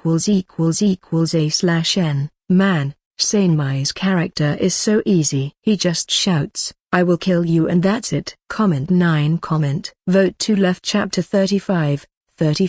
Support Kotaro sighed in relief when the Wind Hashiera was contained by Kagaya. Damn, he's like a wild beast. If he attacks, there's no way Kotaro, who only started exercising a month ago and gained Haman a few days ago, could defend himself, let alone a Hashiera. He couldn't even beat a normal demon slayer in a fair fight at the moment. But he isn't here to fight fairly, right? As you can see, I'm injured and unable to fight you. Don't tell me you're backing out after challenging me. Seinmai, already consumed by anger, was barely controlling himself, all because of Kaga's order. If given the chance, he would slice down the infuriating man in front of him acting so arrogantly in a second. Of course not. I'm not shameless. Just like I said before, a broken bar. Kotaro stepped behind Mitsuri and pushed her forward under everyone's eyes. My wife will fight for me, huh? What? Kotaro-sama, what are you? I'm serious. Let alone others. Even Mitsuri herself was surprised. When Kotaro had mentioned it before, they thought he was joking, but now it was clear he was really serious. He's letting his wife fight for him? A man hiding behind his wife, letting his wife fight a broken bar? Not flamboyant. The sound Hashira mocked, while the stone Hashira simply recited his mantra Namo Amida Butsu. The water Hashira remained silent, as expressionless as ever, while the insect Hashira, Shinobu, smiled, though her eyes told a different tale. She looked at Kotaro as if he were scum. Were broken bar, stop joking around. Anger distorted Seinmai's scarred face, making him look even more furious. At this point, Kotaro wouldn't be surprised if Seinmai lost control out of sheer rage. I'm not joking. Mitsuri is the strongest and the most beautiful person I have ever known. Kotaro-sama broken bar calling her beautiful made Mitsuri blush, though being called the strongest felt a bit strange. No girl feels entirely comfortable being called the strongest. But since Mitsuri has never fought using swords or anything like that, how about we measure strength in a simple way? Let's go with arm wrestling. Ignoring the looks he received, Kotaro just smiled and suggested his idea. Listening to him, Mitsuri's eyes widened. She had been a bit scared when Kotaro-sama set up the fight, but when he suggested arm wrestling, she understood what he was planning. I've heard the tales about your arm wrestling with sumo wrestlers, Mitsuri. Kotaro softly whispered the story in Mitsuri's ear, making her blush. During her childhood, she used to arm wrestle with sumo wrestlers, surprising everyone with her inborn strength. She never thought that Kotaro-sama would know about her childhood exploits. It seems her father told him everything. So embarrassing. Mitsuri placed her hands over her face and blushed, thinking about all the other stories her father might have shared with Kotaro-sama. She felt exposed. A broken bar. Watching Kotaro tease and express affection in front of him made Seinmai's anger skyrocket. Who knows how many times he was on the verge of exploding from rage. But he was so clouded by anger that he didn't have time to think about anything other than beating the mana, or rather,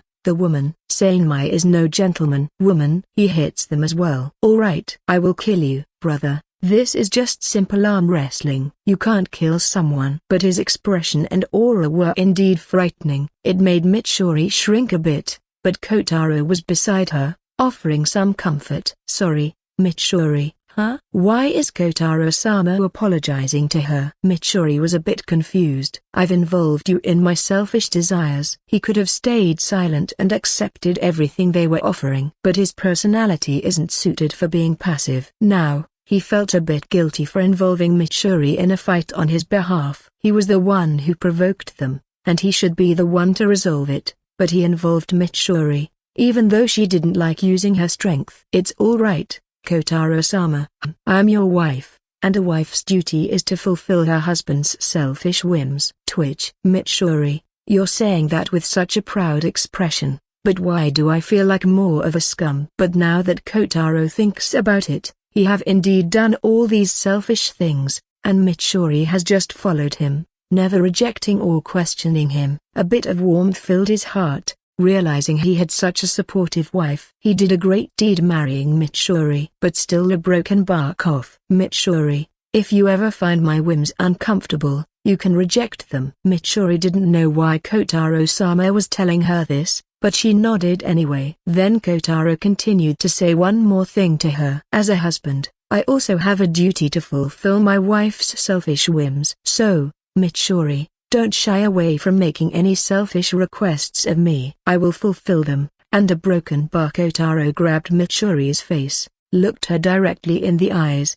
and told her, A husband and wife aren't in some kind of follower relationship. A wife is not a husband's follower. A wife is the husband's biggest support, just as a husband is the wife's biggest support. Mitsuri, you're my biggest support. His words made Mitsuri's eyes widen, and her face turned red, but she nodded with a smile. A/N. How is the chapter? I wanted to make Mitsuri a bit more active. Up until now, she has followed Kotaro's orders like a faithful wife, but I want her to be more of a supporter. I want to give her the confidence that she doesn't always need help. She can also help Kotaro. You know, woman empowerment is in progress. Comment 11.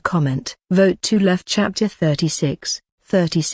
Kotaro, I am preparing to kill. Who is the strongest Hashira? The answer doesn't require much thought. Kotaro's eyes fell on the blind man shedding tears as he chanted a Buddhist mantra. The stone Hashira, Gyomai Haimjima. He is the strongest of them all. But instead of focusing on combat skills, let's consider pure physical strength. Now, who is the strongest in that regard? Once again, Kotaro looked at the blind man with his massive muscles and confirmed that the stone Hashira was indeed the strongest in pure physical strength, as well. Gyomai Haimjima is undoubtedly the first. Buta Broken Bar. Who is the second? Now, the question becomes trickier. But the answer should soon become clear. Kotaro's eyes fell on the table, where Mitsuri and Sanmai were sitting opposite each other, both ready to arm wrestle. However, Sanmai's expression told a different story. Isn't he exhausted from keeping that angry face all the time? I will kill you. Thump.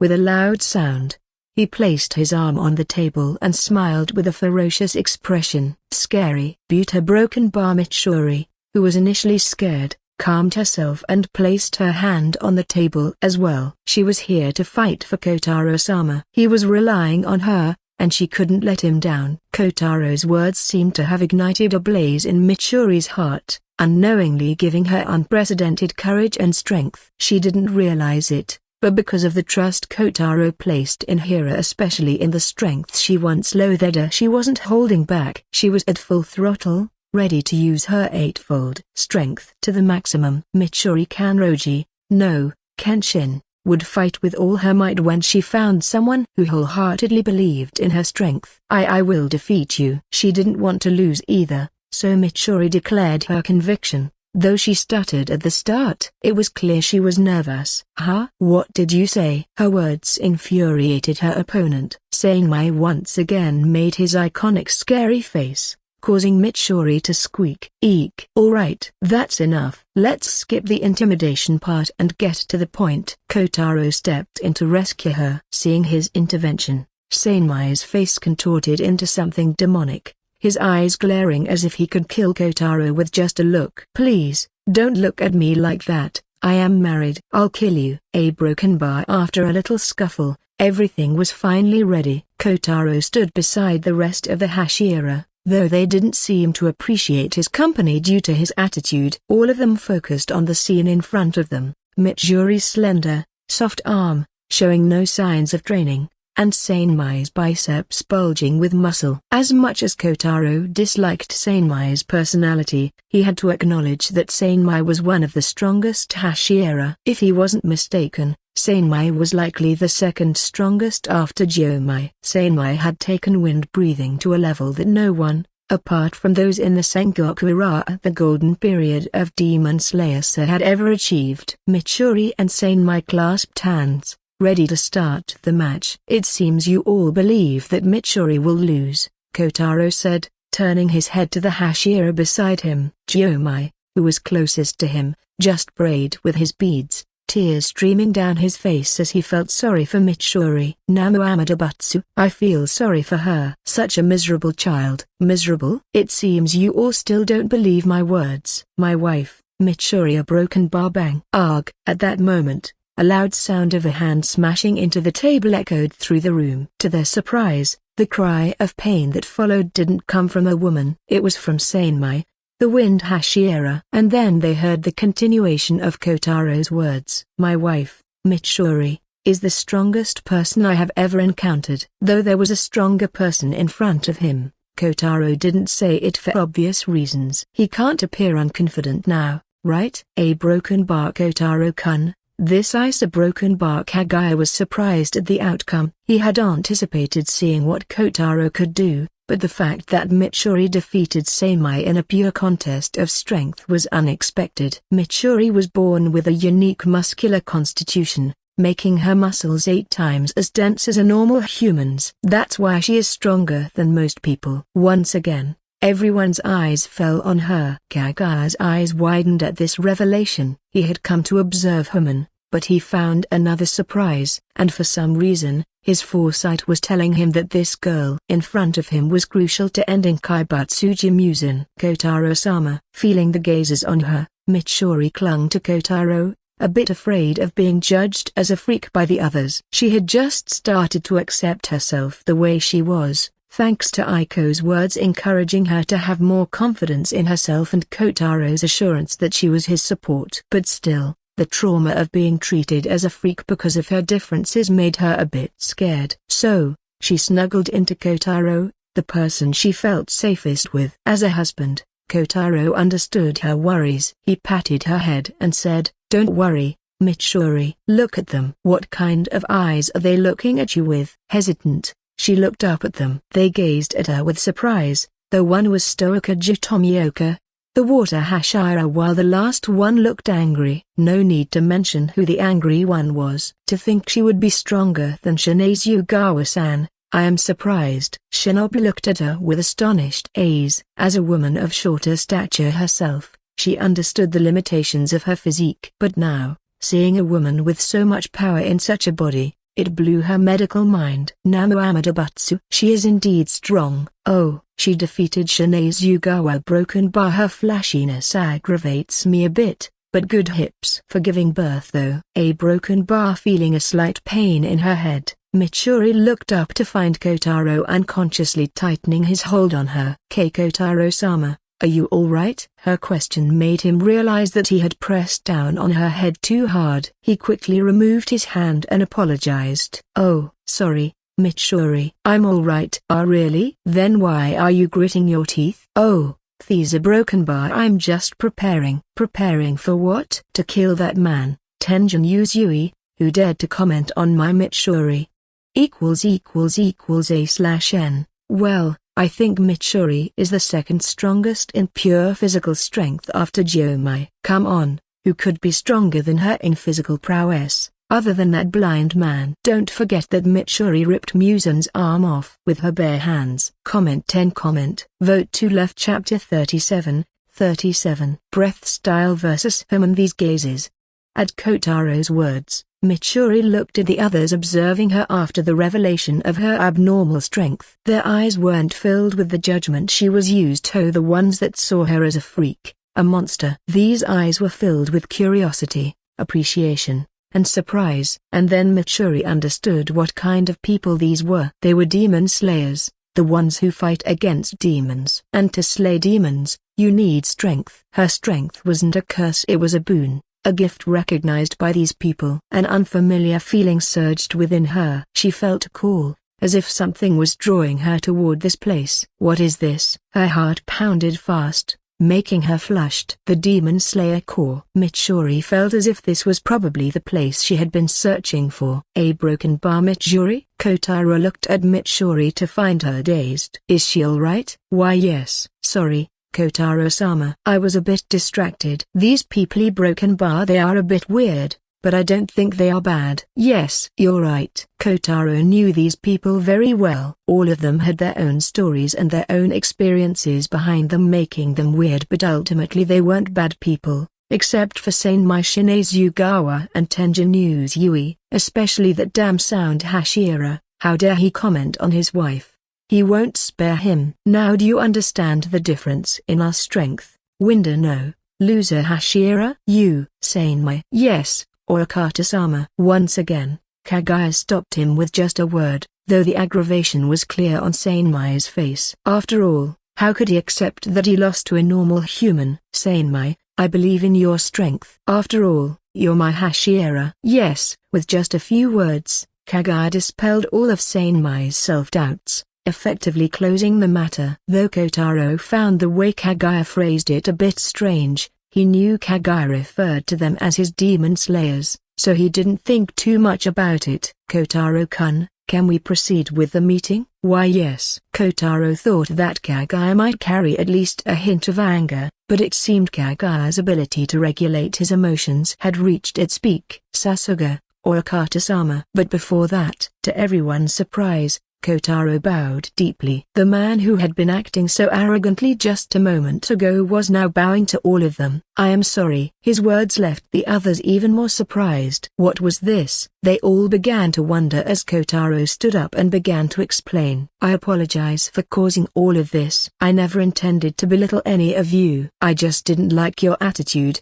that's all. Then he turned to Kagai, the supreme leader, and offered another apology. I'm sorry if all this caused any inconvenience, Kagai-san. No, it's all right. Right, everyone. Namu Amadabatsu or Akata-sama is right. If we made Kotaro-san uncomfortable, I hope you will forgive us. You don't look it, but you sure are flamboyant. It seems Kotaro-san isn't a bad person after all. TSK, a broken bar. All five of Thema from Stone to Water showed their agreement with Okata-sama. Kotaro smiled at them, then began to explain his Human to everyone. So, let me show you my Human. To demonstrate Human, what could be better than the traditional phantom blood style? Kotaro walked to the nearby pond in the garden and found a frog sitting on a rock. He stepped into the pond and raised his hand. As he inhaled deeply, electric-like sparks suddenly began to form around him. Ripples spread across the water, with Kotaro at the center. Then Kotaro brought his fist down straight at the frog, which was happily croaking on its rock. Wait. No. They all shouted for him to stop, but Kotaro ignored their cries and punched straight at the frog. The frog, sitting on the rock, seemed destined to be squashed under the punch full of human energy. But to everyone's surprise, boom, croak. The frog leapt away, unharmed, while the rock beneath it split in half. Everyone was shocked. This. How? Kotaro then explained to them what the energy in his fist was. Human is a way to generate energy identical to sun's energy within the body through controlled breathing. Since the energy is made of sunlight, it doesn't harm beings unaffected by sunlight or living things. Do you understand what this means? You mean? That's right. Unlike your tools, which are infused with the sun's energy and require striking a demon's weak point at the neck, Human is the energy itself. All you need is to make contact with the demon and then pour Human into it, turning the demon into fleeting ashes. And Human can also. Kotaro used his strength to break the plaster on his injured hand, revealing his healed arm to everyone. Human can also be used for healing his arm. It's healed? Shinobu, who had tended to him after Kyojuro brought him under Okata-sama's orders, was astonished. She knew how severe the injuries to his hand were, yet they were completely healed in less than a day. She could already see the potential of this Human. But the others, they weren't as enthusiastic about Human. Sure, it could kill a demon without tools, but why should they adopt it when they could already kill demons using their traditional methods? The Hashiras were not ordinary swordsmen, they were geniuses and experienced fighters. They quickly identified a flaw in Human compared to their traditional breath styles. Using Nichiren blades, they could kill demons by slicing off their heads in less than a second. But Human required time to infuse enough energy to kill, making it slower in comparison. To them, the breath style was far superior to Human. However, there was one person who recognized the true value of this technique. Kotaro-kun, I hope you can teach us this Human technique. Or Okata-sama ==A/N.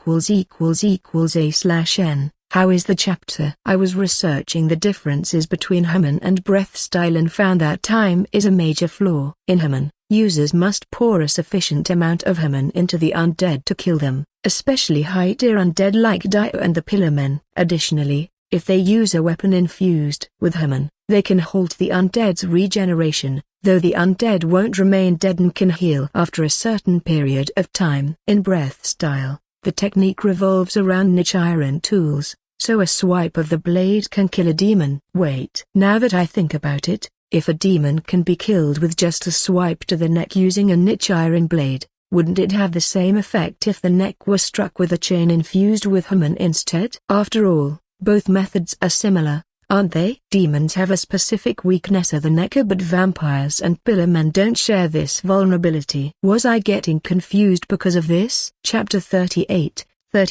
I don't know it either. Kotaro-kun, I hope you can teach us this Haman technique. Oyakata-sama. The Hashiras were once again baffled, seeing Kagaya bowing to Kotaro. Haman didn't seem as powerful as the breath style, so why was Oyakata-sama bowing to him just for this technique? Their thoughts were valid, but they stemmed from ignorance. Kagaya knew that acquiring Haman was crucial. It could be the key to fulfilling the Yubuyashiki family's long-standing wish, slaying Kaibatsuji Muzan. His foresight was at work, telling Kagaya that this married couple sitting before him would be essential to defeating Muzan. Breath style can indeed slay demons quickly. A swipe of the blade, and the demon is dead. But the true key to killing demons isn't the breath style itself, but the Nichiren blade. If one performs the breath style with a normal blade, it does nothing to the demon. The injuries inflicted will regenerate, even if the head is decapitated. So, the blade is critical. Nichiren blades are effective against demons because they are forged from ore that has been bathed in sunlight all year round at the top of Mount Yoko,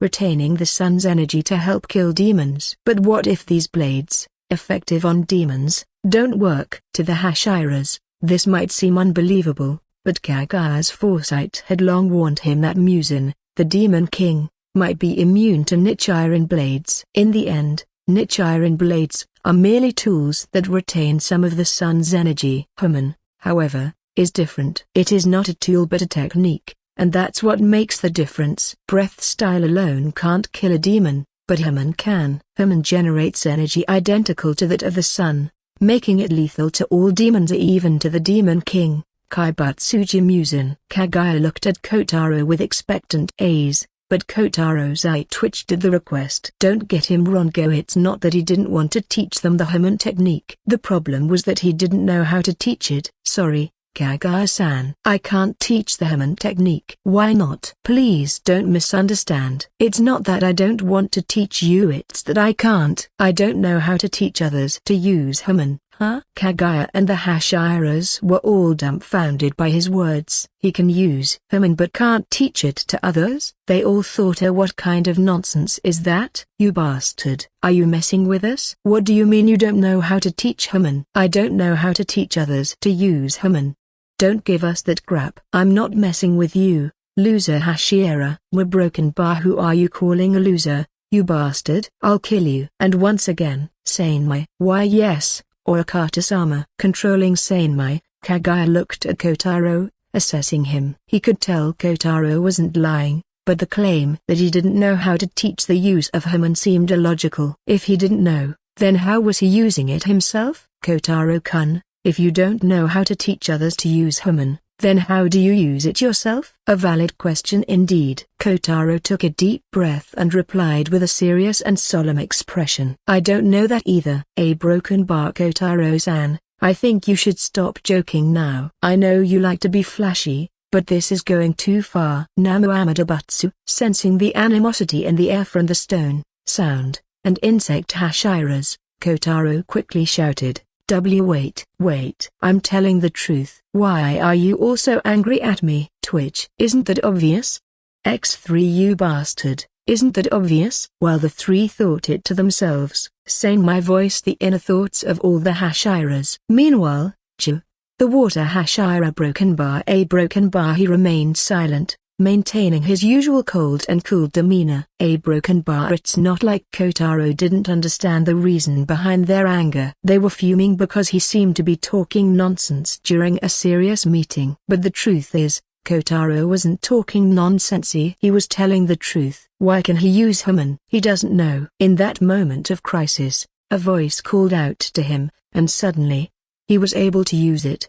Now, if they ask him to teach it, how can he? He doesn't know how he was able to use it himself, so how could he possibly teach others? There are methods to teach Haman, like forced Haman breathing, which is generated by precisely poking a pinky finger under the diaphragm to force the person to generate Haman for a short period of time. But that was Baron Zeppeli, who had used Haman for years. Kotaro Kenshin, on the other hand, had just learned it a day ago. Kagaya-san, Hamona broken bar. I was never taught how to use it. It was something that came to me in a moment of crisis. It felt more like an instinct that helped me defeat the demon. Is that so? Yes. Kaguya looked at him for several seconds before showing his gentle smile. All right. It seems Kotaro-kun is telling the truth. Or Akata-sama. The Hashiras were surprised but didn't question his decision. If there was one thing they all agreed on, it was Kaguya's judgment. Kaguya might lack fighting prowess,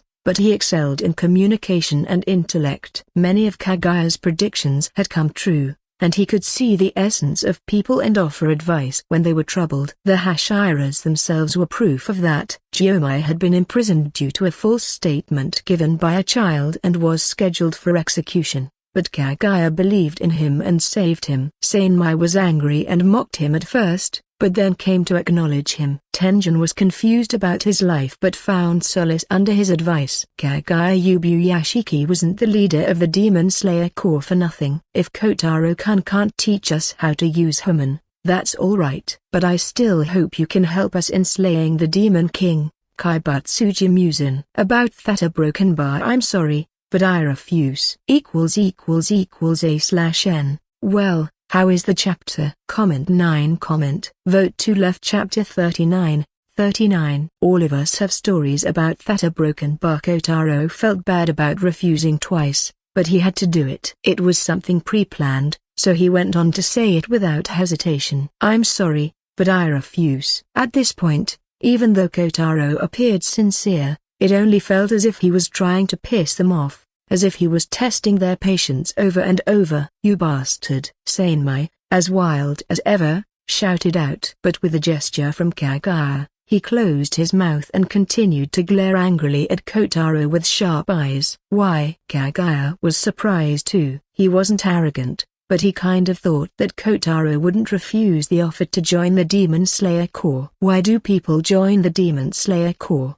Is it because of the noble reason to save humanity from demons and create a better future? Nah. All of them are Avengers. All of them have encountered a demon and lost someone important to them. There are a few people who become demon slayers not because of personal reasons but to help others, like Kyojuro. That's why Kotaro respected him a lot. But people like Kyojuro are no one in their sane mind would actively fight demons for a noble cause. Kaguya Yubuyashiki, the leader of the Demon Slayer Corps, is an Avenger too. He wants to eradicate demons to lift the curse that has tormented his family for generations. It's just a coincidence that their revenge also aligns with the greater goal of saving the world. That's why Kaguya thought that Kotaro wouldn't deny him. Kotaro was someone who lost someone important to him, and on top of that, he gained a technique perfect for dealing with demons. Who would refuse such a temptation? But to his surprise, Kotaro did. So, Kaguya wanted to know his reasons. Why, even after losing your mother, do you not wish to fight demons? Why? It's actually very simple. I wish to live in the present. But all of you here seek the future. Wish to live in the present. That's right. I'm sure all of you have your own stories. Kotaro's eyes drifted toward each of them, and his words made them remember their stories. The past that led them down this path. A blind monk who was wrongly blamed by a child he was saving from a demon. A ninja who abandoned his family and chose a different path to live. A child whose blood was too sweet for demons, attracting them and causing the massacre of his entire family, leaving only his brother. A girl whose parents were killed by a demon, and later, her older sister was also killed by a demon. A younger brother whose big sister was killed by a demon while trying to protect him just before her wedding. And the man whose life was nothing but tragedies, all stemming from the single curse that ran through his family because of birthing the original demon. All of them had stories that led them to walk down this path of becoming demon slayers. I too have a story. My mother died at the hands of a demon. The atmosphere became solemn as Kotaro narrated his story. Compared to others, his story might lack depth. After all, they went through many difficulties. Unlike him, Buta broken bar. I went to the demon to take revenge. But the pain of those here could understand it. The difficulties might differ, but the pain of losing a loved one is the same. I was almost dead, but Mitsuri came in and saved me. But she couldn't fight and was in danger too. And it was a miracle that I got Haman and destroyed the demon. Do you know what I felt? holding my mother as she slowly died in my arms. Kotaro's face showed a self-loathing smirk as he continued. I was enraged at myself. If I had been a bit faster, a broken bar. If I had gotten home and faster, a broken bar. If I had exercised daily, a broken bar. If I had known fighting technique was a broken bar. I blamed myself. But soon my anger, which was directed at myself, slowly turned toward the demons. I realized that it wasn't my fault but the demons. I was trying to live a normal life, so why did the demon destroy it? Unknowingly,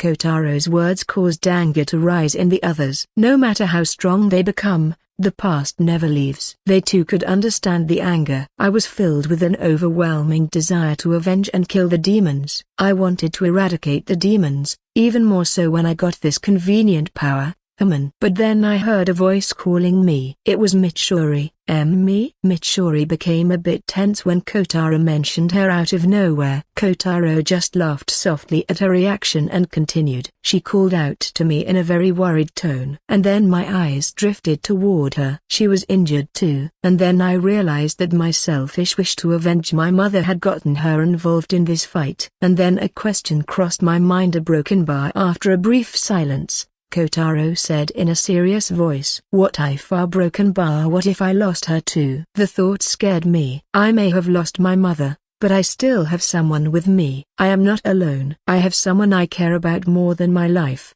my whims, and my revenge. And then Kotaro spoke aloud the reason for his refusal to join the Demon Slayer Corps. That's why I gave up. I don't need revenge. I am enraged and wish that demons would disappear from this world. But if it comes at the cost of endangering the life of my loved one, then I don't need that rage and that wish. Kotaro looked at Kaguya with serious, adamant gaze. That's why I refuse Kaguya-san's invitation. You all are the ones who want to achieve that future where demons don't exist, even at the cost of your lives. But me, a broken bar, I am a coward. I only wish to live in the present, an ordinary life without endangering my loved ones. That's why I'm sorry. But I don't want to become a demon, Kotaro-sama. Before Kotaro could finish, Mitsuri stood up with tears streaming down her face. The words she heard from Kotaro had just made her cry. What's wrong, Mitsuri? Why are you crying? Mitsuri struggled for a moment but then, with tearful yet determined eyes, said to Kotaro, Kotaro-sama, yeah, broken bar, I wish to join the Demon Slayer Corps. A/N. Well, it was destined for Kotaro to join the Demon Slayers. However, I wanted him to join not because of his own wish, but because of Mitsuri. How is the chapter? Comment 13. Vote to left. Chapter 40. Mitsuri's awakening. I am a coward. No, you're not. I only wish to live in the present. But all of you here seek the future. No, we don't. We are not seeking the future. We are the same as those who are still living in the past, unable to leave it. Listening to Kotaro's story, all of the Hashiras were numb because they realized that this arrogant mana broken bar is different. A tragedy occurred to him, yet he has moved on from it, all for the sake of his loved ones. He didn't want revenge or the path riddled with thorns. He just wanted to ensure his loved ones were safe. He is different from all of them, who are still trapped in their past, trying to overcome it by slaughtering demons. But this man just accepted it as it is and walked forward. If there was someone to whom Kotaro's story resonated the most, it would be Shinobu Kocho. Her parents were killed by demons, just like Kotaro's. And instead of losing everything to demons, she and Kotaro still had a loved one beside them. But the difference lies in the choice. She and her big sister took the path to join the Demon Slayer Corps, while Kotaro is here, trying to take a different path. I am enraged and wish that demons would disappear from this world, but if it comes at the cost of endangering the life of my loved one, then I don't need that rage or that wish. Shinobu, who heard Kotaro say this, just trembled. Her fists were clenched, and she couldn't help but think if a broken bar if, after the death of her parents, instead of joining the Demon Slayer Corps, she and her big sister had chosen to live a different life. A broken bar, would she still be alive? Ani same a broken bar, Kotaro same a broken bar. Mitsuri's eyes were clouded. The more she listened to Kotaro, the more she understood the pain he went through. But what hurt her more was the fact that she hadn't noticed all the pain he was enduring. She is his wife. Yet a broken bar, I am a failure.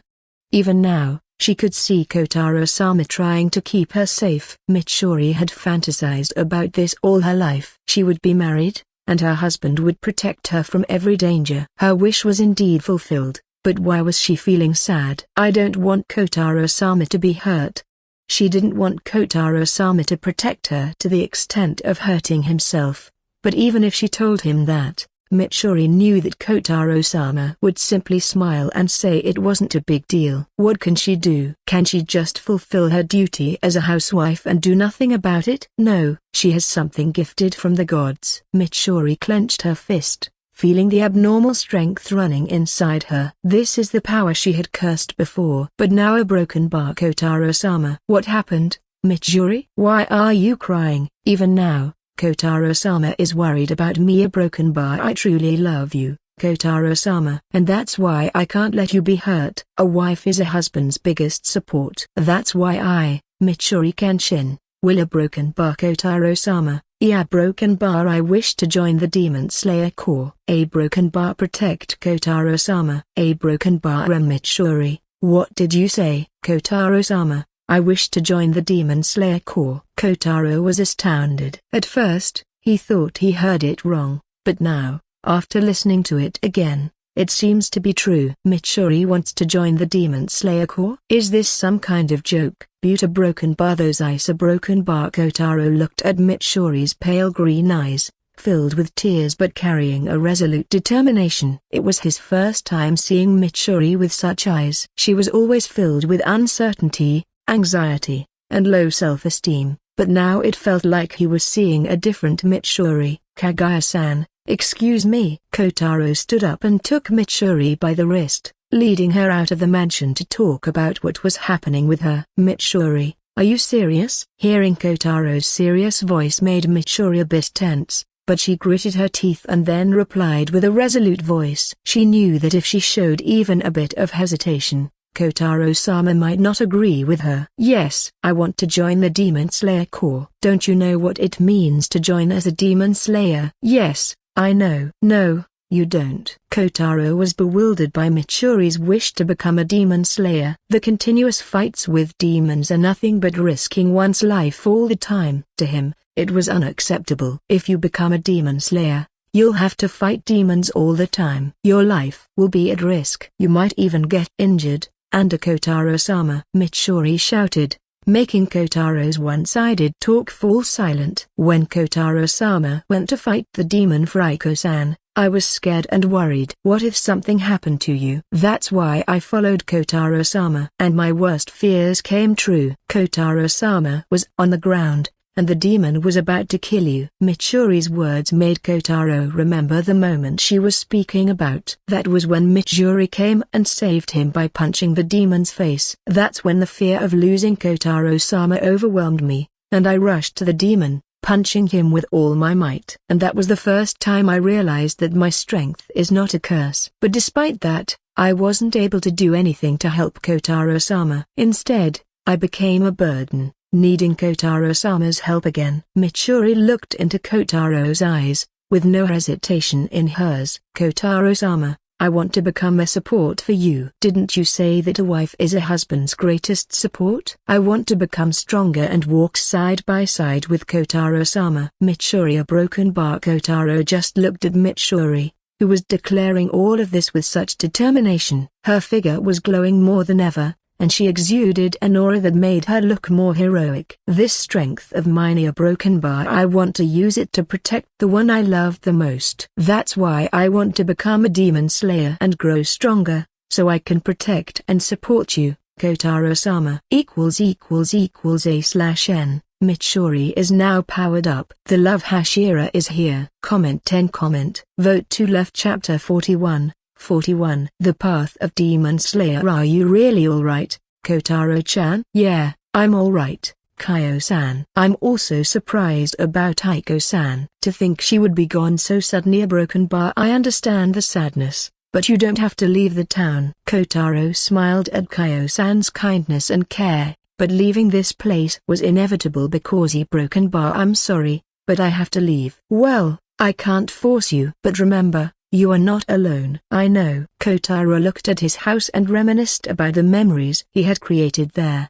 Now, it was time to leave, with no certainty of whether he would return again or not. After all, he had now become a demon slayer. Kaio-san, can I ask you for a favor? Of course. Tell me. Can you take care of this house? Kaio's eyes widened at his request, and she nodded with a smile. She patted her chest and declared confidently, of course, it's not a big deal for me. Thank you. Kotaro-sama. Kotaro heard Mitsuri's call and turned back. Mitsuri was there, all ready with everything packed to leave. Looking at her, he remembered the day before when she insisted on becoming a demon slayer. A broken bar. This strength of mine, a broken bar. I want to use it to protect the one I love the most. That's why I want to become a demon slayer and grow stronger so I can protect and support you, Kotaro-sama. To think she has grown up so meek. A broken bar. Kotaro looked at Mitsuri, who now exhibited a different, more mature version of herself. Yes,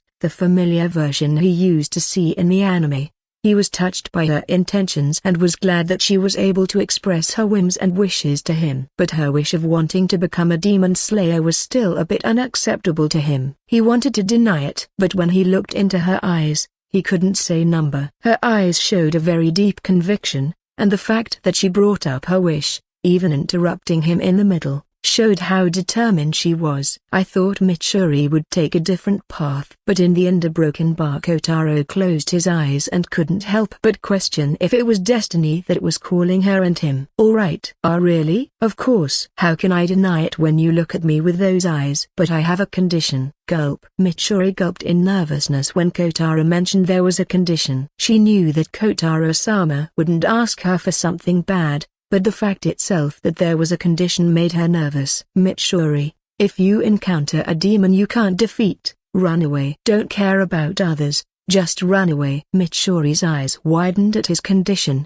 and once again, her love for Kotaro deepened. Can you do it? Yes, I can do it, Kotaro-sama. But Kotaro was skeptical. How could Mitsuri, a kind and innocent girl, escape when someone else is in trouble? She just agreed to his condition without much thought, right? Sigh. To make sure you keep the condition, I too will join the Demon Slayer Corps to keep watch on you, huh? But Kotaro-sama didn't hear. What did you say? I can't hear it. Did I say anything about not becoming a Demon Slayer? Now Mitsuri was taken aback by Kotaro-sama's shameless behavior. But then she felt his familiar hand on her head, and Kotaro-sama looked at her with a bright smile. Now that the wife is trying to become the husband's greatest support, the husband can't slack off and has to become the wife's greatest support, right? A broken bar. After that, Kotaro asked Kaguya to allow them to become demon slayers, which he welcomed with a smile. However,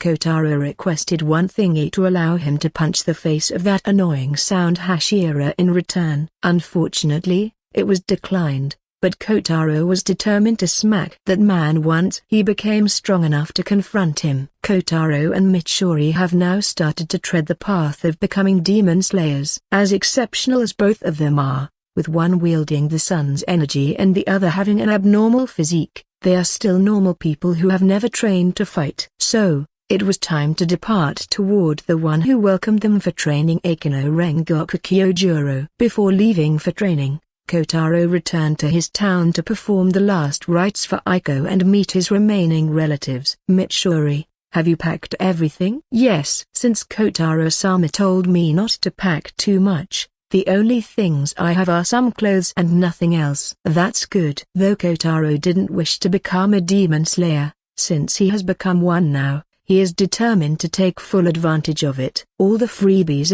clothes, salary, food, a broken bar, all of the facilities, he will use them as much as he can. Frankly speaking, just by joining the Demon Slayers, Mitsuri has already made herself her husband's greatest support. After all, the amount of money Kotaro has saved from it is astronomical. I have informed Kaio-san and the others about us. She said she will take care of this house for us. If we return a broken bar, Kotaro-sama, We will definitely return. Is that so? Kotaro's smile twitched. He couldn't help but wonder if he triggered a red flag. But still, he looked at the house and clenched his fist, determined to return and live the life he had before, the normal, usual life of teaching students, teasing and loving Mitsuri. Arc 1, Kotaro Kenshin, The Reincarnator, ends. == A/N. Finally, I have completed the first arc. It was so tough for Broken Bar now. My respect for those who post chapters daily has increased manifold. Writing daily is not easy at all. By the way, thanks for your constant support. Special thanks to those who have subscribed to my Patreon, encouraging and supporting me all the way. See you all on Monday. Comment 12. Vote to left. Chapter 42. Training begins. Rengoku Mansion. It's been a days since Kotaro and Mitsuri arrived at Kyojuro's place, and one thing has become more apparent as time passes. Damn, it's hell. Kotaro was drenched in sweat as he dragged himself to keep running. Though he had been exercising for about a month, he was still a novice. His body lacked the basic fitness needed to fight demons. As soon as he arrived, he was told to run as much as he could, with Kyojuro guiding him, holding a wooden sword, and urging him to run faster. Run faster, Kotaro. Wait. I can't breathe. Push yourself to the limits. Surpass yourself, Kotaro. Damn. Those words aren't motivating me. Kotaro gasped for air, trying to keep running on wobbly legs. But soon a broken bar. My head. A broken bar. Shit. I'm blanking out. With a thud, Kotaro Kenshin, only a few days into his stay at the Rengoku Mansion, collapsed from exhaustion. This pain. A broken bar. Kotaro woke up with a splitting headache, holding his head as he opened his eyes, finding himself in an unfamiliar room. Where am I? What was a broken bar? Then Kotaro remembered everything. How he had blanked out from exhaustion. He couldn't believe he had passed out from over-exercising. To think such a thing had happened at a broken bar anyway. Kotaro was somewhat prepared for this. He was trying to become a demon slayer, so an exorbitant amount of exercise was necessary to grow strong enough to fight and survive against demons in the future. But he never expected it to be this intense. Kyojuro. A broken bar. Then he realized he had overlooked one thing. He had come to none other than Rengoku Kyojuro for training, the man who trained so enthusiastically that people fled from becoming his Tsugiko. Am I screwed? And then a broken bar. Kotaro, you're awake. Let's practice. You must be kidding me. Days turned into weeks, and weeks into months. 2 months had passed since Kotaro first arrived at the Rengoku Mansion. This sweat. A broken bar. In a swift move, he disrobed his training clothes and squeezed them, filling the bucket with sweat. This had become part of his daily routine. His body, which had been more like that of an average person with a bit of fat, was now transformed into that of a warrior. There were sharp lines and explosive muscles, making him a bit bulkier than before. This was the result of hellish training. It's a miracle he's still alive at this point. I should take a bath. Today's training session was over. Kotaro walked to the bathroom, cleaned himself up, and headed toward the dojo, where the sounds of swords clashing echoed. More. You can do more, Mitsuri. 1,000 more. I want to take a break. A broken bar. My tummy hurts. I'm hungry but we had lunch a while ago. You only have 1,000 more, Mitsuri. Mitsuri whined while sparring with Kyojuro,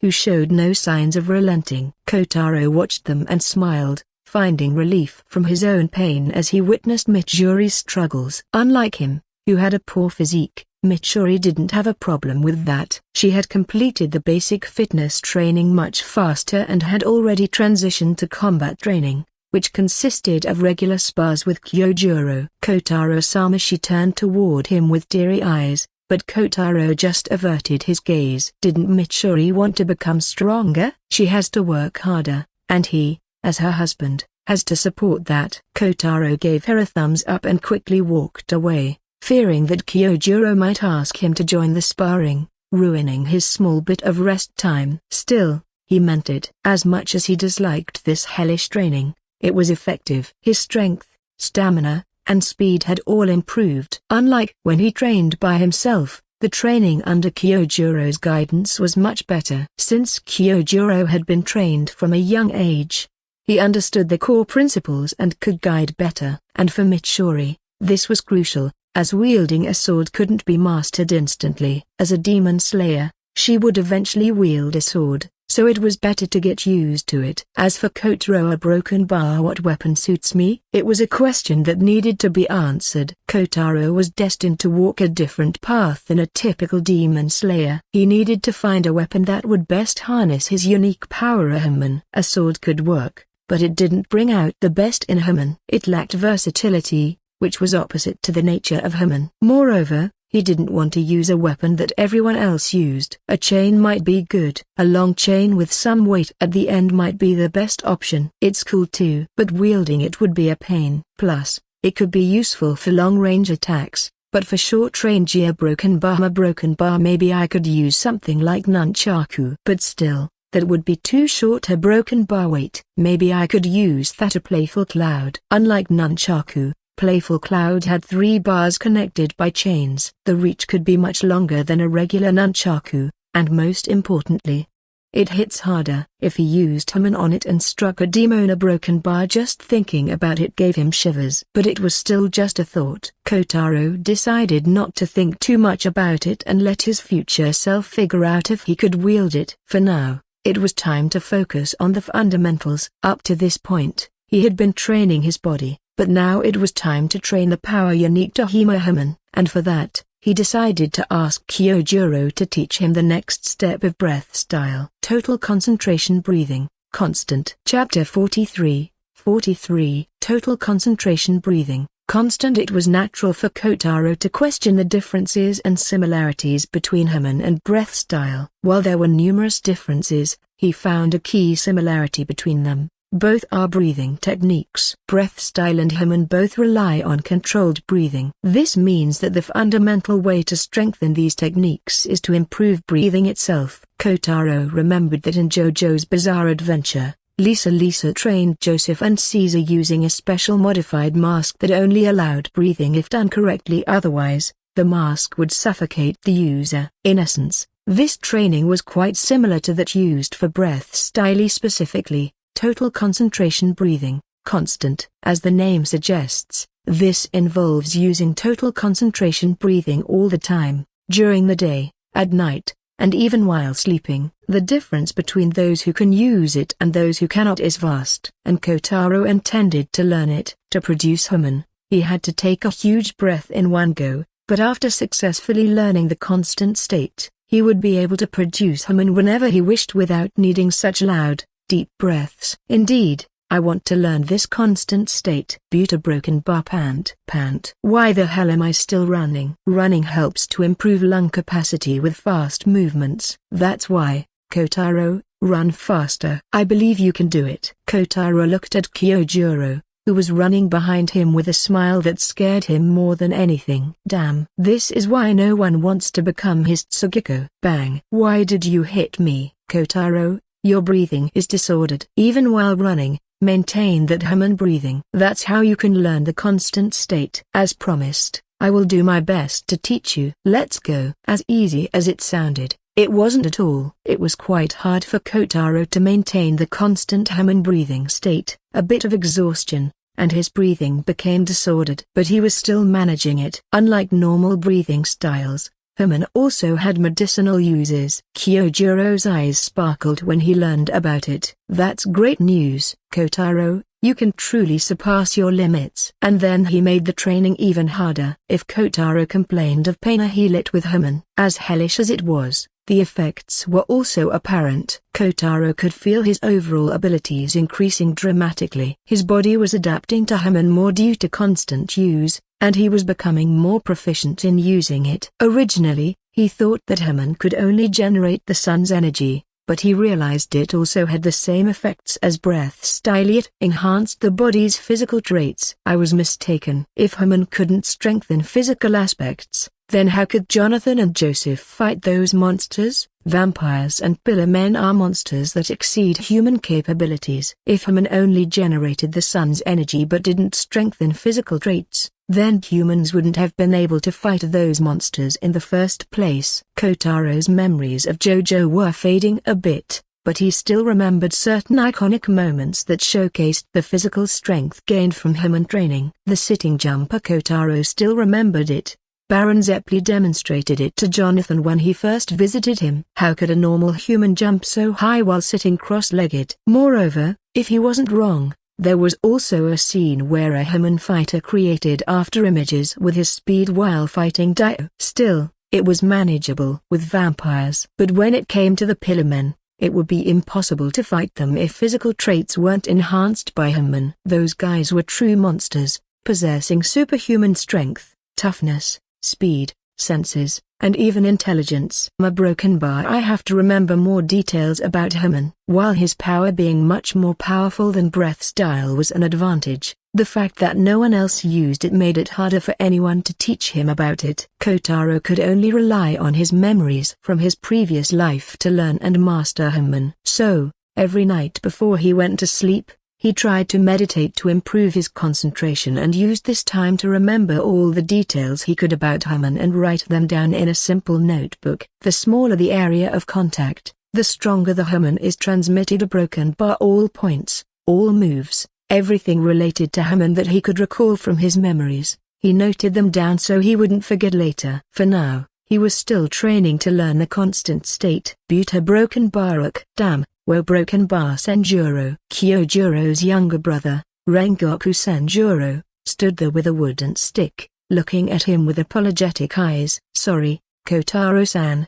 But Annie, you told me to broken bar. Damn. All that torture during the day and even now in his sleep a broken bar. But Kotaro couldn't blame Senjuro, this kind-hearted boy, for that hellish Kyojuro. Did both of them really come from the same mother? How can they be so different? Kotaro was determined that once he became a demon slayer, he would never return to this place. Now, he had to sleep to prepare for the training tomorrow. Zzz, broken Barak. Damn, no. The stick fell on him again, and Kotaro woke up just as he was about to fall asleep because of Senjuro. Sorry, Kotaro-san. Don't say sorry, just spare me.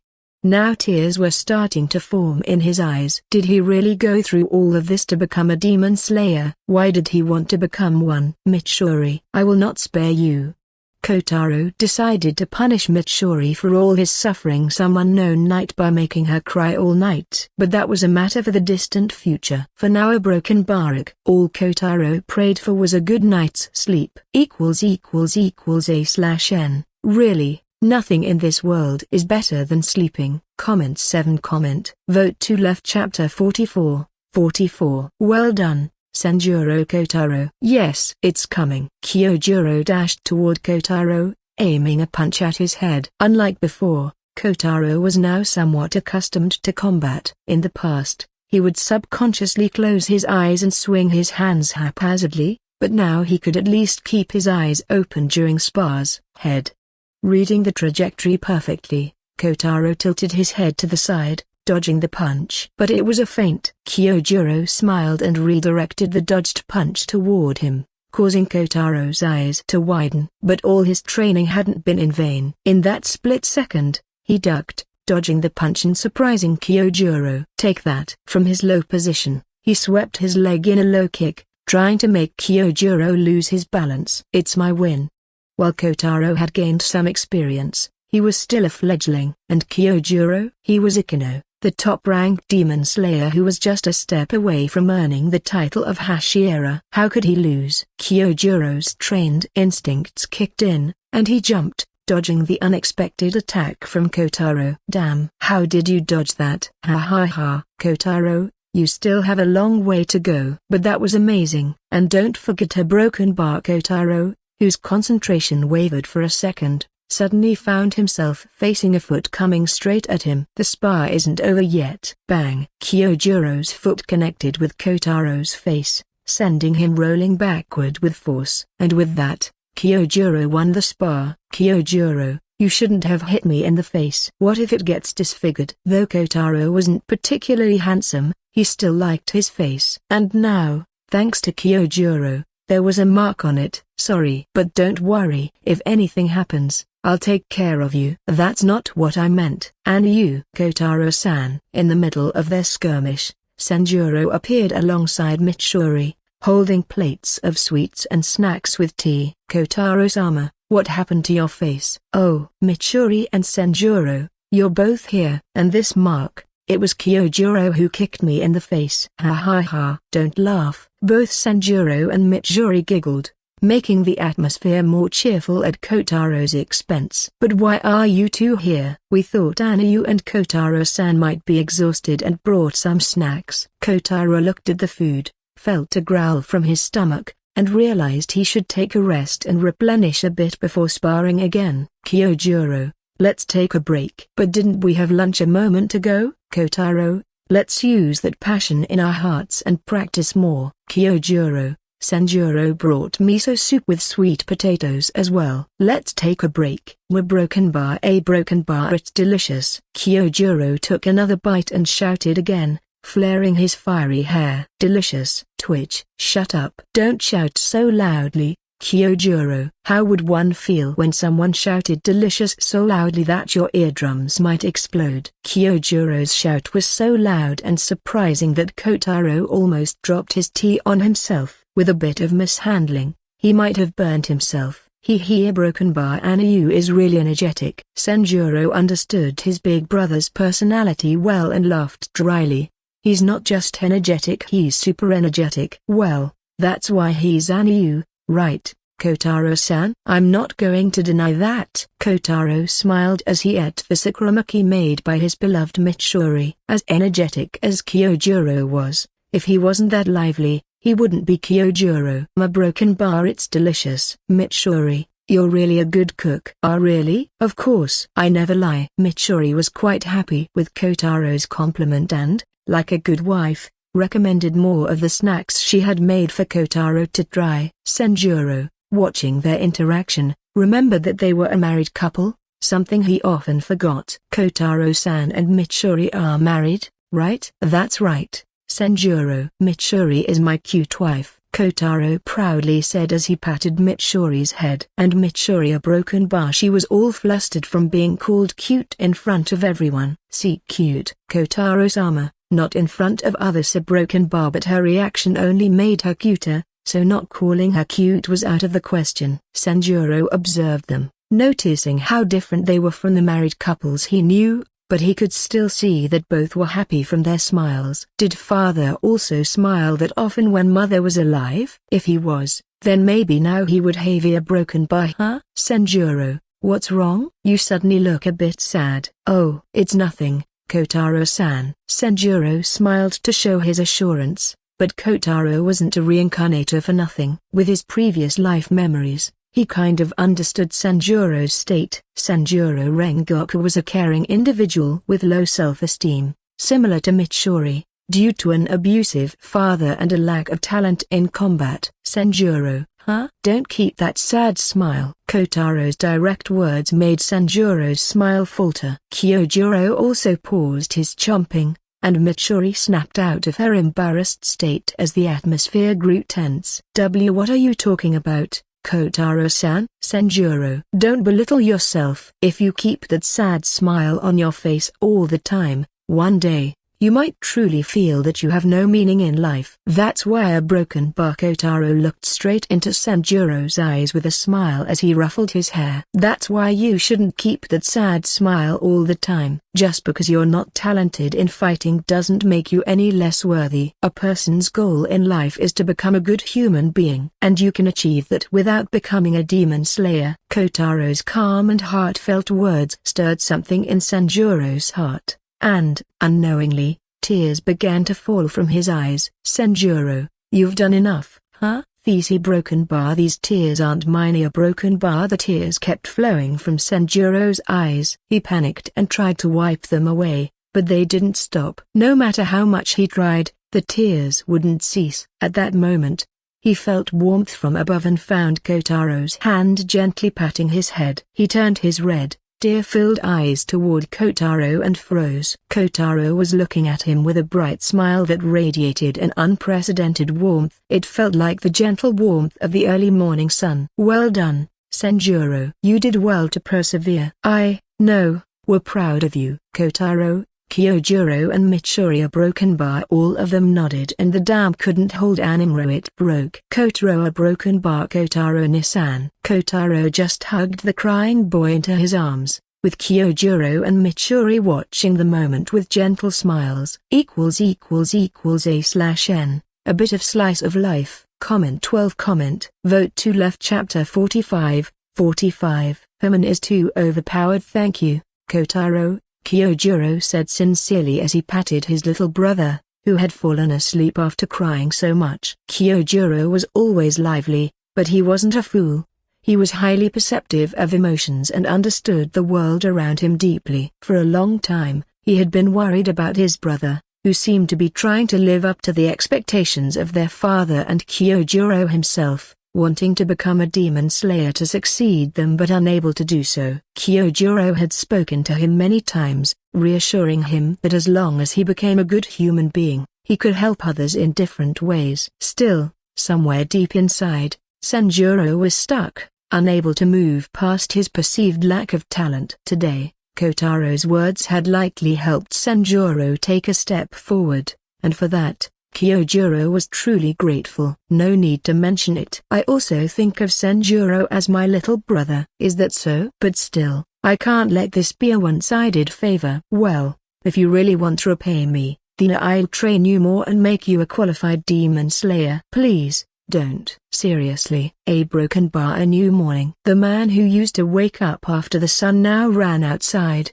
drenched in sweat before it had even risen. Time changes men. But today's run was different from Kotaro's usual routine. His breathing was much steadier than it had been months before. His efforts to master constant breathing were starting to pay off. Sparks. But the difference wasn't just in his breath, but in the sparks generated as he ran. Constant breathing is a method to increase lung capacity, which in turn boosts the strength of Haman. But Kotaro had yet to master the techniques that accompanied Haman. In simpler terms, his Haman was strong, but his ability to use it was still crude. To improve his mastery, Kotaro had started using Haman during his runs. Now, he was generating Haman and focusing it in his legs, or rather, in his torso, using one of Haman's properties, repel. Haman was truly an amazing technique. Not only could it heal, but it could also destroy the undead, pass through objects, be stored in conductive materials, and act as both an attractive and repellent force. Kotaro was now attempting to use the repellent force in his toes, pushing off the ground to increase his speed. The smaller the contact area, the more Haman would be transmitted. Kotaro remembered that tidbit and concentrated the Haman into his toes rather than his entire foot. Small sparks were visible on his toes, and upon contact, faint golden ripples formed whenever his Haman-infused toes touched the ground. It's more difficult than I thought. Maintaining control to keep the Haman concentrated in his toes while using its repellent properties to push off the ground. A broken bar. Multitasking wasn't easy, but it was possible. And that realization lit up Kotaro's face. This technique, a broken bar, I'll call it ripple steps. Since small golden ripples formed with each step, Kotaro decided to name it Ripple Steps. High on excitement from naming this new move, Kotaro ran with even more enthusiasm, appearing as nothing more than a fleeting blur to the animals in his path, scaring them out of their wits. I ran too much. Kotaro panted, feeling slightly drained, but his smile didn't fade. The process of experimenting and making new discoveries, so it was addictive. Ouch! This sharp pain. A broken bar. It's my nail. Kotaro sat down and examined his broken nail, blood trickling from it, a result of pushing his body beyond its limits. He carefully removed the broken nail and decided to test his healing power. Let's see how fast it heals. Sparks started to form over his toes in a second, and soon Kotaro felt warmth. When Haman is concentrated too much in a single spot, it can even generate heat, enough to start a fire. Fortunately, his toes weren't ablaze. Oh, it's healed. It took less than 10 seconds. His toes were perfectly healed, not even a scratch remaining. His broken nail had regrown, looking flawless. This healing power. A broken bar. I was still underestimating Haman. Since his Haman hadn't worked to heal Aiko, Kotaro had subconsciously doubted its healing abilities. Aiko's injury had simply been too severe, making it beyond Haman's healing capacity. But for minor injuries like this, as long as he didn't sustain life-threatening injuries like having his arms or legs chopped off or suffering a hole in his stomach, Kotaro believed he could heal himself. He needed to control this healing ability and use it more subconsciously so he could fight without worrying about his injuries. Killing demons with a single punch, a broken bar. No matter the injuries, they all heal. A broken bar using playful cloud to hit demons even harder. A broken bar. Am I becoming too scary? Kotaro knew Haman was a remarkable power, but he hadn't realized it was this overpowered. I should practice more. He then started practicing classic Haman techniques like zoom punch. All morning, Kotaro continued to use Haman, multitasking different techniques. Sometimes he succeeded, and sometimes he didn't. The progress, however small, brought immense satisfaction, making the once training-averse Kotaro want to train even more. But in the back of his mind, he was still thinking about something else. While Haman is great, I still have to attain that state. The state he referred to was the zenith reached in physical combat, the selfless state. In the Demon Slayer, all three elements of breath styles, physical combat, and Nichiren Blade Issa have a zenith state,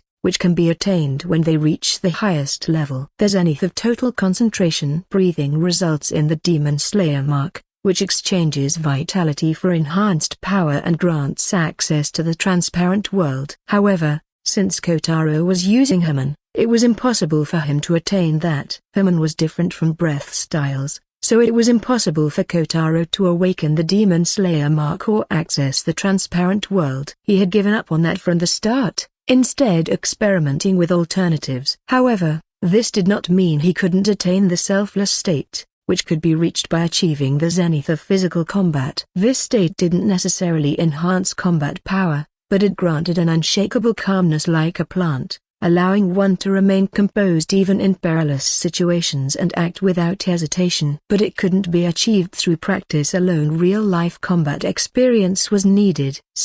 This, too, is difficult. For now, the easiest goal was to master a red Nichiren blade, which turns a normal Nichiren blade's color into an intense red and can slow down a demon's regeneration. A broken bar. Do I need it? Even Kotaro's casual strike, without a Nichiren blade, could not just slow down but completely stop a demon's regeneration. Now, reflecting on all of this and looking at his Haman, Kotaro realized his Haman was far more powerful than he had ever imagined. A/N. Do you have ideas about some new, original moves using Haman? Comment 12. Vote to left. Chapter 46.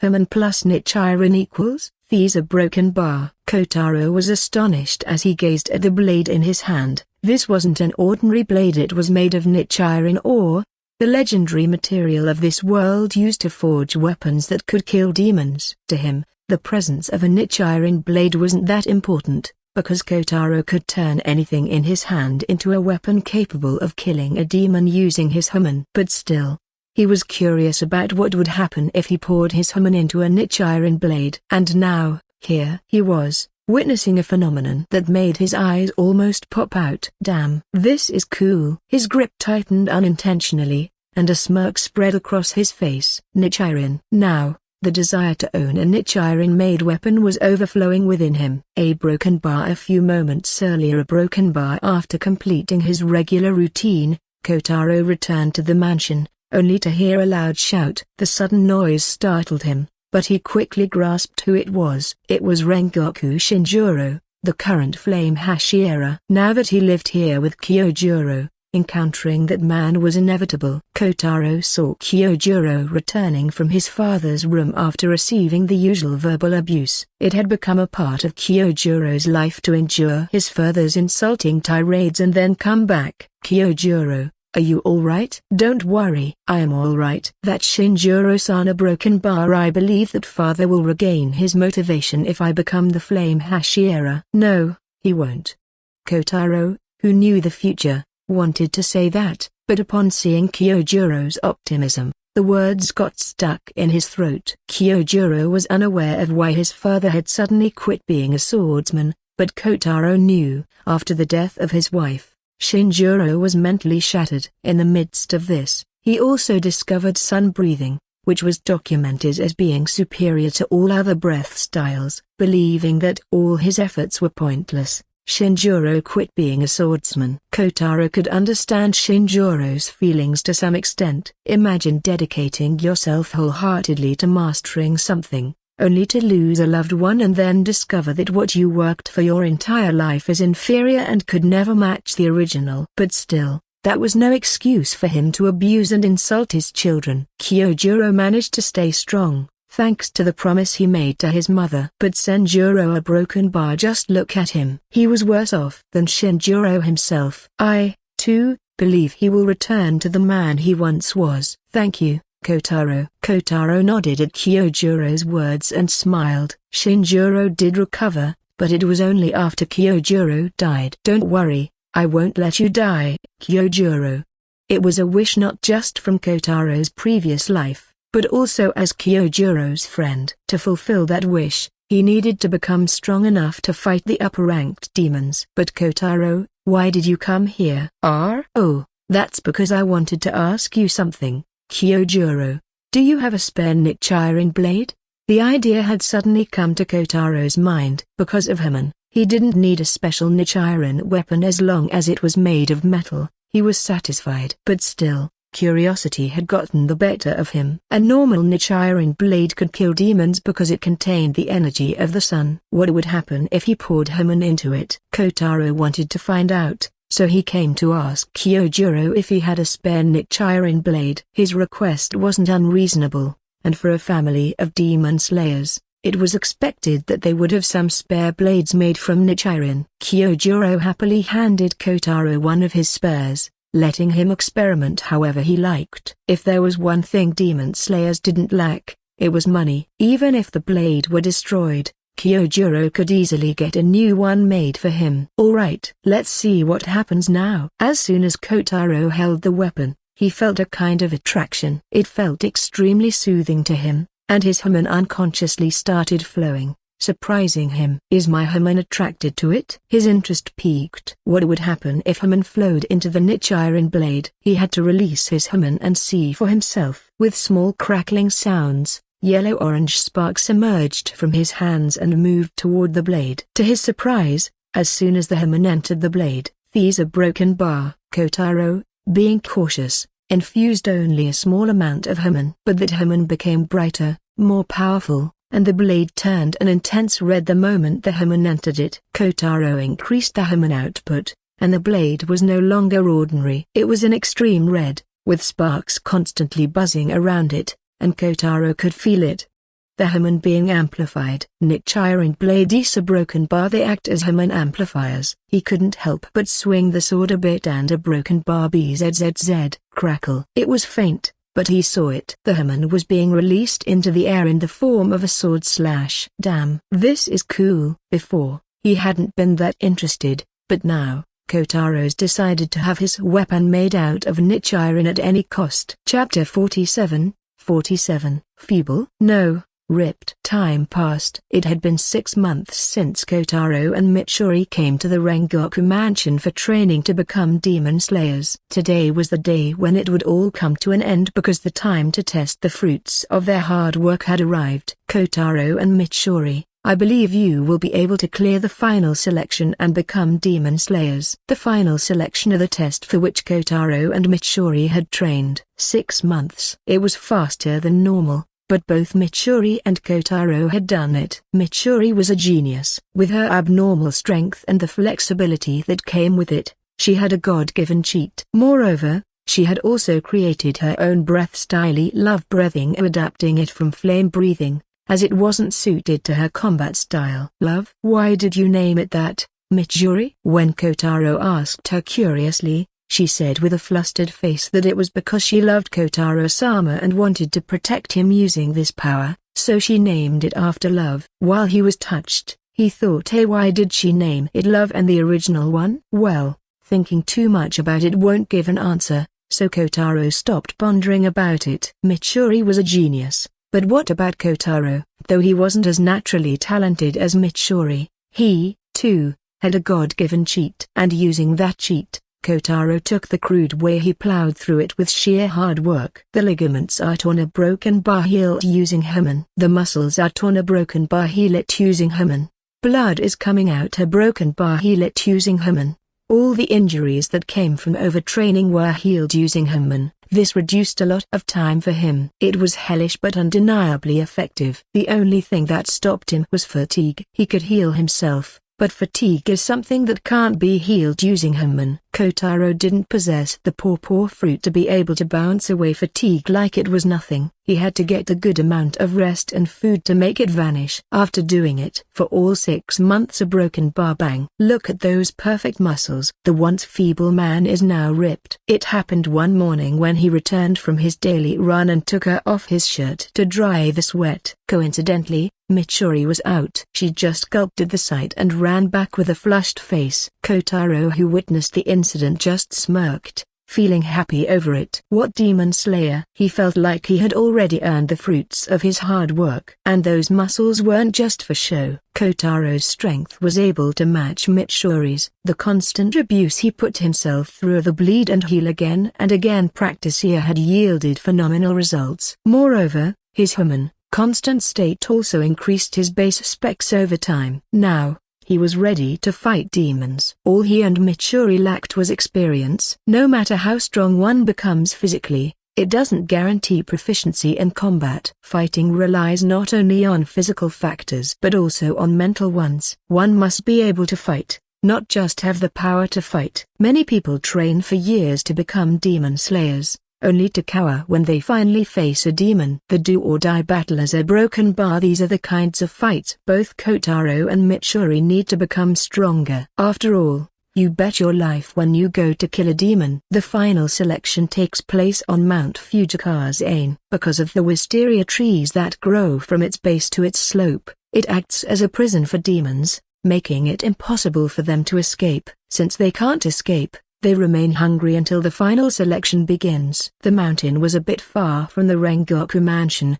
so Kotaro and Mitsuri traveled by carriage and disembarked at the nearest village to Mount Fujikaze. The exam was scheduled to take place at night for obvious reasons, so they took this small free time to go on a short date in the village. Kotaro-sama, this ramen is delicious. Mitsuri went straight to the food stalls, and Kotaro sighed, but with a small smile, he accompanied her. It was a good thing he brought money from Kyojuro. Being generous, the fiery demon slayer told him to take as much as he wanted, and Sanjuro also gave him extra, knowing Mitsuri would need some extra care. Kotaro's eyes grew wet at the care he received. Kotaro decided that Rengoku was now his second last name, after Kenshin. Oh, you are such a beautiful lady. These earrings would look stunning on you. Why don't you buy them? In the midst of their date, a shopkeeper, acting as a proper saleswoman, tried to lure Mitsuri into buying some earrings she wanted to sell. Ah, really? Mitsuri blushed at the compliment. Seeing her reaction,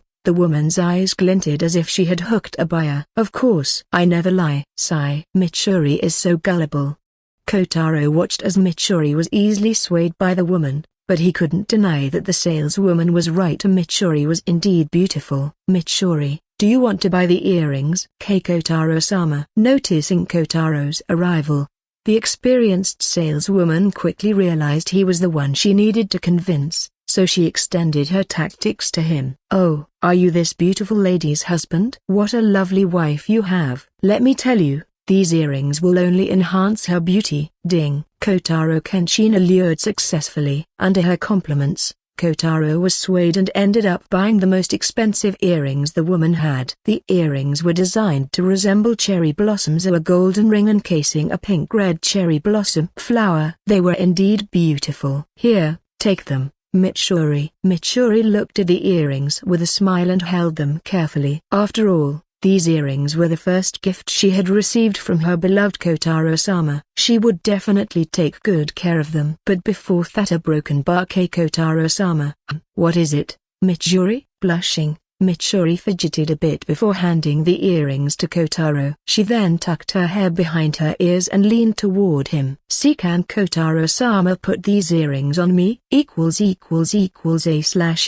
Kotaro is now ripped, and with the power of Haman, His strength has also reached Mitsuri's level. Now, he won't have problems at night. Comment 6. Vote to left. Chapter 48. It's a freaking staff. It's beautiful. Mitsuri's eyes glowed when she saw the wisteria flowers shining all around them. It was a breathtaking sight, enough to make them forget that they were walking toward a place inhabited by demons. It is indeed beautiful. Kotaro agreed with Mitsuri. He too was mesmerized by the view and instinctively wanted to take a photo, only to realize that he had no phone with him. Old habits die hard, huh? Mitsuri, are you nervous? Mitsuri halted at Kotaro's words. Moments earlier, Kotaro had noticed her trembling hands as they entered the path toward the mountain. It seems I can't hide it from Kotaro-sama. Of course. How much do you think I love you? I know everything about you. Mitsuri blushed but smiled, feeling blessed to have such a husband. Kotaro walked up to her, placed his hands on her cheeks, and made her look into his eyes. Mitsuri, even now, there is time. Are you sure you want to do this? We can still turn back. There's no need to feel bad if we decide to go back now. Her eyes widened slightly but then returned to normal. She placed her hand over Kotaro's hand and nuzzled her cheek against it. Kotaro was a bit surprised by her new action but didn't mind it. In fact, he was happy about it. Mitsuri was embarrassed but took the initiative, driven by her instincts. She wanted to feel more warmth from him. Kotaro's words showed how much he cared about her, which made Mitsuri happy and determined. Kotaro-sama, I'm all right. Mitsuri smiled brightly, pumping her fists and causing her chest to jiggle a bit. I'm a bit nervous, but I still want to protect Kotaro-sama. So, I have to do this. Kotaro smiled at her determination and patted her head. Mitsuri, like a content pet, moved her head closer to his hand, enjoying the affection. Mitsuri, yes, Kotaro-sama, I love you. I love you too, Kotaro-sama. Kotaro pulled her close, and his face moved closer to hers. Understanding his intention, Mitsuri raised her slender neck and lifted her lips toward him, and under the mystical scene of the wisteria trees, the couple embraced and kissed deeply, as if there were no tomorrow. A broken bar. Soon Kotaro and Mitsuri climbed the stairs and reached the end of the path, where two giant red pillars greeted them at the entrance. Connecting the giant pillars was a string with some papers displaying strange symbols. A broken bar. What are those symbols? Kotaro tried to think but couldn't remember anything about them. Had his memory degraded over time? No, I'm sure it didn't mention anything about the symbols. If there was a symbol, a broken bar, the only symbol Kotaro could recall from the story was the wisteria crest, associated with the family that helps demon slayers stay and rest free of charge. This family had been saved by a demon slayer in the past, so, out of gratitude, they designed their family crest with a wisteria flower to make it identifiable to the core members. However, Kotaro's pondering was interrupted as he felt the gazes of the other participants. Many people, just like him, were standing there to participate the final selection. Some of them were clean, while others still had dirt on them, indicating that they had probably arrived at this site right after their training. Mitsuri, are you alright? Kotaro-sama. Broken bar. Mitsuri was stiff, feeling the weight of so many gazes upon them. Kotaro chuckled at her reaction. It is indeed nerve-wracking when many people look at you at once. Don't worry, they won't pay much attention after a while. Yes, they were sizing him up just as he was sizing them up. But even after some time, Kotaro noticed that these people were still looking at him with surprised eyes. Why are they still looking at me? A broken bar. Then he realized the problem. Kotaro looked at his hand, where he was holding his weapon. It was not the standard blade that everyone else had but a freaking staff. Kotaro was holding an ordinary iron staff, which was a bit longer than him. How could he not attract attention with such a weapon? Now, Kotaro could only smile sheepishly in front of everyone. But what could he do? He didn't need a sword to fight. Unlike traditional demon slayers who relied on a decisive strike with their swords, Kotaro just needed to land hits. Since he aimed to hit harder, he needed a weapon that suited this approach. However, Kyojuro had only spare blades, as he primarily used swords. He had given one of his niche iron blades to Mitsuri for this selection. Kotaro couldn't make his customized niche iron weapon because he wasn't a Demon Slayer Corps member yet. All he could do was ask a normal blacksmith to provide him with a weapon. Creating Playful Cloud would take time, and he didn't have that time. So, in the end, he bought the iron staff lying on the floor from the blacksmith as his weapon for this selection. But all the fuss about his unconventional weapon ceased when a broken bar. Dear participants, thank you for gathering here to join the Demon Slayer Corps' final selection. A broken bar. The final selection, for which everyone had worked so hard, began. ===A/N. Training is over. It's time for some action. Comment 10. Comment. Vote to left. Chapter 49. All to become nothing but a more befitting wife. Shush. The wind blew on this night, making the place colder than before. But with the tension and excitement the participants felt, the cold wasn't much of an issue. As soon as the twin Yubuyashiki children announced the start of the final selection, all of the participants rushed into the forest. And Kotaro and Mitsuri? They also entered, though not as hastily as the others. But as soon as Kotaro and Mitsuri were completely inside the forest, he realized the biggest issue. Damn Kyojuro! Why didn't you teach me this? What is the objective of passing the final selection? It's not to kill demons, but to survive for 7 days. And to survive, he needed food. If it were only 1 day, he might have been able to control his hunger. Thanks to human training, he could now endure hunger for at least 3 days. But 7 days? Was that even possible? In either his previous life or this one, Kotaro had never gone hungry for more than a day. In his previous life, if he was hungry, his hands would unconsciously reach for a phone, and before he knew it, an order for food would be placed. Those delivery apps really spoiled him. It took a lot of time to break that habit in this life. Here, instead of delivery apps, Aiko and Kaio were his providers. If he was too hungry, he would go to their home and eat, freeloading off of them. Now, did they really expect him to stay hungry for 7 days? Not to mention a broken bar. Mitsuri is with me. The little big eater was with him. Kotaro could at least control his hunger for a day, but Mitsuri, sigh. It was hopeless. I won't be able to clear the final selection. Kotaro-sama, are you alright? Kotaro looked at Mitsuri, still oblivious to the reality of the situation and concerned for him.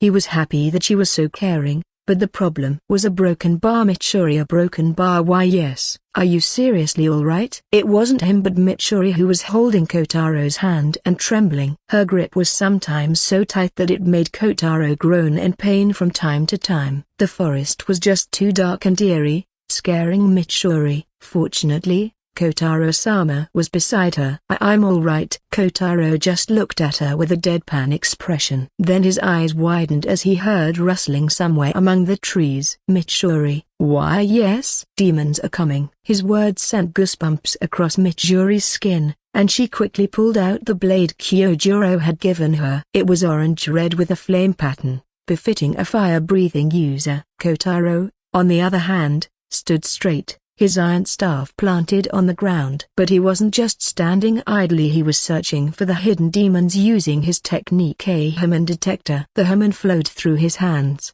into the iron staff, and then spread out into the environment, turning the dark, invisible surroundings into something bare and clear in Kotaro's eyes. Hey, there you are. He could see a demon perched on a tree as if it were a bird. It wasn't a bad strategy. Attacking from above could take someone by surprise. Unless one had good perception, it was difficult to spot. When people are on guard, they tend to look to the sides, not up or down. Mitsuri, above. Why yes. As soon as Kotaro warned her, the demon sprang from the tree towards Mitsuri, attacking with its claws, only to be deflected by Mitsuri's blade. Food. After such a long time, I can finally eat food. This demon looked even more frightening than the one Kotaro had fought before, perhaps because of the desperation in its eyes. Since the demons were trapped in this place, they couldn't leave, which meant they had been suffering from unbearable hunger for a long time. Now facing a demon again,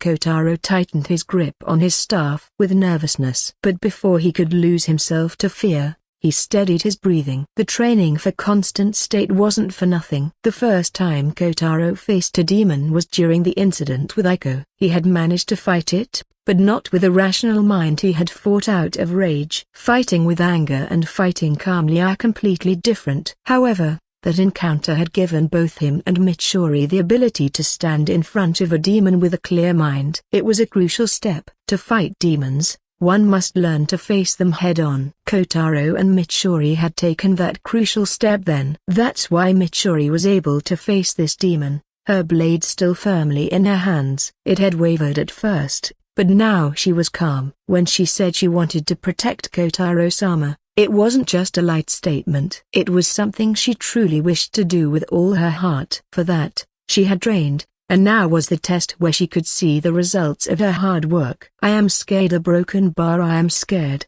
Buta broken bar. Love breathing, first form a shivers of first love. With a deep breath, Mitsuri extended her blade to her side as far as she could. Leaving a pink hue behind her, she dashed towards the demon, unleashing a single slash that sliced through the demon's neck before it could react. I am scared, but I want to protect Kotaro-sama. She turned her head, finding Kotaro looking at her with a proud smile. She ran towards him and jumped into his arms, wanting to be held by him. She couldn't let Kotaro-sama face something like that alone again. She couldn't let him get injured that badly for her sake. She couldn't let someone dear to her die to save her again. It was her commitment to become stronger, to be able to protect him, to walk beside him. All to become nothing but a more fitting wife for him. She was Mitsuri Kenshin, not a demon slayer, not the future Hashira, but a simple woman giving her all to become a better wife to Kotaro Kenshin. ===A/N Whistle comment 10 comment Vote to left chapter 50.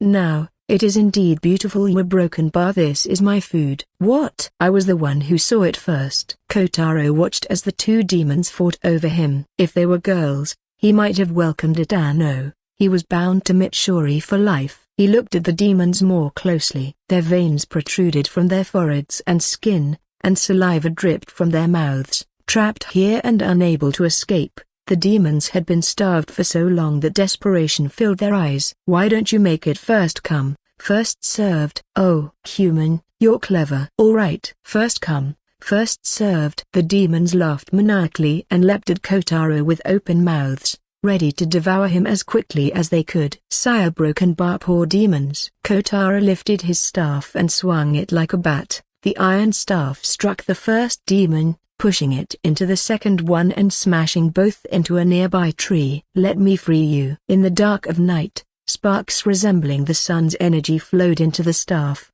turning it silver. The energy then coursed into the demons, making them scream in pain. Human. Metal overdrive. Arg. What is this? Teeth is a broken bar. This feels like the sun. The demons couldn't retaliate as they were crushed and blocked by the staff. The Human engulfed them completely, reducing them to ashes. Kotaro-sama, you did it. Well, they weren't much of a challenge. But, Mitsuri, yes, are you sure you aren't hungry? Oh, of course, I'm not. A grumble. The sound from her stomach betrayed her. Mitsuri blushed and hid her face. Kotaro smirked. As expected, how could she not be hungry? If there was something that surprised him, it was the fact that not even a night had passed, and the crisis had already arrived. But then again, who was she? She was Mitsuri, well known for her appetite. The problem was that there was no food. At first, Kotaro thought he could hunt some animals, but broken by the demons didn't spare even a single one. The forest was spotless. Not even a small animal was in sight. There's a saying,